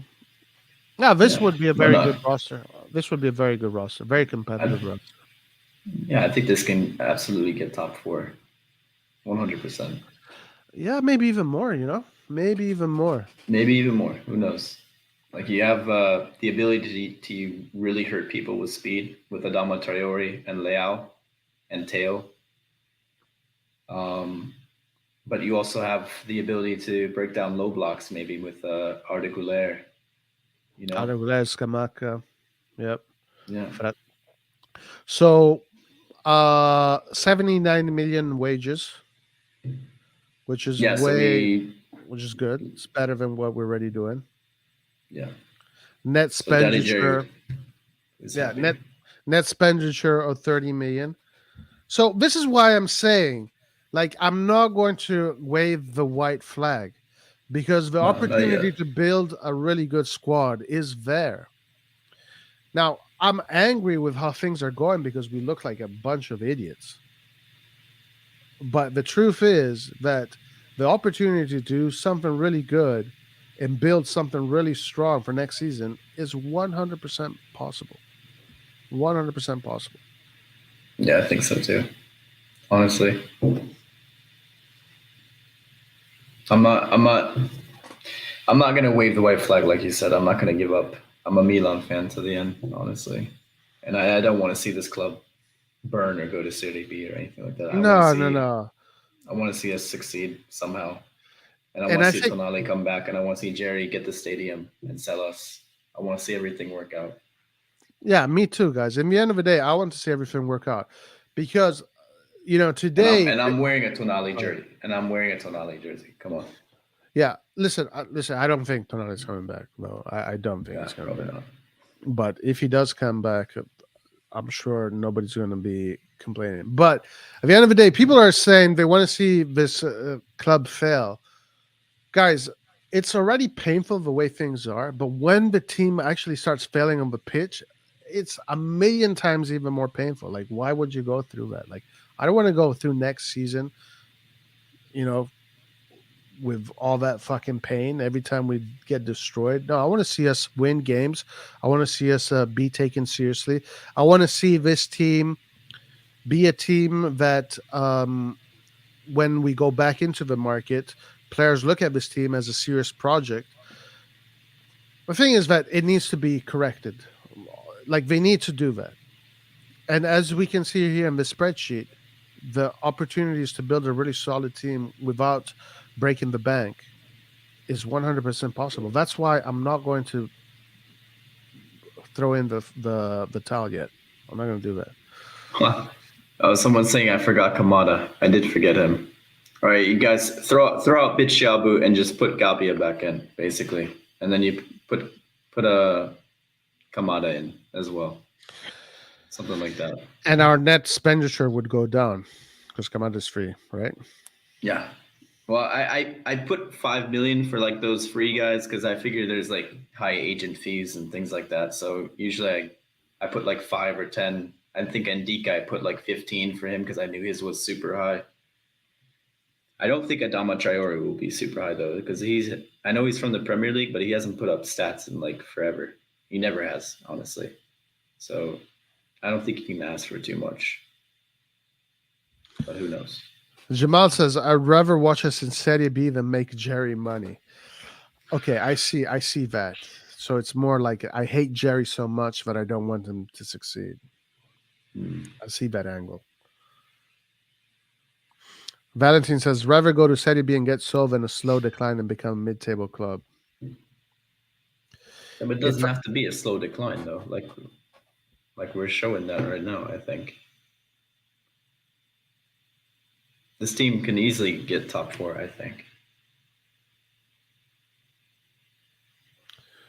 Okay, so here we have breaking news. Benfica asking for more than 40 million for Florentino. I don't know anything about this player. Like, who is this guy? He was linked to us a while ago, and then he went on loan to like Spain and I think France, and he didn't do well. And then he went back to Benfica, and now he's starting to play well again. I think he's like 23 now. Defensive midfielder, Portuguese. He's not worth 40 million. He's if not we're going to worth spend 40 40 million, then just go for Frattesi, damn it. Yeah, exactly. That he is way better than Florentino Luis.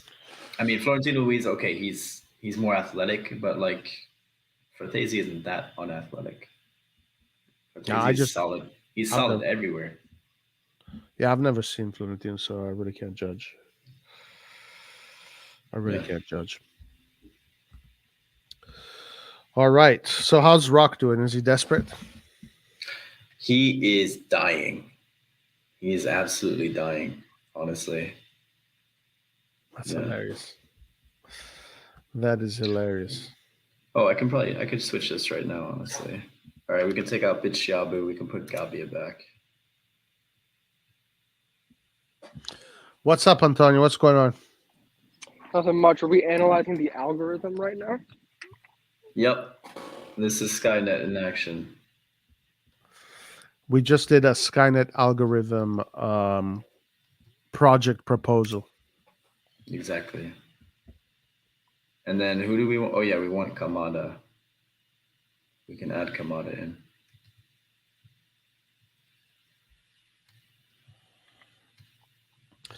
Yeah, Caldara, but it looks like we're going to. No, I Just think released. Caldara I think he's being released. I is think being for released. free. Yep. We can't even get 4 million for him. What a joke. Jamal Maldini wanted to try and get Baldanzi, but this management is not interested. Hmm. And then this means that we spend 10 million less here because before we had Bitshabu, which was 15, and now we have Kamada, which is 5. So now we're only spending like 20 million here, which is like nothing. Yeah. And then our wage bill goes up a little bit, though, but doesn't break the bank. 83. Okay, 83.87.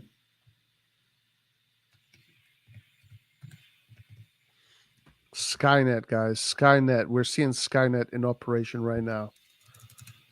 Yep. But this Skynet probably works. Well, the Skynet Jerry has. So we still save 4 million gross with the wages, and we only spend 20 million here. Yeah. And then I don't know what goalkeeper we're gonna have here. Somebody that's not Vasquez, because we have Artigulaire, Kamada, and Tamori as non-EU players. So I don't think we could have Well, Vasquez. Turkish players are considered non-EU. Sorry. I mean, they're not. It's not. They're not in the EU. I would assume so. I don't see how we would have a EU passport. Oh. So Antonio, do It's you the same see? for Tamori? He's English. He's not in the EU, even though England was in the EU before. Brexit. Yep.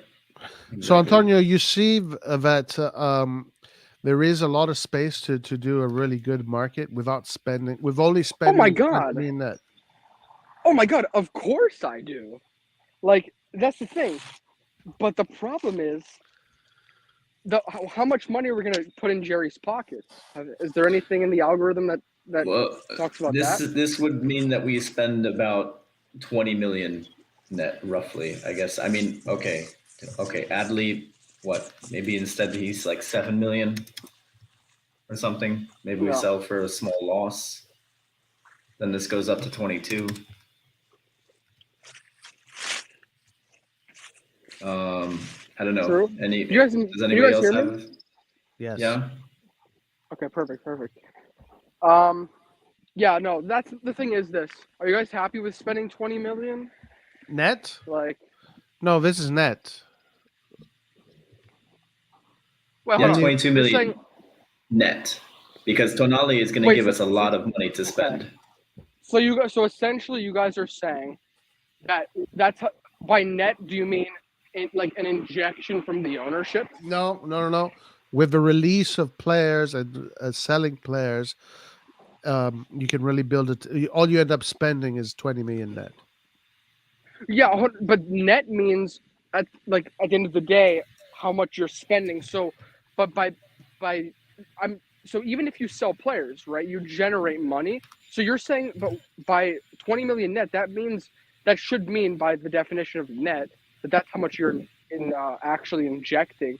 Are you saying that 20 million No. comes from the sale of players? Is what you're saying? No. 20 million is pretty much. You know how we have that 35 million. You know how they say we have that 35 million. Yes. We'd only be spending 25 million in the end of the day. Okay, so yeah, that's what I thought you were saying. So you're saying that's how much that the owners are. Yeah, out of their own money are but if putting you in. look at in this roster, you have Scamacca, you have Goulet, you have Frattesi, you have Holman, you have Zaniolo, you have And you've Adama accounted for Traoré. their wages. I can't see the screen. right now, just because- Yeah. So basically, with the sale of Tonali, Messias, who else? My only problem with some of the things you're saying is, number one, the situations are more complicated, like with Goulet and his family. Also, Yeah, Scamacca. that's Yeah, Getting- of course. getting Of course. This is not taking into account any of that kind of stuff. Yeah, I understand. And then what else did I want to bring up? No, I guess just besides the complications, for me, I'm still a bit pessimistic. I know you guys are gonna think I'm like maybe too pessimistic. I think that with this money from Tonali, he plans to fund the entire. Like, he's not going to invest anything. Like you want to invest 20 million. I don't even think. I mean, I can do That's it on just- hard mode. I can try it like that as well if you want me to, but Yeah, Well, I mean, this of was course, just there's a theory. possibilities. Yeah, Yeah. yeah. I mean, I hope you're right. I hope you're right. I mean- Listen. Everything leads towards that these guys are incredibly incompetent. They have no clue what they're doing, and they're gonna fuck everything up. I get that, and I understand why people think that. I'm just hoping they don't. That's all. That's all it is. I just hoping they don't. And Dude, I I'm love like, how this. Yeah. I love how on the live, Roy, like when this was first happening after Maldini was fired, we were all depressed. Then I was like, guys, there's still a chance we don't sell all of our best players. And now after that happened, I've completely given up, and you're the one who's trying to put hope into the channel. Like it's kind of like. I mean, when one Yeah. person gets depressed and like falls out, somebody else has got to step up. You can't have all the same emotions at the same time. Usually, it doesn't work like that. Yeah. We need a psychologist on this channel. social ASAP. dynamics. Yeah, that's exactly. No, but listen, I mean, the thing is, like, I do see the opportunity to really build a strong squad. Hopefully, I'm just saying, hopefully they can. And if Yeah. they do, then Are great. those players all like I heard Skamaka, Goulet? Are they all? Wait, how old is Holman? What's his age? 20. He's born in '99. Oh, nice. He's Yeah, Leao's as long as age. these guys. The thing is this. What the hell even is the Redbird project? Because up until now, the theory was okay. Forlani, Moncada, Pioli, and Cardinale are going to be able to discuss things together, which is obviously BS because Pioli was calling Thuram.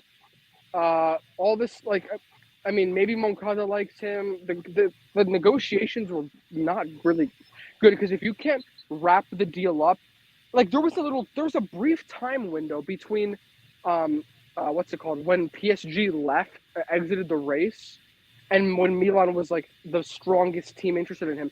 How do you not close the deal? Like I think if Maldini was there, we would have closed it. But so, anyways, for me, the whole like structure that they were reporting that was supposed to be more organized has just like Roy was predicting, is even like it's worse in terms of the organization because now we can't even get things to be finished. So the thing is, and now we're even hearing that Furlani and Moncada are like kind of like, what the hell are we supposed to do with whatever Jerry's plans are? Because I feel like Jerry literally wants to pocket all the money. Like I think, and they're like, well, how are we supposed to like be a functioning team and replace our players after we just sold Tonali? Like they're kind of like confused. So the thing is, what is Jerry's plan? Like, does he actually want to get all like complete like nobodies, like that no one has ever heard about, and just rely on that to be Milan? Like we don't even know what his plan I think is. that's Like, what we he don't- thinks because that's what he did. That's what he did with Toulouse. Because when you're in a club like Toulouse, you have a million options. You know, you have a million options when it comes to a club like Toulouse. But when it comes to a club like Milan, your options are like 4, 3, 5. If you want to keep on being competitive, with Toulouse, you have a million players that could join and play in Toulouse, and you can still achieve your objectives. But when it comes to a team like Milan, completely different story. He took a bite way too big, more than he can Yep. chew. He Which fucked is all, up. and there's nothing Jerry we can do about it. fucked There's up. nothing we can do about it. And there's nothing we can do about it, guys. Basically nothing. I hope and I Moncada don't- sees this. yeah. That's all. I would, at this point, I don't know if you guys would agree. There's not really one good way to handle this, but I just want to see somebody come out and like give a statement against the owners. Just somebody, so that we can, so there's not much grayness anymore, and we get like some clarity, and then we can actually unite the fan base around like someone clearly saying this guy wants to ruin us, like this guy wants to make us like a. I mean, you Europa might League, see like, it if the results are that poor. Yeah. I hope so. for I'm sure. waiting. I wonder what Tonali is gonna write on his like farewell. Like I don't think he's gonna. Maybe he leaves like some hints or something. But this guy is like one of the most. Like, this guy is like. I don't want to like offend anyone, but he's like the Hitler of football right now. Like, what the hell is he doing? The fuck? He's ruining us. Yo, He's like I'm just gonna going off on his like he's like a tyrant. Like, send Maldini a message right now. I'm gonna ask him to do a live appearance. and I mean, everyone here, like Hans, you agree with like this, right? Like, you like it's basically it's all Jerry essentially. Like he's ruining everything. Yeah, Like, 'cause he I is the don't buy king. He is the king. Yeah, And I don't yeah. even know if Moncada and was ready for this at all. I don't think he got any Yeah, briefing. and I don't buy the people who are like, I knew this was gonna happen. There's people who like as soon as like we sold Tonali were like, but you guys like you still haven't learned the economy and Italy and the Serie A's like financial issues. I knew people were gonna go to that stupid excuse right away. Yes, the Serie A's financial issues. Sorry for the background noise. The Serie A, yes, they have a lot of issues. But what were we doing these past 3 years? We made ourselves profitable while keeping our best players, and you just sold a player who was most attached to Milan. So that I mean, I don't believe he's a mercenary. I'm sorry, you can say I'm speculating, but you just sold one of the people who's most attached to us. He easily could have stayed, and we didn't need to sell him because we're not in debt like Inter. There's no need to sell him. It's not about buying players; it's about we develop them and we keep them. That's all we're asking. So it's not about like competing. Yes, he got more wages, but I don't think he left for wages only. If Maldini was still here, he would have stayed. And people who deny that are just like that really bothers me because what was like look at the trend we were on. Everyone was happy. Like there has been offers for players like Teo, but they've rejected them like because they want to stay with us. They renewed with us. So like what the hell? People really don't believe that Maldini made a difference. That these guys are just gonna regret or actively regressing us back. Like, oh my god, it's awful. Yeah, it's We insane. can't even get a deal done anymore. Now we're just gonna go around moneyballing for random people. I mean, no offense to that guy, the Almada player that we've been linked with, but 7 goals, 2 assists is not very promising. And you're gonna come into Serie A and be given a bunch of responsibilities. Like, Who? come Kamada? on, like, no, the guy from Almada, like the striker, like in Spain. I don't know what his name is. Oh, Like El Bilal. that guy That from kid? Mali, from Mali, Yeah, that's a the African total. player. That's a total Moneyball Kalulu kind of operation. So Yeah, so very difficult for that to be. That's like a super gamble. That's a huge gamble. exactly. So that's the thing. So that's all we can afford apparently, because we're not going to go in. Because yes, we have the money, right? The thing is, we're not going to spend the money. Like I just don't Well, believe hold that, 'cause on. we've never. You think we're not going to spend the money? Yeah, but Okay, Roy, come on, you know this guy, bro. but Listen. I know you want to be optimistic, Roy. no, If you had but to bet, what would you bet on? I bet that we are going to spend the money. We do. So, and why is that? Like, what gives you the optimism? Because how else are you going to run a football club? Like you have to. You have no choice. I mean, are we going to show up with no players? The thing is, we can get. I think he's going to go for free players. He's going to go for people who are like, who knows, like 10 million max. Like, they're saying Chukwueze. Who wants to get Chukwueze? Is it Moncada? Like, who's behind Chukwueze? Because if Chukwueze, you tell me you got to spend money to get Chukwueze. exactly. So you think Jerry wants to spend 30 to 40 million on a player? Maybe that's why they're arguing right now. Because Moncada's like, okay, we just cleared this money. You said we had to sell him. So what's going on here? Like, are we not going to invest it again? I think he probably is telling them to try not to invest a lot of that money back and to do what they can without it. He's probably like saying spend as little as possible. Listen, that is just so crazy for me to think that that's what he's actually thinking about, man. But dude, I'm just okay. I know I could be like I'm just going off on like how I'm feeling. I know it's speculation, but everything about this guy points to make this simple truth: make as much money as possible, and do the bare minimum. Like we don't, like you said, even with a 20 million net spend, you can do a lot. So he's probably thinking, okay, if we maybe like look at if you take the total amount of money we made from Tonali, we can find some either free transfers or loans or like some formulas to get decent players and to kind of fill the gaps in the team. Like, and he just expects Pioli to just take these new players and turn them into whatever. I mean, I don't know. I think that's what he's thinking about doing. I just because Yeah, you might be right, my man. You might be right. I'm just saying, all this guy cares about is profiting and selling the club in the future for a lot of money. I mean, in the interview, he was like, they asked him like, "What are you thinking? How do you like approach an exit strategy for like these teams?" And this wasn't in the same interview you watched. I watched another one that he did, and he was just like, "If everything goes to plan, we're going to expect a lot of people to be interested in buying the club." Because what he's going to do is he's going to make the club have essentially like no debt, be super profitable, and he's going to get the stadium eventually if that's what he wants to do. So that Milan is essentially like a blank slate for someone with a big fan base, for someone to come in and just like that, not have to worry about after they spend the fee, he gets his money, and then you have sort of like this club that you can build off of. Yeah. That's what. Then we can get bought off by some Russian oil giant or something like that. The oligarchs. Yeah. Yay. Yes. That's the plan for him. Maybe Abramovich comes back after the war and he buys. He's going to come back from the dead after the war. I would do it. I want to bring Roman to my club, dude. Anyways, yeah, but so that's what he's trying to do. And so just once again for me, if he can. Like you can't think about the perspective of getting results, replacing Tonali. That's not the mindset that you have to think about. From now on, get into his mindset.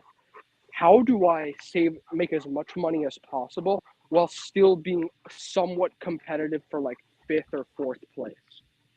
That's his mindset. So and like you just said, there's flexibility to do that without investing all of the money, like Hans just said, do it on hard mode, for example. Like that's what he's thinking right now. And I'm sure that's even more extreme. I can do one on hard mode. So what's the challenge? What's Antonio's challenge? Well, my point is this. My point is that I'm not saying it's impossible, but I'm saying he's gonna do the bare minimum. I'm gonna mute my mic. I'm sorry. It's like for sure, he's gonna do the bare minimum. I mean, 20 million is basically the bare minimum. After us getting to the fucking semifinals, being in the Champions League 3 years in a row, having no debts. But that 20 million last year and not spending fucking anything, only spending 35 million. Are you kidding me? Like we should have so much money. But according to that spreadsheet, 20 million is really good. Well, yeah, 22 million around there. I mean, this is really good. We're getting 80 million from Tonali, if that's really the case. And we gotta make some sales. We gotta make some other sales. We gotta get rid of Adli. We gotta get rid of Macias, Rebic, Origi. We gotta make some sales. Wait, Hans, I have a question. In your calculation though, are you just putting the 80 million that we made from Tonali in like as part of our to be like all of that to be reused? Is that what you're doing? Yeah, that's what I'm saying. Like we're gonna use everything, and then we're gonna come out to being maybe about 22 million net expenditure. So in the end, all he is spending, he's actually gonna pocket the 10 million extra that he thought he was gonna spend. At the end, he just spends 20 million in the market. You still build a badass team, and then that 10 million that he put in the beginning of the market, he puts that in his pocket and he does his coke parties. Easy. Not only that, he would save 4 million on wages probably. And he'd be saving 4 million on wages, yeah. So at the end, he's making money. Let me hit you with this, though. That could very well be true. I'm not saying that's what after we sold Tonali, I was thinking, okay, that's what's going to happen because he has to fund our Mercato with that money. So that could very well be true. That's like the bare minimum he could do right now to be like a somewhat serious owner. Now, this is what I think, though. I don't think I'm convinced that he's just going to reinvest all of the Tonali money. I think that he's going to try to cut try to pocket as much of it as he can. I don't think it's a given that we just reinvest that money. That's what I'm concerned Yeah, about. I know. Yeah. Like so that's like not a given for me. Like logically it should be, but this guy's doesn't think the same way we do. He's not right now. We're all like trying to get over the Tonali loss. We're all trying to try to salvage the team. He's not worried at all. All he wants to do is patch up a few holes, just get a bunch of young people and just throw them into the team, and let Pioli deal with it like a yes man. That's what he's thinking. So, and it's all about the figures on the paper. So in the end, you think he is going to spend less than what he gets? Yep, I don't think he's going to invest any money. I think he's just going to rely on. I think he's going to rely all on the Tonali sale, maybe, and then use maybe over half or more than half of the money to get a few players, and then get some more free players, some really really cheap players, and then even either spend nothing net, or even spend even less, or even make money from sales, because maybe he doesn't even spend all of the Tonali money. But I am That's what sure. I think. I am sure that even Billy Bean knows that in order to make more money, you have to make the Champions League. Yeah, So exactly. he has to build a competitive team that can guarantee him the Champions League. I think he thinks he can do it without spending at all. But why would he think that though? Why would he think he finished 5th place this season? Because this is the thing. He looks at Tonali, and here's what you guys are really not gonna like. This is my perspective. He looks at Tonali as one player, like we talked about yesterday, who has a lot of quantity, not a lot of quality. He has quality for our purposes. I'm just saying that's the way he looks at him. Like we said, passion. Didn't he have 9 assists or something, Tonali? Yeah, I think he had 8 assists. 8 assists or something. But I mean, that's quality. It is. I'm saying he has quality, but I think I'm just saying, look at our big players: Leao, Magnan, Theo Hernandez, and Tonali. Tonali probably has the least quality out of those, even though I wouldn't want to sell him compared to some of those players. I'm just saying, from that perspective, and passion and loyalty to the badge isn't a metric that can be analyzed, like we talked about yesterday. He looks at him, he says, let's sell this one player. Then, eventually, he's going to sell all of the rest of the players, like that I just named, but maybe slowly.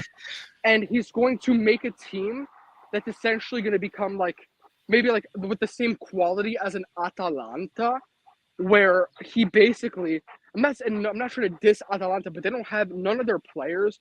Maybe Papu Gomez in his prime a few years ago, but today none of their players have anywhere near the quality of our big 4 or 5 that we just had. So he's going to make a team like that. And mark my words, it's going to be a team like that where basically they're competitive. They have a system, and they're mainly youngsters, and it's all about scouting and bringing in. They're just going to keep cycling players like Atalanta. That's what he's going to do, because he doesn't need these superstars for his vision. That's my point. He's going to sell them. You don't think he and needs the pocket the money. Champions League for his vision? You don't think he needs the Champions League? But he thinks he can do it without the superstars, because all he has to do is make the 4th place. He doesn't need to try to fight to Yeah, but if win he anything. doesn't make 4th place, then reality is going to hit him in the face. And he loses 40 guess million what? probably at least. Here's the funny thing. Is it though? Because he's not spending any money. He's literally taking all of the revenues that the team is making during I know that he'd lose a bit of money because he could be making more if they're in the Champions League, but it's not like he can take a year without Champions League if it happens, go to the Europa League, and then maybe invest a little bit more. But dude, this guy is we're in a great financial situation for him, so he's not risking anything. There's no risk, to be honest with you, he's not. Yes, he has the loan to pay off, but the team is very profitable. So we can still, and he's selling our players to make even more money. Dude, by selling all these players in the next few years, he's easily going to pay back his loan. That's my point. I mean, sure. That's what I think is going to happen. Listen, I hope it doesn't happen, but that's what I'm getting from him. Yeah, so that's Theo is going to be sold for sure. Theo will be sold. I assume Mike will be sold. I don't think he'll renew. I assume Tomori is 100% going to be sold. He's another one that's in 2026. So yeah, all those guys are gonna go for sure. Salah makers might go as well. I mean, he's on low wages, but he's a 2026 player as well. We'll see. We'll see who he's able to renew. Maybe he can renew Salah because he's on low wages. We'll see And what happens. by doing this, he's going to diminish our status as a big club, which we have fought so hard to get back.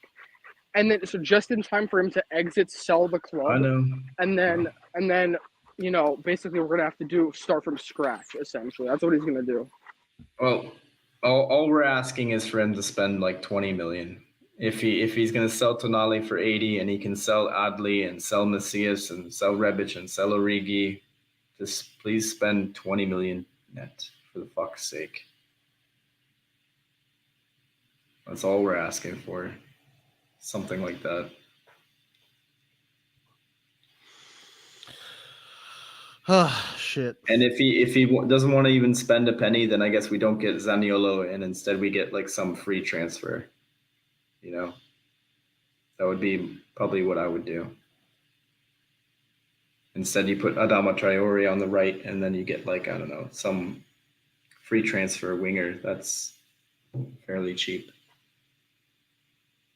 I mean, we're already saving a bunch on the wage budget potentially, and it's only 22 million. So hopefully that's enough. We'll see what he does though. So far, nothing. Yeah, guys, listen. I'm sorry for the pessimism. I've lost like all hope. I've been destroyed this summer. Last summer, I barely made it through. Just like with the Maldini getting fired talks and spending like barely anything, and the CDK situation, which I'm not. Listen, CDK, what happened? Not saying I wasn't against the move when it happened. I'm not going to say like I knew he wouldn't do well the first year. It is what it is. This year, I felt like we really needed that improvement to kind of. We were so close to pushing. We just were lacking a lot of depth, and I thought that it was very fixable in one summer, and then all of this happened, and we're basically restarting from zero. So I can't even describe to you how frustrated I am. So that's kind of what's clouding my judgment. But I'm no longer going to have any optimism for this guy because he doesn't deserve any optimism. And I'm also not going to take any news links seriously because it's all in shambles right now because no one knows. Like they're not, dude. Even the people who he thought he could trust or like could get his vision, like Forlani Moncada, are like, they're like, wait, seriously? Like, are you sure you want to like basically completely like destroy the team essentially? Like But they what don't if even you're like wrong? they have to get on the same page. If I'm wrong, then I guess what would happen is he basically invests. Then our budget could be like what, like a total after the Tonali sale, like 90 million, 100 million. You guys are saying so we'd have a budget of 100 million. Yeah, then we would basically get a right winger. We'd get a good striker, names that we know, names that are somewhat decent, and then at least three midfielders. Maybe no, three central, like deeper midfielders, or like just central midfielders, kind of whatever you guys want to define, and then like one more attacking central midfielder, and we'd patch up all the holes in the team. We'd sell the players that aren't good, and we'd get more depth, like that, like the way we were doing. But selling Tonali already tells me that they're not going to do that because we would never have done that.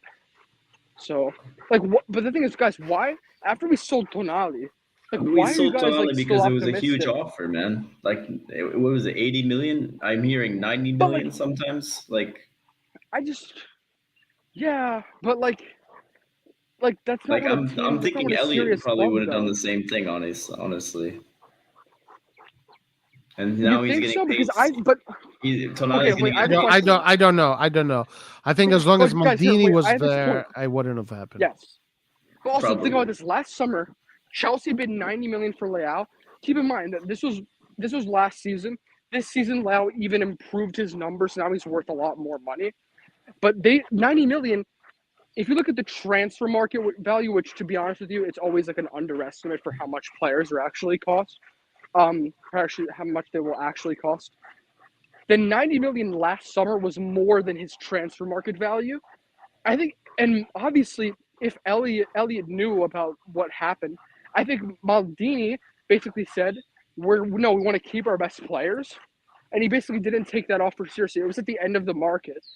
And so he basically said no, and he didn't even like entertain the idea for the transfer. So the thing is this, I think that this is just my theory.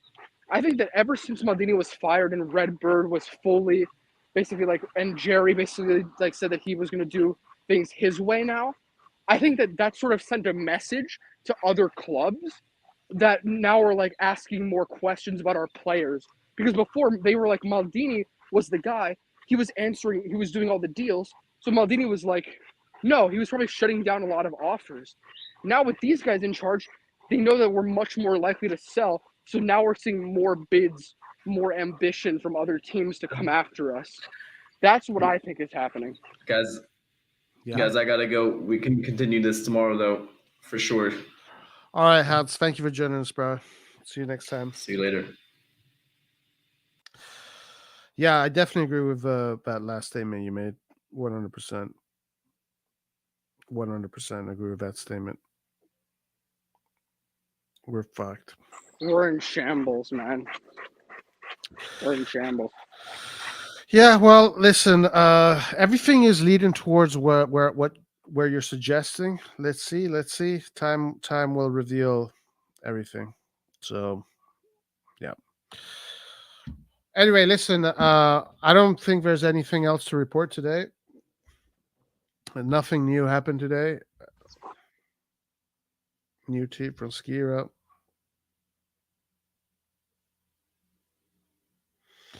Yeah, Roy.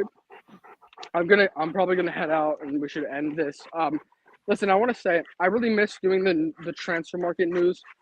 I would like I just don't feel like you said. First of all, there's no news right now to talk about. Second of all, we're getting basically whenever there is news, it's terrible news. So it's like, what's the point? I like coming in to talk to you guys because I don't really have many people around me that are big Milan fans. So it's like, what the hell? But every time we come in, it's just the same depression. So I don't really know like what to think about the future. I don't know. Hopefully things like kind of go the way of like reinvesting Tonali's money and trying not to destroy and reset everything completely. But I don't think I can believe that just now. So hopefully I'll be around, but I don't know. I don't know if it's good for me to keep like talking about the news, man. Well, listen, the news needs to be reported, whether it's shit or whether it's bad. So, I hear you. I definitely understand what you're saying. Al momento il Milan non ha presentato offerte per il portoghese nonostante Moncada lo segue da diverso tempo regarding Florentine. So no offers. But anyway, we reported everything there is to report today. We shall see what happens. We shall see what happens tomorrow, day by day. It's ugly, guys. Things are looking ugly, especially today with that whole ordeal that just came out there on Twitter there with Milan. But yeah, anyway, I think that's it for today, guys. I appreciate everybody being here. Appreciate everybody. Make sure you click the like button on your way out. Make sure you subscribe and do all that good stuff. We will see you tomorrow for another edition of Milan News. And till the next one, Antonio, thank you. I'll see you next time. Alla prossima. Arrivederci and ciao. Ciao, ciao. Peace out.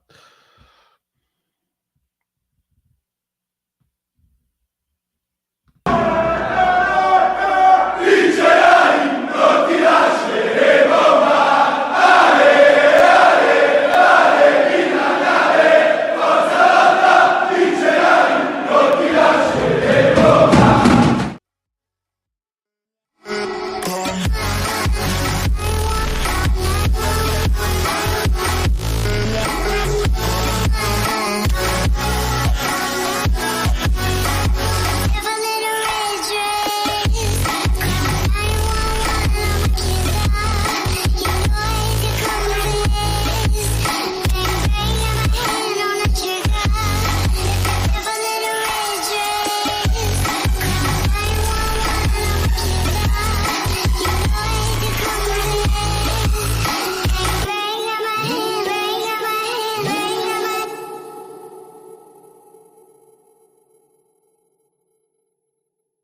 red dress.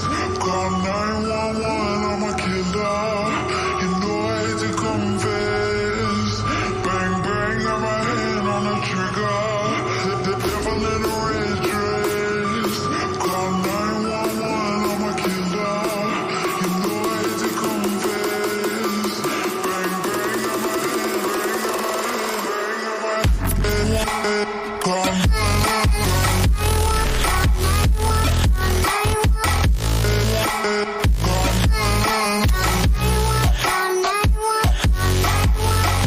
Yeah.